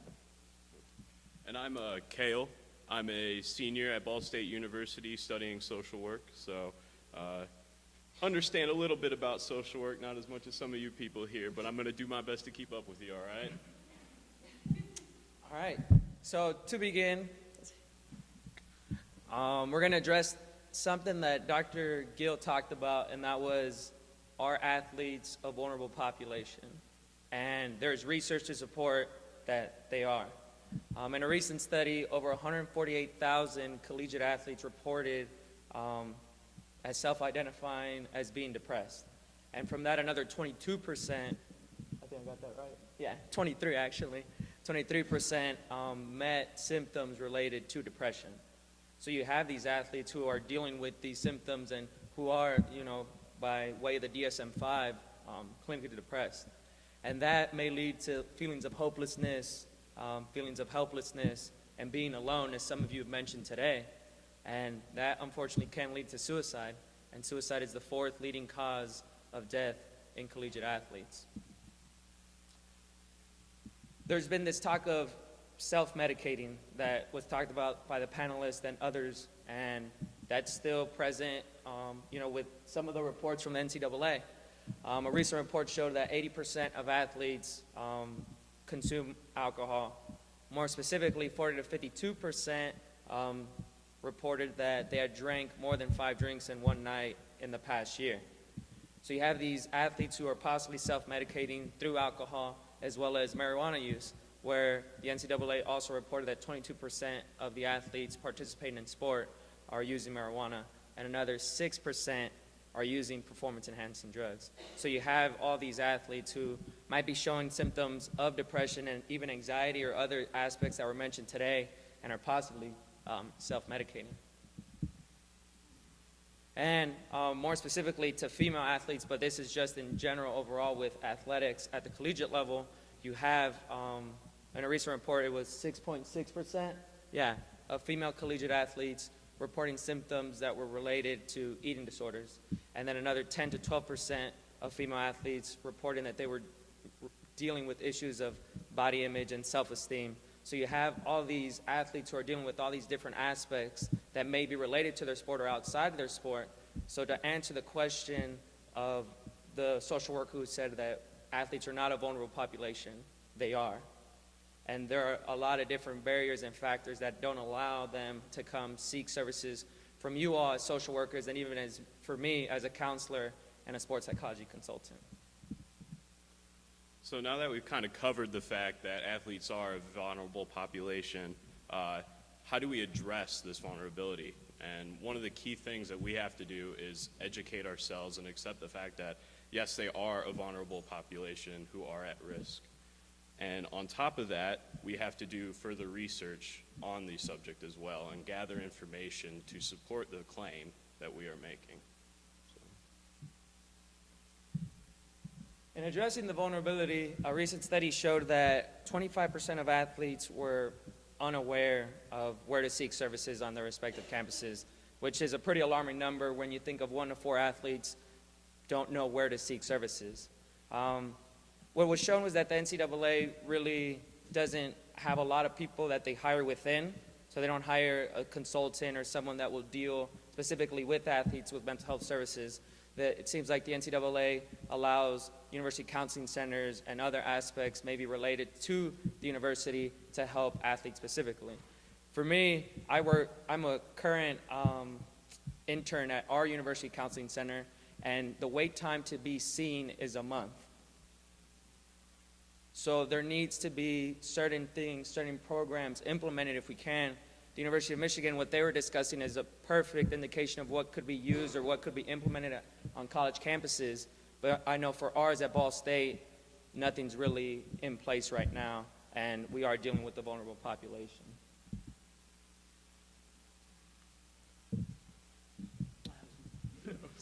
So to continue on, some barriers that have been reported by athletes were some of the things that you all discussed today. The panelists discussed the lack of time. As the recent report was the lack of knowledge in regards to services. Stigma is still a big thing that surrounds the use of mental health services. Looking weak, and even the athletic repercussions that might come along with using services. A part of this study that we conducted, we won't really get into the findings of what we did in regards to our focus groups, but definitely one of the things that the athletes reported was the lack of time. Working with athletes, they discuss there's 20 hours at least that go into athletics, but that does not account for travel time, for schoolwork, for working, who athletes who might be parents or might have to take care of their own families. So these are some of the barriers that need to be addressed in regards to working with athletes. So to overcome some of these barriers, one of the ways we did was we looked at it in a social work perspective. And through this, our research question was, do mental health services that are available to athletes encompass the values and ethics that we have in our social work profession? And we studied this with a web-based survey as well as doing focus groups outside of that. So this is a little bit about our studies and the participants within it. So we had 221 Division I NCAA athletes within our study. The mean age was 20 years, and our range was from 18 to 25 years of age. 36% of these athletes were seniors in college. 70% of them were identified as white, and 20% were African American. So these athletes consisted of 19 different sports, with the majority being from swimming and diving and volleyball. However, we had hockey players, we had golfers, we had wrestlers and gymnasts, so we really had a wide range of people.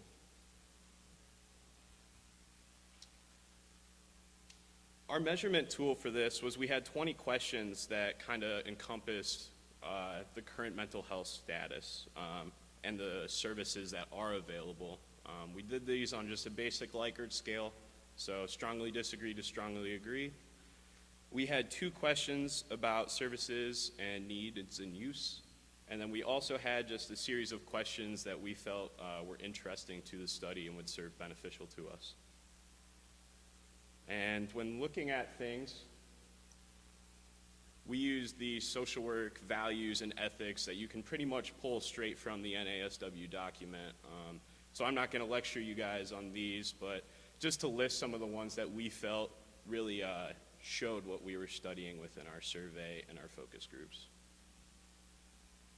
All right, to move on to our results, this was one of the more predominant things that, or alarming things that we found was over 50% of our participant pool mentioned that they needed to seek services. But then on the other hand, only 30% said that they actually had used services in the past. And that 50% there doesn't account for the people that probably do need services, but in their mind they're like, I don't need to go. That means I'm weak. It's usually a last resort kind of thing, or I can handle it by talking to teammates or other, through other avenues. So that difference is probably higher. And that's alarming for us because that means these individuals are not coming and talking to us or other mental health professionals, and they could benefit from working with some of us or all of us.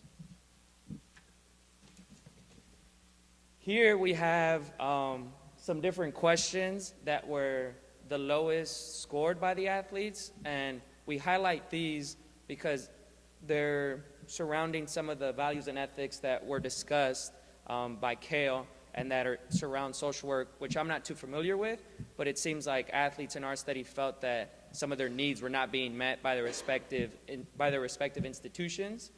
And that's unfortunate because some of these aspects that are up here are things that are in control of the university or the university can do to help their athletes feel that they have the help they need to have or seek.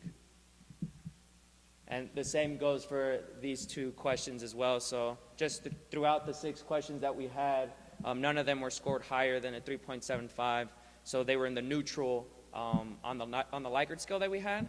So again, not where we want it to be. We would want a lot of this to be agree or strongly disagree, feeling that the needs of the athletes are being met. Further, with a minute to go, we only got 2 slides, so we'll be quick.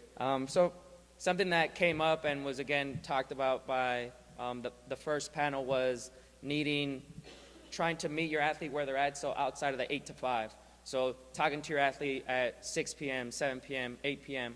As a consultant, I work with a team who I meet with at 7 in the morning. So like I meet them and try to help them at whatever time they're available. So then UCCs need to, which UCCs are the kind of the person or the avenue that a lot of these athletes use, need to have better than that 8 to 5.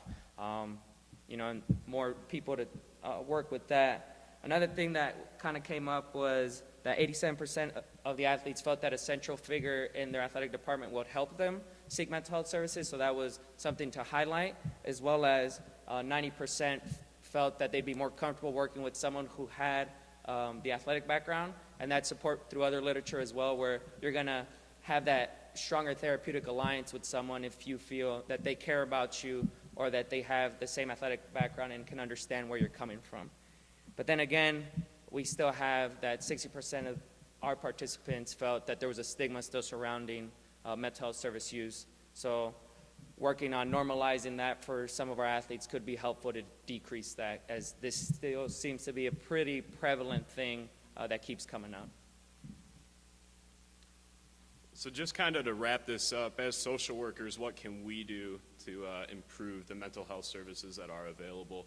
And I guess the main thing that kind of it all comes down to is using our social work values as tools, being there for social justice, looking at the value and worth of every individual, and being able to take times out of our lives to come in at odd hours to help these athletes. There's things that in our profession, it's not always nice. Nobody wants to get up at 3 in the morning to meet with an athlete, but sometimes we have to do that for the better of them and for them as students and as individuals.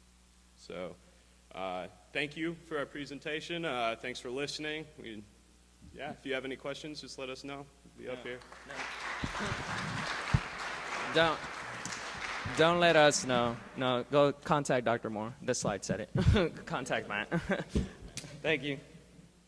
Next is a presentation on the challenges experienced by collegiate African-American male athletes.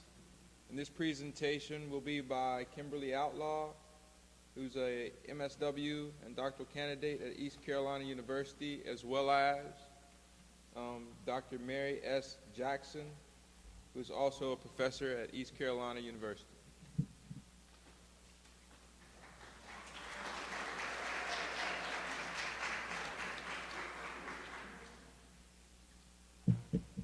Good afternoon, everyone. Good afternoon. You guys sound a little dead. Come on. All right. We're supposed to be a sports environment. We need to be a little bit more energetic, right? All right. So I just want to talk to you guys. This is somewhat of a snapshot of my dissertation topic. So I wanted to share with you guys what I've found so far and what I'm continuing to study as I go along. This is my last semester as a doctoral student, so I'm pretty excited about that. So let's get it going. All right, so again, the purpose of this lecture is to identify challenges that I have recognized with Black athletes who are on the collegiate level, not just at my university, but nationally. I have very strong ties to athletics. A couple of family members of mine are professional athletes, and they played at power conference schools. One of them just won an NBA championship, so I'm very proud of him. So let's take it back a little bit, though. What makes African American males or African Americans unique is that a long time ago, or in the past, they were very restricted from competing in collegiate and professional sports. You know, severely restricted, that is.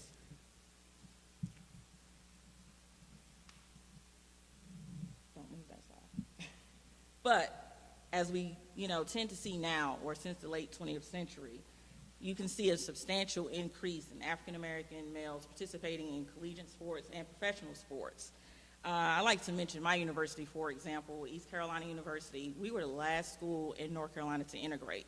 And not a whole lot of people know that. And the reason why I brought that up is because you would think that private schools like Duke or Wake Forest would have probably been, because they make their own rules. But coincidentally, it was my school.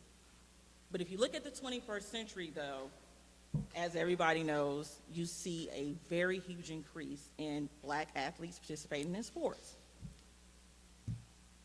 Now, I want to ask you guys a question, because everybody in here claims to be sports people, or we're sports social workers.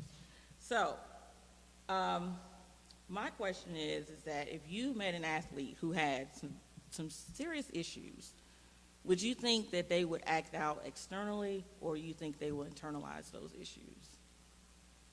Anybody can answer. Both. That could be true to some degree, but for the most part, they're more likely to internalize them. Because if they act out, the risk of them being suspended from their respective sport is at hand. Losing scholarship, et cetera, being isolated, and all of that. So, I want to talk to you guys about competition. I don't think anybody in this room is more competitive than me. And I say that, and that's not always a good thing. I used to be that fan, both professionally and collegiately, that would throw shoes at the television, curse players out. Growing up, I used to beat my cousins up playing basketball because I wanted to make them tough. So I'm all about competition. Now, I recognize that, but I also recognize now that that probably wasn't always the best thing or the best person or the best way to be. And I say that we all want our teams to win, or we all want our student athletes to be successful. At least I do. But there comes a point where when they are not competing at the highest level, we have to take a step back and say, why? Dr. Gill, he gave me a study back in 2011, and it was called, he said, Ms. Outlaw, you need to read this. And it was actually called The Glorified Self. And in that study, it was by Adler and Adler, and it was done in 1989, and they talked about, basically, it was 100 participants, and it was of a collegiate basketball team, and they looked at how athletes look at themselves, a viewpoint of how they look at them. And basically, from that study, if athletes felt they were competing at the highest level, they felt very good about themselves. They had high self-worth, self-confidence, internalized motivation, all that great stuff. Things that we want them to have, because if they compete well, they're rewarded. Fans like me are happy, alumni is happy, boosters are happy, coaches are happy, right? So, but when they don't, bad things happen. And also, the American dream, I put that up there for a reason. A lot of these student athletes come from very low socioeconomic status situations. Let's just be honest about that. There's a lot of pressure riding on them to succeed and achieve high expectations on and off the field, especially by their family. So, when you look at the family pressure, depression, drug abuse, and you also look at prescription and illegal drugs and feelings of isolation and even racial discrimination, and yes, I say racial discrimination because you do have that at predominantly white institutions towards African American male athletes. True story. When the University of North Carolina opened up their museum, I was ecstatic. I am a diehard Carolina basketball fan. My house is Carolina blue, even though I teach, and I got all my degrees from East Carolina University. But I remember my cousin and I going to the museum opening, and he was, very well appreciated there. But just when we walked off campus, we were just like right across the street, those same people that were over there congratulating him and taking pictures and selfies or whatnot with him, they were afraid. He was the same guy, but they were afraid because he wasn't in that same environment, that setting. He was a big, black, scary man, and it was just like 5 minutes ago you were just with him. So those things do happen. Or some professors, they talk about how you're only here because you can run, or you're fast, or you hit hard, or you play very well. I mean, not even probably considering that these student athletes could be smart, and how we always steer certain student athletes to certain majors. Mary Willingham talked very extensively about that in her book about her experiences at the University of North Carolina at Chapel Hill.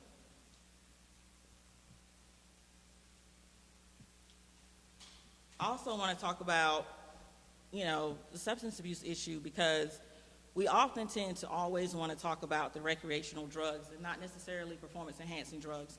I have a lot of student athletes who report to me that they use performance-enhancing drugs because they don't want to lose their scholarships.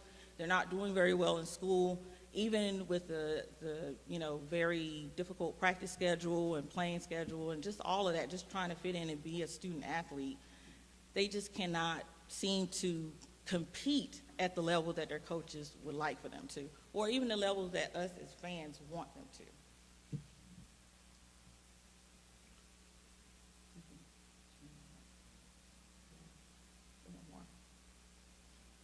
Depression.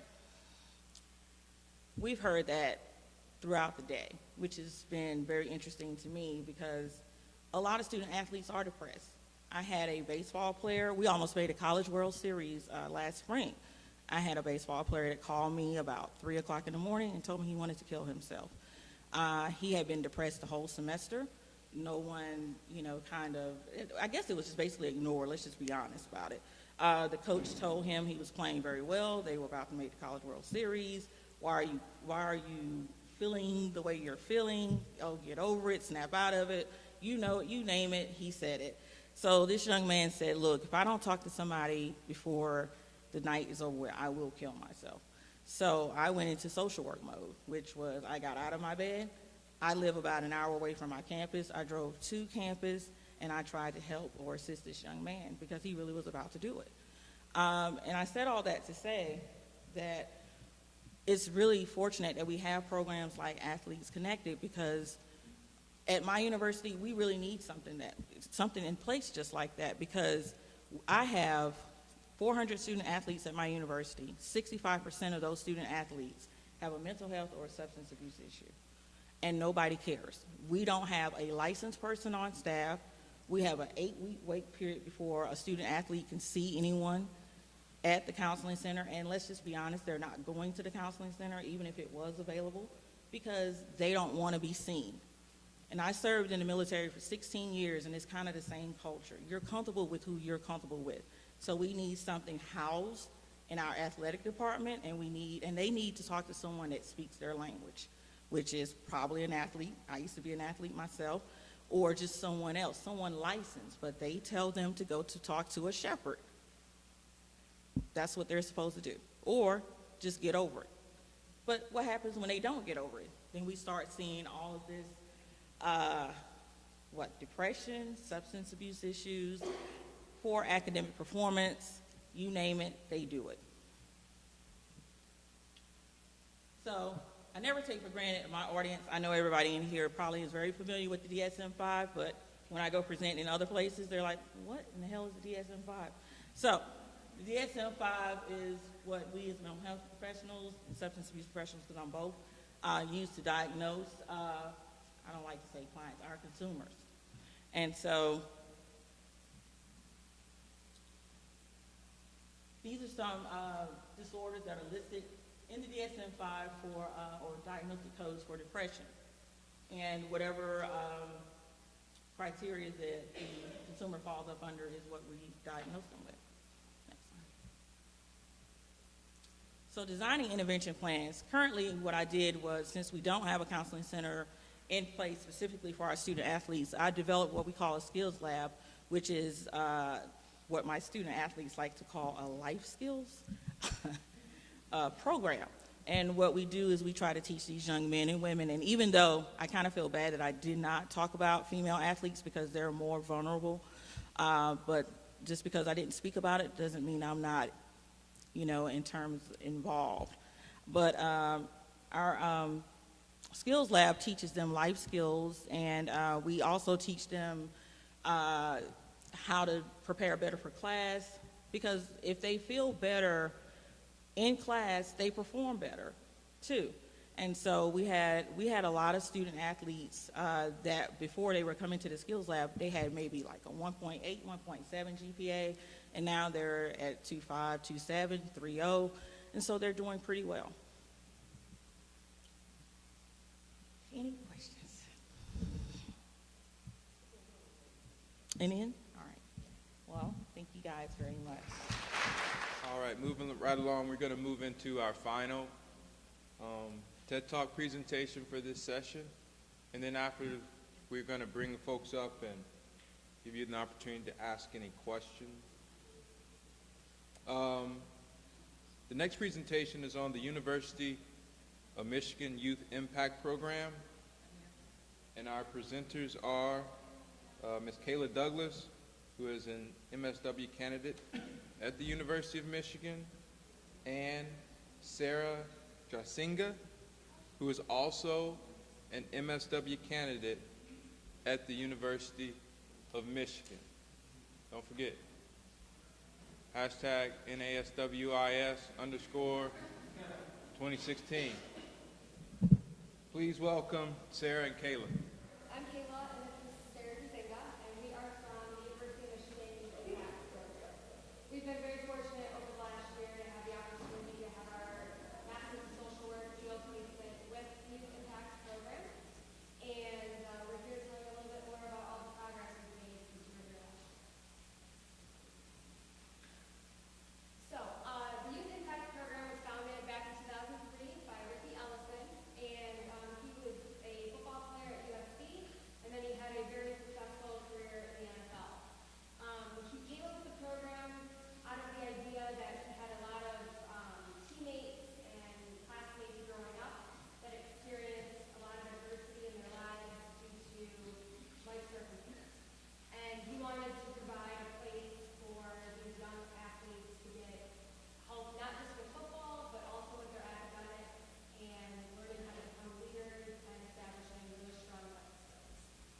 So we had our first Youth Impact Program last year in 2016, and it went really, really well.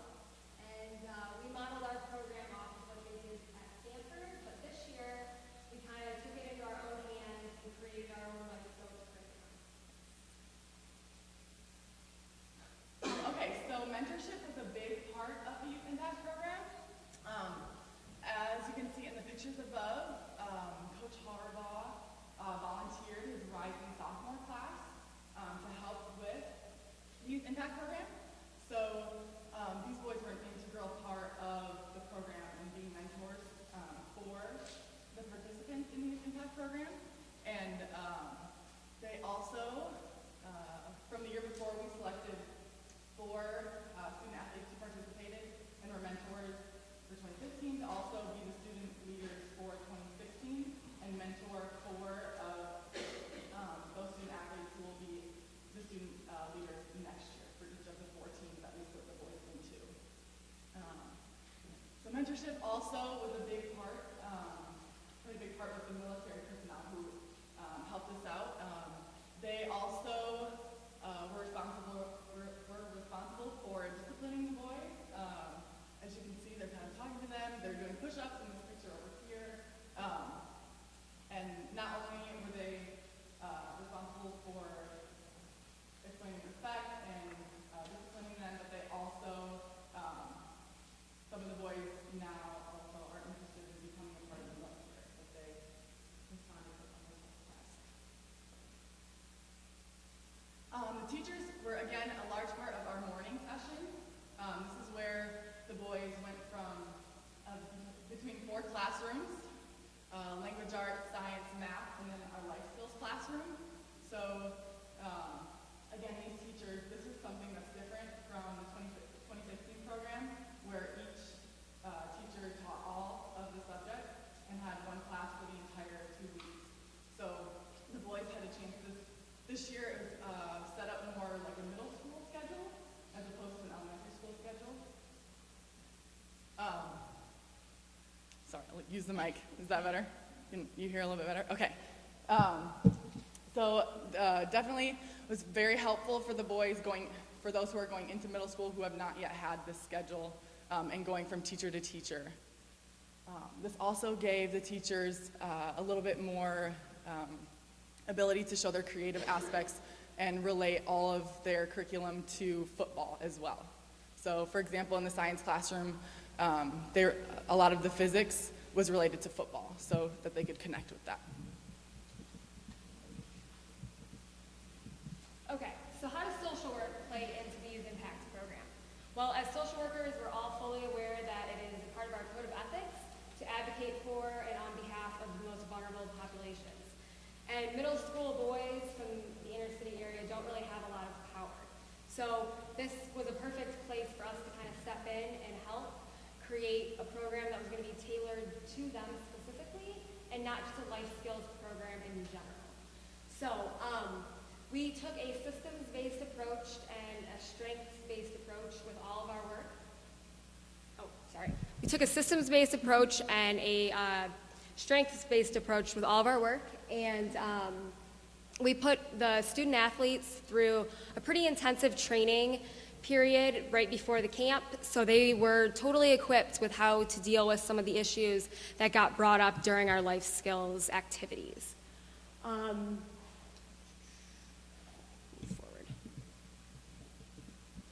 So our life skills curriculum was really, I guess, created because both Sarah and I and Delonte Hallowell, who is not here with us today, but he was a part of our team, we were all former student athletes at the University of Michigan. And we had the opportunity to learn Michigan values and what is expected out of every sports team. And kind of after having multiple conversations with each other and then interviewing other athletes on other sports teams and doing an extensive amount of research on the current life skills programs that are out there, we established 5 specific core values. We were able to really reinforce these core values through a positive reinforcement system.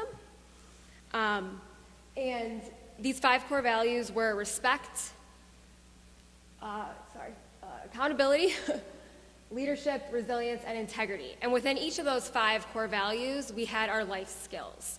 So we really wanted to take an approach with this where the boys could see the life skills being constructed in front of them. So on the first day that they showed up at camp, everyone was given a plastic Ziploc bag with the life skills curriculum, or the black M with all the core values on it. And they were cut up into puzzle pieces. And they were presented across the 10 days in a very strategic way. And they were to tape them or put them together on their folders so they could kind of see everything come to life and come full circle. So this is how we presented them. We chose to start out with respect because we really needed to establish, the fact that this was a very great opportunity for them to come to the University of Michigan, and we wanted them to know what the Marines expected of them day in and day out, as well as the student athletes. And on the second day, we talked about accountability, and that was where we presented our goal setting, and we set short-term goals for the duration of the camp. Do you want to talk about the next one? I'll actually talk a little bit about respect. So throughout the days, we presented each of these core values with their column underneath there. And so, for example, for respect, the activity that we did with them, they created a concept web. Excuse me. And so they were split into 5 groups there in their classrooms, and they came up with how you would respect police officers, how you would show respect to your parents, how you would show respect to siblings, teachers, and then girlfriends and significant others was the 5th one. So we got some interesting answers on that one as well. But that was just the activity that they did for that day, and then with each day they had a corresponding activity. And so Kayla will talk a little bit about maybe the one that we did for enhancing self-esteem. Yeah, so we had block M's created just on construction paper, and each kid wrote their name in the center of it. And then we would all sit down in a big circle and go around and pass each child's block M to the right. So if I passed it to Sarah, she would have the one that said my name. And then you were to write something positive or something that reminded you of that person that might be inspirational to them later on. During the respect unit, we also brought in a police officer from the Ann Arbor Police Department. His name's Sergeant Hicks, and he talked to the boys about a lot of the current issues going on in the country, and we brought him in specifically because he was able to identify best with our participants. And then obviously, we go through the rest of the week with accountability, and we start our second week on Monday out with leadership, because we can't expect them to be leaders if they don't know how to be accountable to each other and themselves. On the second day of the second week, we talked about resilience and how to handle the emotions that come along with adversity and the different challenges that they go through. And then finally, we went over integrity. That was our final one, where we really helped them establish their own values, because although we gave them core values that represented the Youth Impact Program, they might not necessarily identify with all of those. Yeah, so this is our toolbox that we gave to the boys at the end of camp on a key ring. So we each of these corresponds with one of the core values and some of the activities that we did on those days to help them remember how to go through setting goals and how to treat others with respect. So those were a big part. They really enjoyed those, and they thought they were going to be really helpful for them outside of YIP, which was the whole point of the Youth Impact Program, was to help them be successful after camp was over.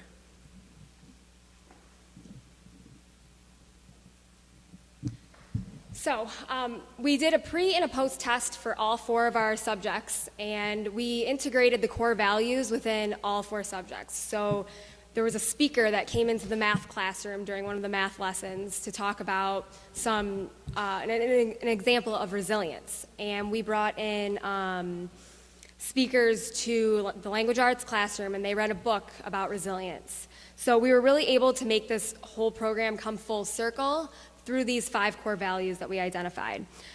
During our life skills assessment, we asked the boys on their pre-test what their goals for after high school were. And then we asked them the same thing, of course, on their post-test.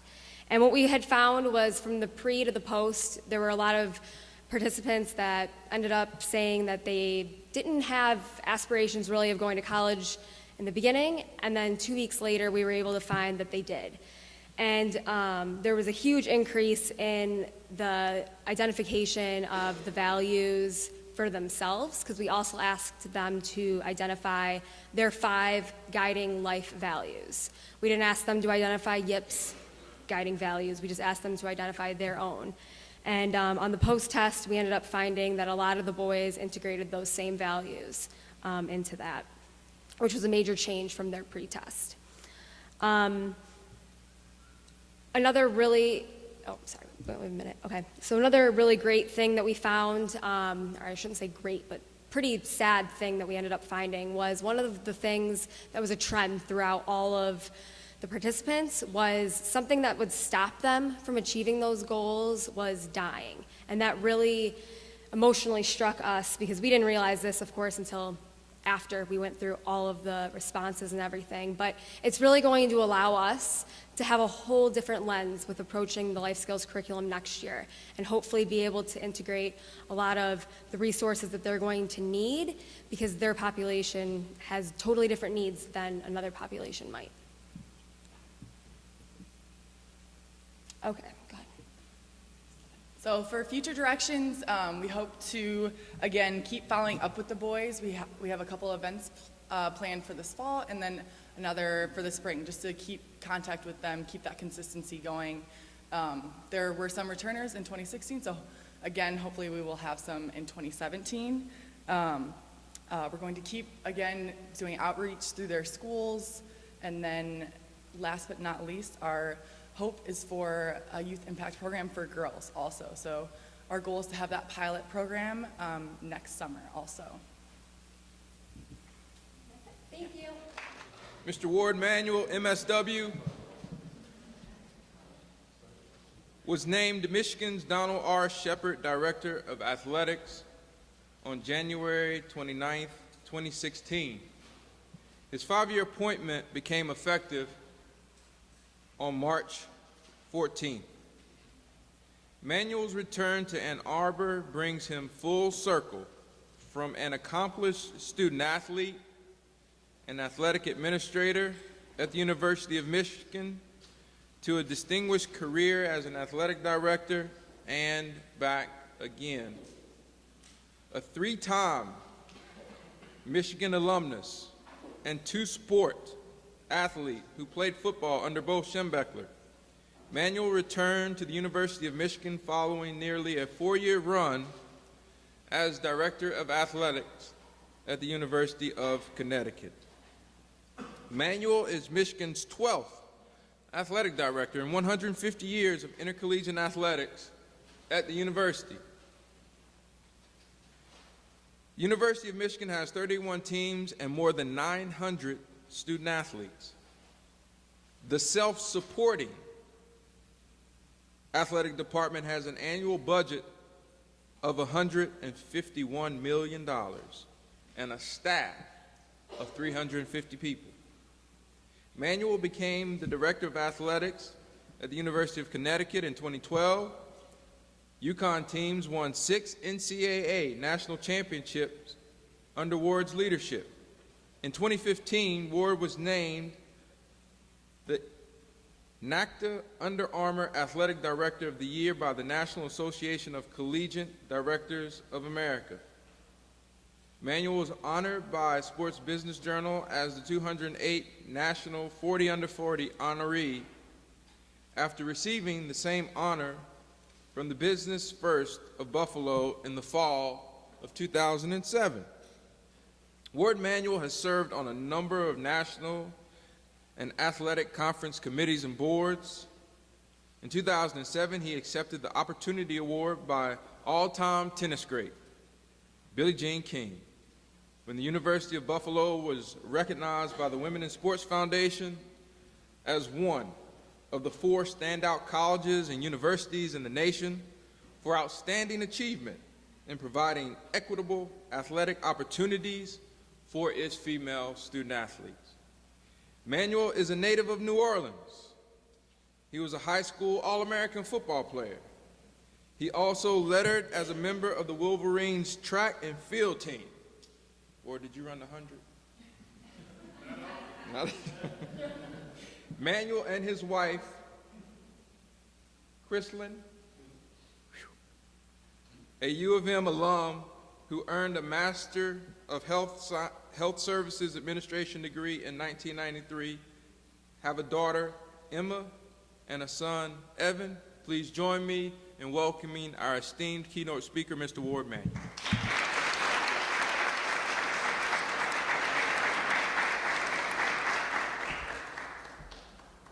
Believe it or not, that's the short version.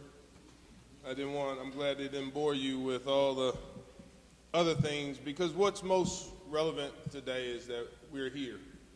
And I am, like you, like most of you, a social worker who has chosen to participate in my chosen field in the area that I love, which is sports. So thank you, Emmett.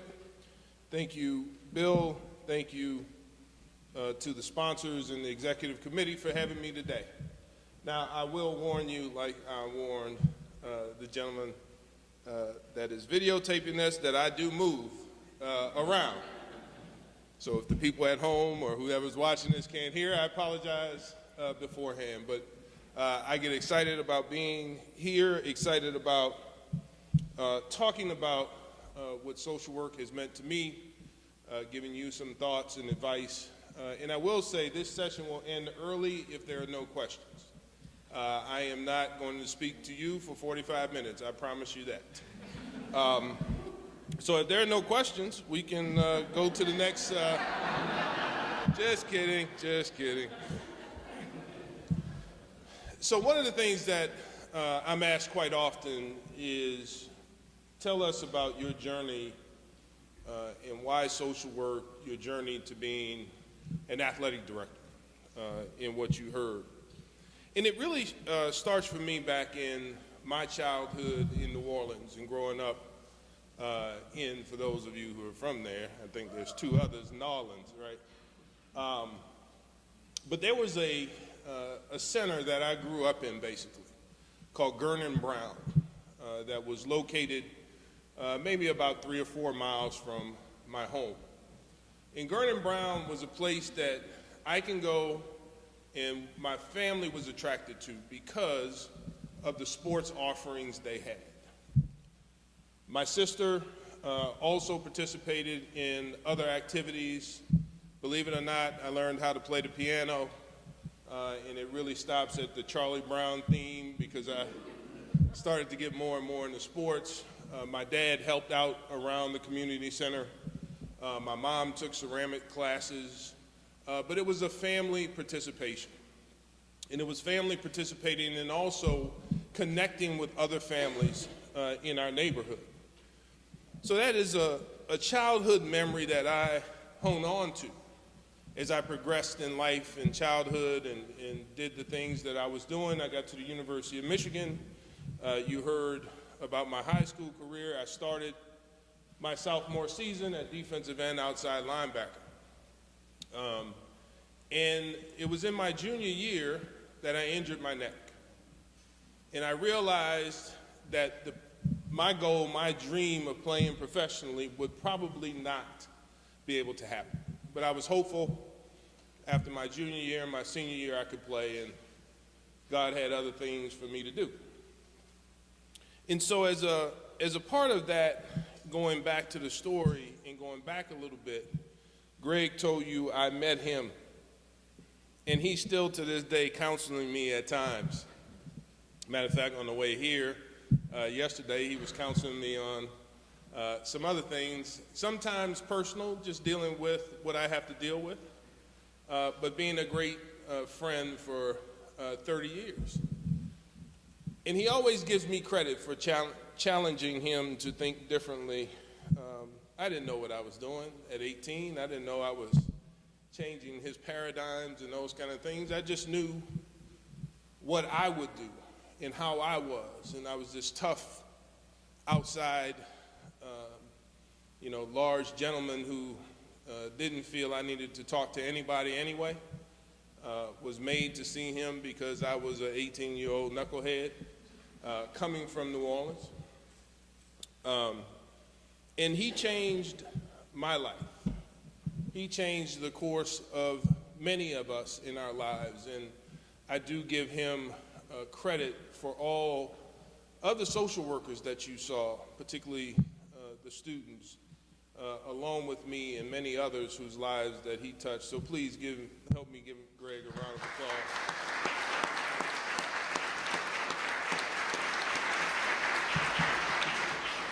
So the story goes, I couldn't play my senior year.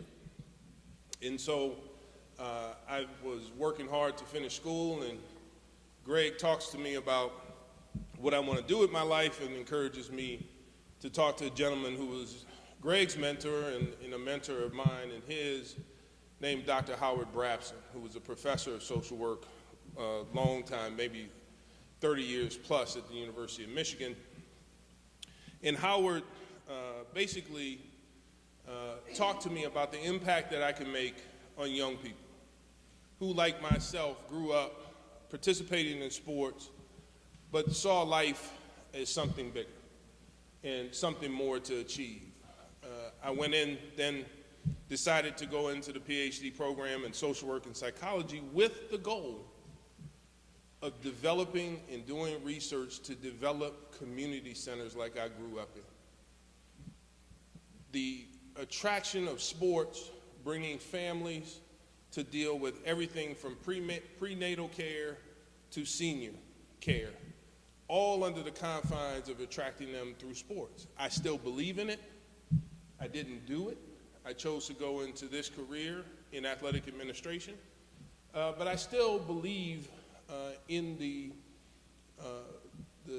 sort of philosophy that sports helps to attract people to those things. And so when you hear Greg talk about not only the work that can be done in college and professional teams by social workers, I think it's also important to realize the impact you can have on lives very young, growing up in our communities throughout this country.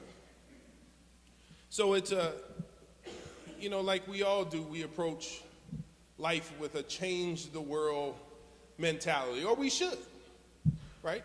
If your goals are not big enough for people around you to laugh, then maybe you're not setting your goals high enough. Because we need to strive for excellence. We need to strive for perfection. We may not always get there, but we have to have these large, big dreams of ours to try to impact the world and then work our way incrementally to those dreams, into those aspirations. So I come into this, I decide not to get the PhD and decide to go into athletic administration at the University of Michigan. And I changed my mindset to, if that was my goal to help affect change in people's lives, how can I do that in athletic administration? How can I impact the lives of the young people in particular that we deal with? And over time, I've been over academic areas. I started our student athlete development program that has really grown and blossomed, that you heard presentations about back in 1998. And at the time, it really started me thinking about what is our goal as a university, as an athletic department, for our students who participate in athletics. Because I have 900 students at the University of Michigan who participate in athletics, but they're students first. Our student athletes, our students participate in athletics anywhere from, depending if you're swimming miles, as Emily did in her career, anywhere from 5 hours max a day. You look at some of the golfers we have, they're on the course 4 or 5 hours to play a round of golf.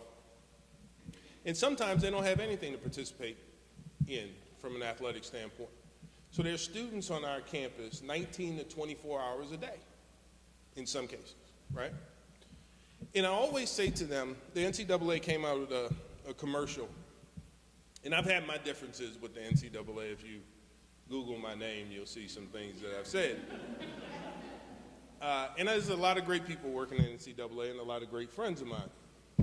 But they came out with a commercial and they said 98% of our student athletes will go pro in something other than sports.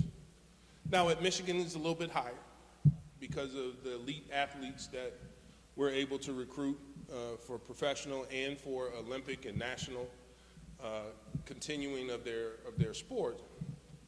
But it's still the super majority of student athletes around this country are going pro in something other than their sport. And so for me, it's about emphasizing first and foremost academic achievement. So that if, like me, something happens physically, or in this case, we're here today talking about mentally, to them, they can go on to achieve success in life. The second thing is we want to win championships at Michigan. And I think most sports, if you participated in a sport, you want to win. And we don't recruit student athletes who don't want to win. They come in having had a lot of success. Winning is important to them. Winning is a part of what we deal with them to help them grow in their sport. And then lastly, and probably most importantly, here today, I want them to grow as young people. I get rejuvenated every August.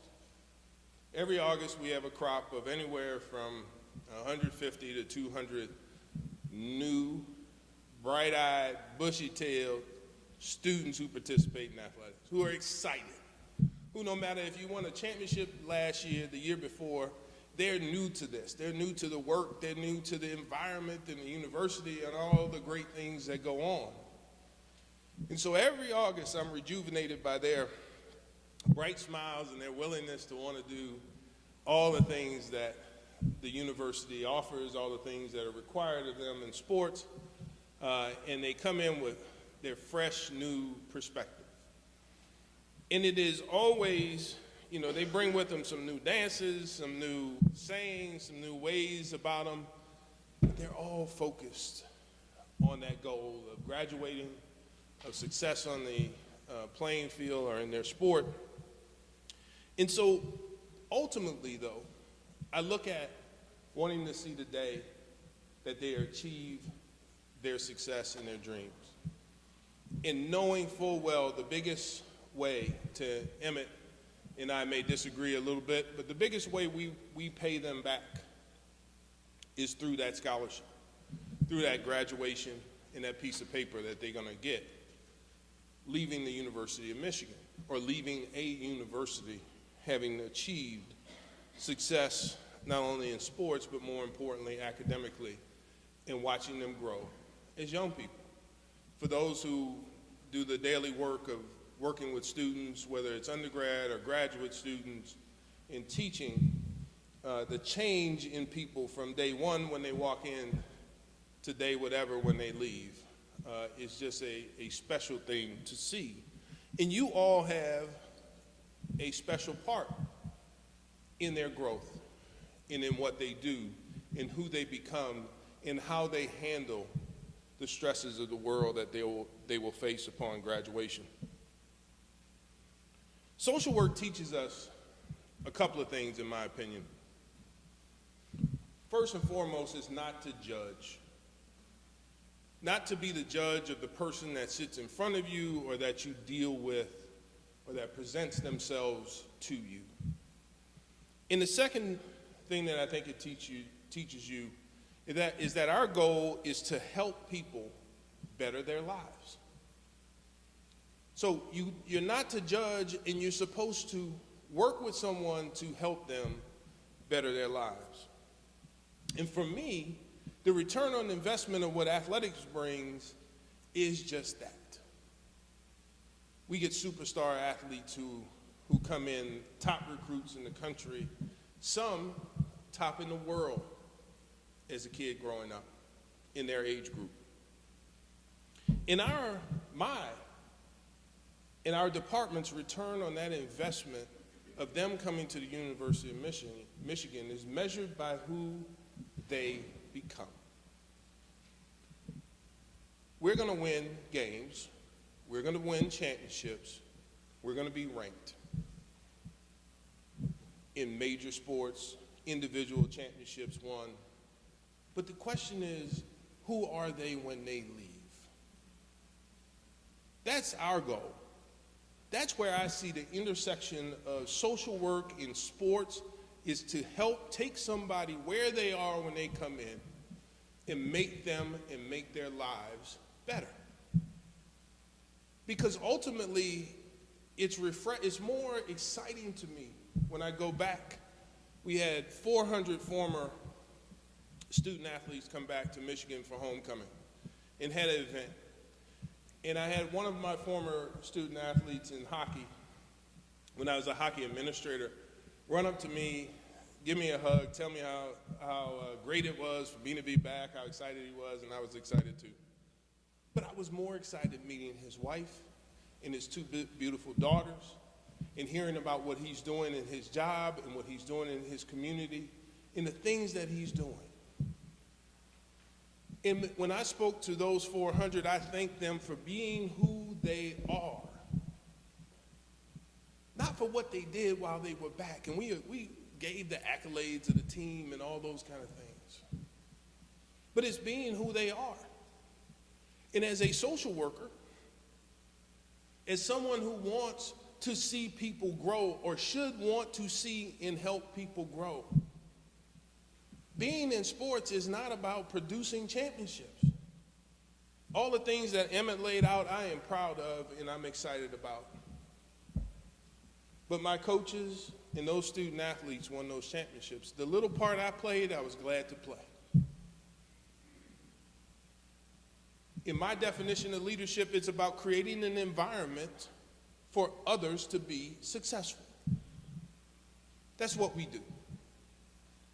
That's what we should be doing, is making sure that who we work with ultimately are successful. Now, you heard from a lot of the staff and our students who are working with Michigan in our partnership. It starts with Greg and Barb and Scott, who I'm all proud to say work and do an unbelievable job with our teams and individually with our student athletes and coaches. And I go back to number 1 and 2 about social work. It's about really, their work is done out of love and caring, without judgment, and not caring if a kid has an opportunity to play or not to play, but caring about how to make this student athlete better or work through whatever issues are in front of them. If you haven't already, if it's not hit the newsstands, I read magazines on my iPad. And there's the New Times magazine has an article on teen depression and anxiety and the numbers that have grown over the past few years. These are the young people that are coming to our institutions across the country. These are the very young people that come in and they talked about the anxiety of social media that it causes, the additional anxiety. The pressure from parents to succeed, to, in our area, get a scholarship. My son was playing, he's now 18 and a freshman at the University of Michigan, not an athlete, but a student at the university. He was 11, and there was a parent who came up to me. I was the athletic director at the University of Buffalo. The kid was 11, and the dad asked me if he was good enough, did I think he was good enough to earn a scholarship to play soccer? And after I stopped laughing at the question, because there are no dumb questions, but there are dumb people who ask some really dumb-ass questions. Okay? I found that to be one. I said, sir, with all due respect, let your child have fun and play and learn and grow and worry about that when he gets into high school age. There's so much pressure being placed on these children by their parents. Greg and others talked about the pressure from parents to want to play. I tell parents all the time when we're in recruiting, I'll talk to you about anything except the playing time of your son or daughter. They need to learn to work with the coaches so they learn ultimately how to work with their supervisors. This is a teaching environment and a teaching opportunity for them to grow. No longer are we going to have these conversations. If you want to have the conversations with your child, you certainly can. They should know the answer, or they should know how to find out. But there's immense pressure on these young people, and this Time Magazine article does a great job. I'd encourage you to take a look at it and read it, because it goes to what we're all dealing on campus across the board. And student athletes are certainly a part of that. We have a great staff. We have a partnership with our counseling services on campus. We have our partnership with the Depression Center, and what Athletes Connected with Emily and Adam, what they talked about earlier was phenomenal. To have our student athletes have a way of connecting to the services we provide, to not feel marginalized or like they can't express the feelings that they have and can't turn to help.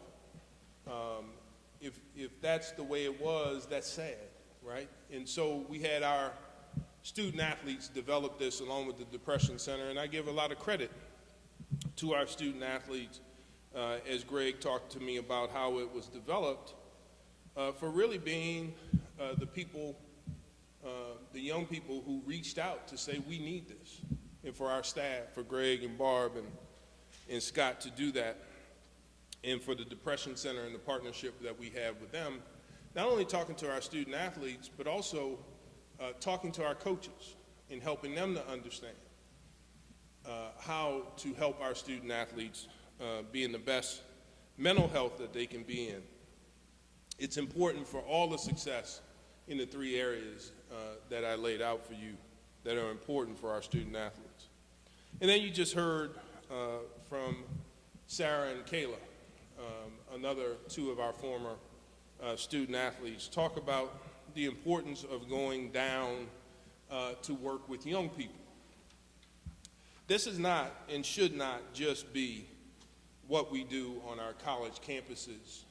This should go down into the high schools and into our communities, impacting kids prior to them getting to our college campuses so that they know there's a different way to utilize their involvement in sports to grow as young people, whether they play sports or not, whether they have the opportunity to go on to pros and Olympics and do those things that they dream of, or if one day they get injured and they have a support of someone like Greg Harden and others of you in this room to tell them it's okay and that life will go on.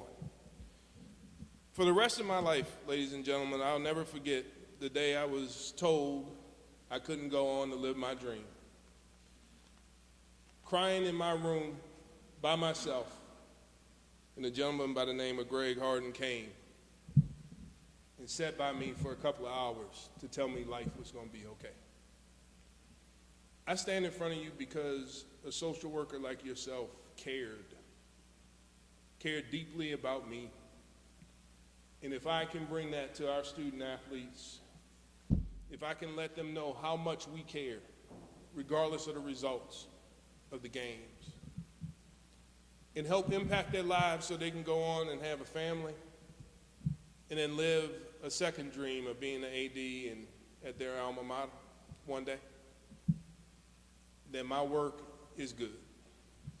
If I'm only judged because of the wins and the losses by people who don't understand that this is meaningful, that this is deep, then I really don't care.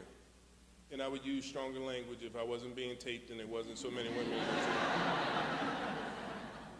This is deeply meaningful to me that you all are getting together, talking about how to impact the lives of student athletes, how to make yourselves and your role stronger in the world of athletics. It is important. You have me as a champion to tell everyone that I use social work more on a daily basis than I use my undergrad. Well, I use the psychology piece too. But social work definitely more than an MBA on a daily basis. Because this is about people and helping others to succeed.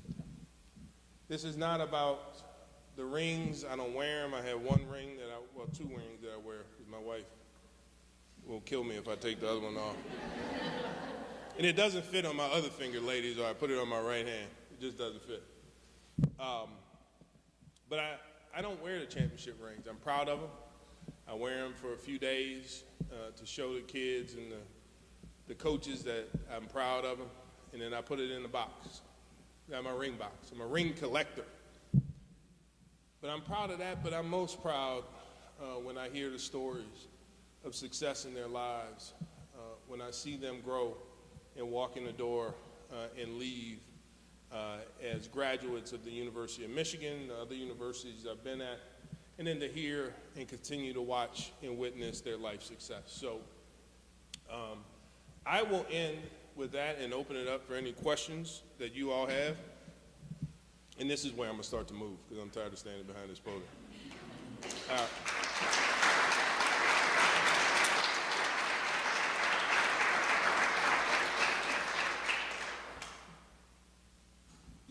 Questions? Great. Yes, sir. Danny Bonaventura, Tulane University. What would you say about the community center that you went to when you were a child was so special about it that really got you involved in athletics, and what made you change your mind to go into athletic administration rather than go down that route? Well, what got me excited was about that particular community center was really the engagement that they had with me and my family. It was, people knew who you were. They connected with you in a way that wanted you to be better, not just you to be better on the basketball court. They took pride in the success that you had in other areas of your life, as opposed to just scoring a touchdown or making a basket. In that it was the engagement that you were going to be successful. The expectation was there of success.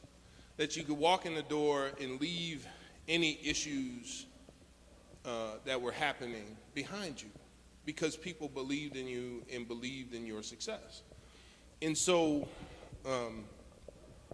what changed my perspective to go into athletic administration was a combination of a love of sport, of a belief that I can help impact the lives of older young folks, 17, 18, 19-year-old kids who come into college, and then therefore have an impact on them to go out and to also have this ability to change and bring this positive impact on who they are and what they can do in their lives and in the community. And so I changed it a little bit and went up in age because my target age when I was working on my PhD were the young kids, the 6, 7, 8-year-old kids, to really impact them on some of the educational things that I believe.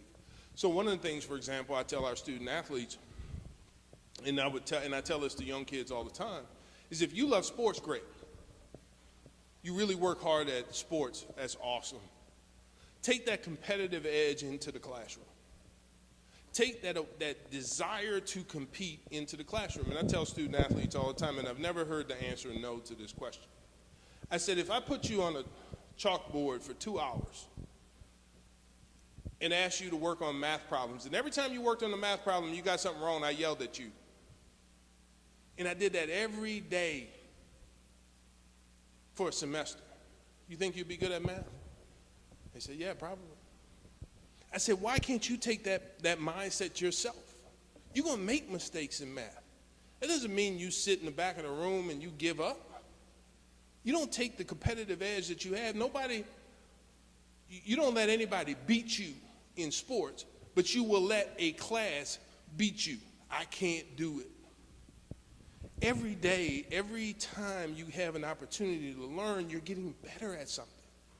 And for those who have participated in sports, know that and understand that a coach is not going to just let you do things wrong without yelling at you or not. In my coach's style, they yelled at me for the most part. Some encourage, right? Not my coaches, they yell. And in some respects, you have to get the mindset that you got to yell at yourself.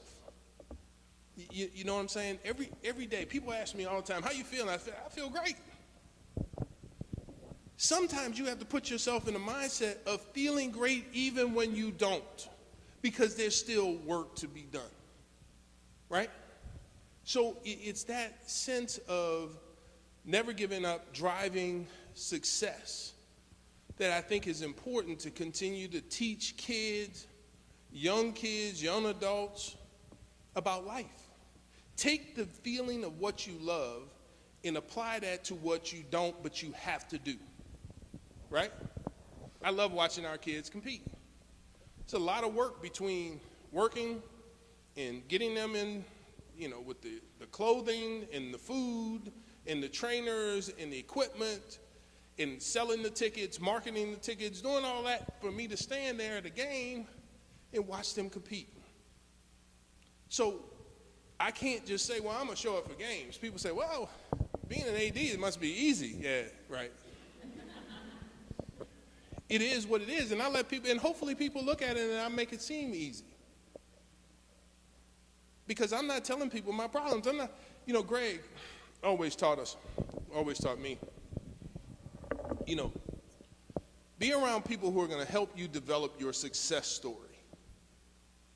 Stay away from those people who are the downers in your life, who want to tell you all the time, what you don't do, or being negative about, man, you can't achieve that. You won't be able to do that. You can't be the AD at the University of Michigan one day. What's wrong with you? And the focus and to have people around you who are going to help you, who are going to tell you the truth and help you develop your success story. And there's something powerful about the word encouragement. But encouragement doesn't have to mean not telling people the truth about what they need to do. You can encourage while at the same time helping people to understand what they need to do to be better at whatever they're doing. So I hope that answers your question. I got off on a little tangent there. I apologize. Other questions? How much time we got?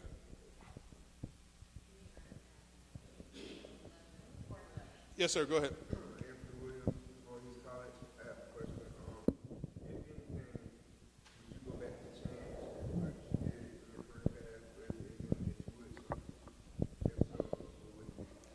Is there anything I go back and change in my career path? No. And here's why. I stand before you as of today, November 2nd, I think it is, as a culmination of all the experiences that I've had thus far. I'm in no way, shape, or form perfect. There's some things I would do differently in life. Some mistakes that I made that while I learned from them, I wish I didn't. But we all have that. I don't live my life with regrets. I got switched from defensive end because I loved to hit people. That was part of my problem with why I had to speak with Greg, by the way. Both on and off the field, that was the problem. But I love to hit people, and Bo Schembechler switched me to offensive line because I was pretty fast for my size. And he wanted me to play offensive line at a time when a guy named Lawrence Taylor was tearing up the NFL because he was so fast and big. And I threatened to transfer if he didn't switch me back to defensive end. That might be a regret that I would go back and change because then I injured my neck hitting people, right, as hard as I could. And maybe I wouldn't have had the neck injury. Maybe I would have lived my dream. But also maybe I would have never gone into social work and psychology, PhD. At an opportunity where I knew I needed and I still desired the education, and I still had this fire in me to want to help others. Maybe I would have lost touch with Greg after that and never really gone into this field. So I'm not one of those people that look back on my life, no matter mistakes that I've made, and say I have regrets. I say I wish I would have done things differently. But other than that, no. do it all over again. And I would make some different choices along the way, but I don't have any regrets about what happened. And the other thing is I try to teach our student athletes, I don't hide things. You know, I'm a pretty open book. So I tell them my story. Most of the story is on the good side of what I learned, but I try to teach them that, you know, I made some mistakes, but I learned from them. And it's about, what I've learned about life now is about the quest for perfection and excellence, knowing full well I will never quite get there. In some areas, I'll get closer than others. But if my wife were here, she'd tell you, yeah, he's got a lot of work to do in some areas. I mean, you know, that's just the way it is. But I have people around me, like Greg and others, who could tell me when I need to do better. And for the most part, I listen. But sometimes I'm stubborn. So, good question. Yes, ma'am, all the way in the back.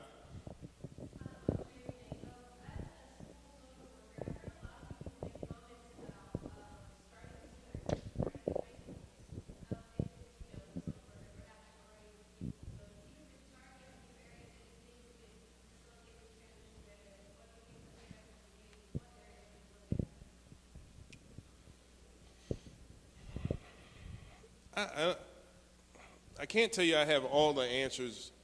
I would probably, if I had to focus, I would focus on kids, depending on what you have to do, sorry. The younger, the better. The younger that you can start to impact their lives and teach them through sports, that hard work and dedication, not only in sports, but in education and in life, are going to get you very far. In that emphasis on the educational piece of it. I think the toughest years are in the adolescence, however it's defined, y'all are smarter than me about this, 11, 12, 13-year-old age group, where they're transitioning, they're getting into some of these different pressures that this article in Time Magazine talked about, some of these things that cause anxiety and how to handle it. I think it's important to work with that group and teach them how to be themselves and be unique and not have to always conform and battle against peer pressure and how to deal with it. I think too many times we want to protect our kids. We want to protect them from all the things that we felt that some kind of way impacted our lives. And I think at times, as I told my wife this all the time, I said, remember back to when you were that age. What were you like? Because I know I was rebellious, but I also knew I listened, and I had a father who was about 6'2", 285 pounds, who was a sergeant in the Army for 8 years, so I knew when to get close to the line, and every now and then I would cross it, and he would make sure I got back on the other side. But I think it's important, you know, in many of the communities and areas or where kids come from to our institutions, they don't always have that strong figure like that in their lives. And I think it's important to understand that transitional piece of it. But if I were to go back, if I were to think, what is that age group to target that is most important, and most important that you can teach through sports, because they're starting to understand college and pro sports and have these aspirations, it would be in that adolescent group. And then I would focus and drill down, and I was glad to hear in Kyla and Sarah's presentation about what they had done to help these young people understand what is going to help them be successful in life, in school, and on, in this particular case, the football field. And that it's more than about sports. I mean, I meet so many young people, particularly young boys, who have all these dreams, and you ask them about school and how it's going, and they kind of look away, and I say, you need to get better at school. That's going to be the most important thing in your life. playing ball will may get you to have an opportunity to go to college. But you have to drive that academic success. I see student athletes all the time on my campus. First thing I ask them, every time, how's class going? I really don't care who plays and who doesn't.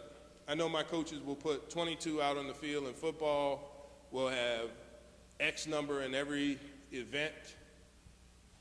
We'll line up however many numbers need to go out there in team sports. I could care less individually about if they play or don't play. What I really care about individually is what they're doing in school, how they are handling, how they're doing on campus, any issues, and then I ask them about how sports is going. We have to live what we say is most important, ladies and gentlemen. Any kid that goes below a 2.0 will be sitting in my office come January to explain to me why they're not living up to the number one thing that I talked about to you guys today. They will have their academic advisor next to them, the head of academics will be there, and they'll have to explain to me why they're not doing what they need to do in the classroom. We have to live it. We have to express that. We have to make the hard decisions that somebody won't play a sport where our team may lose because they're not doing what we asked them to do. It's not my decision. I tell them all, you made the decision by your choices. If somebody doesn't show up to work, they get fired. Somebody doesn't show up to the classroom on a consistent basis, can't play. Simple as that. And you have to be around people and encourage people and develop programs to make sure they understand the importance of those things. Thank you all. I appreciate the time. Good luck with everything you're doing.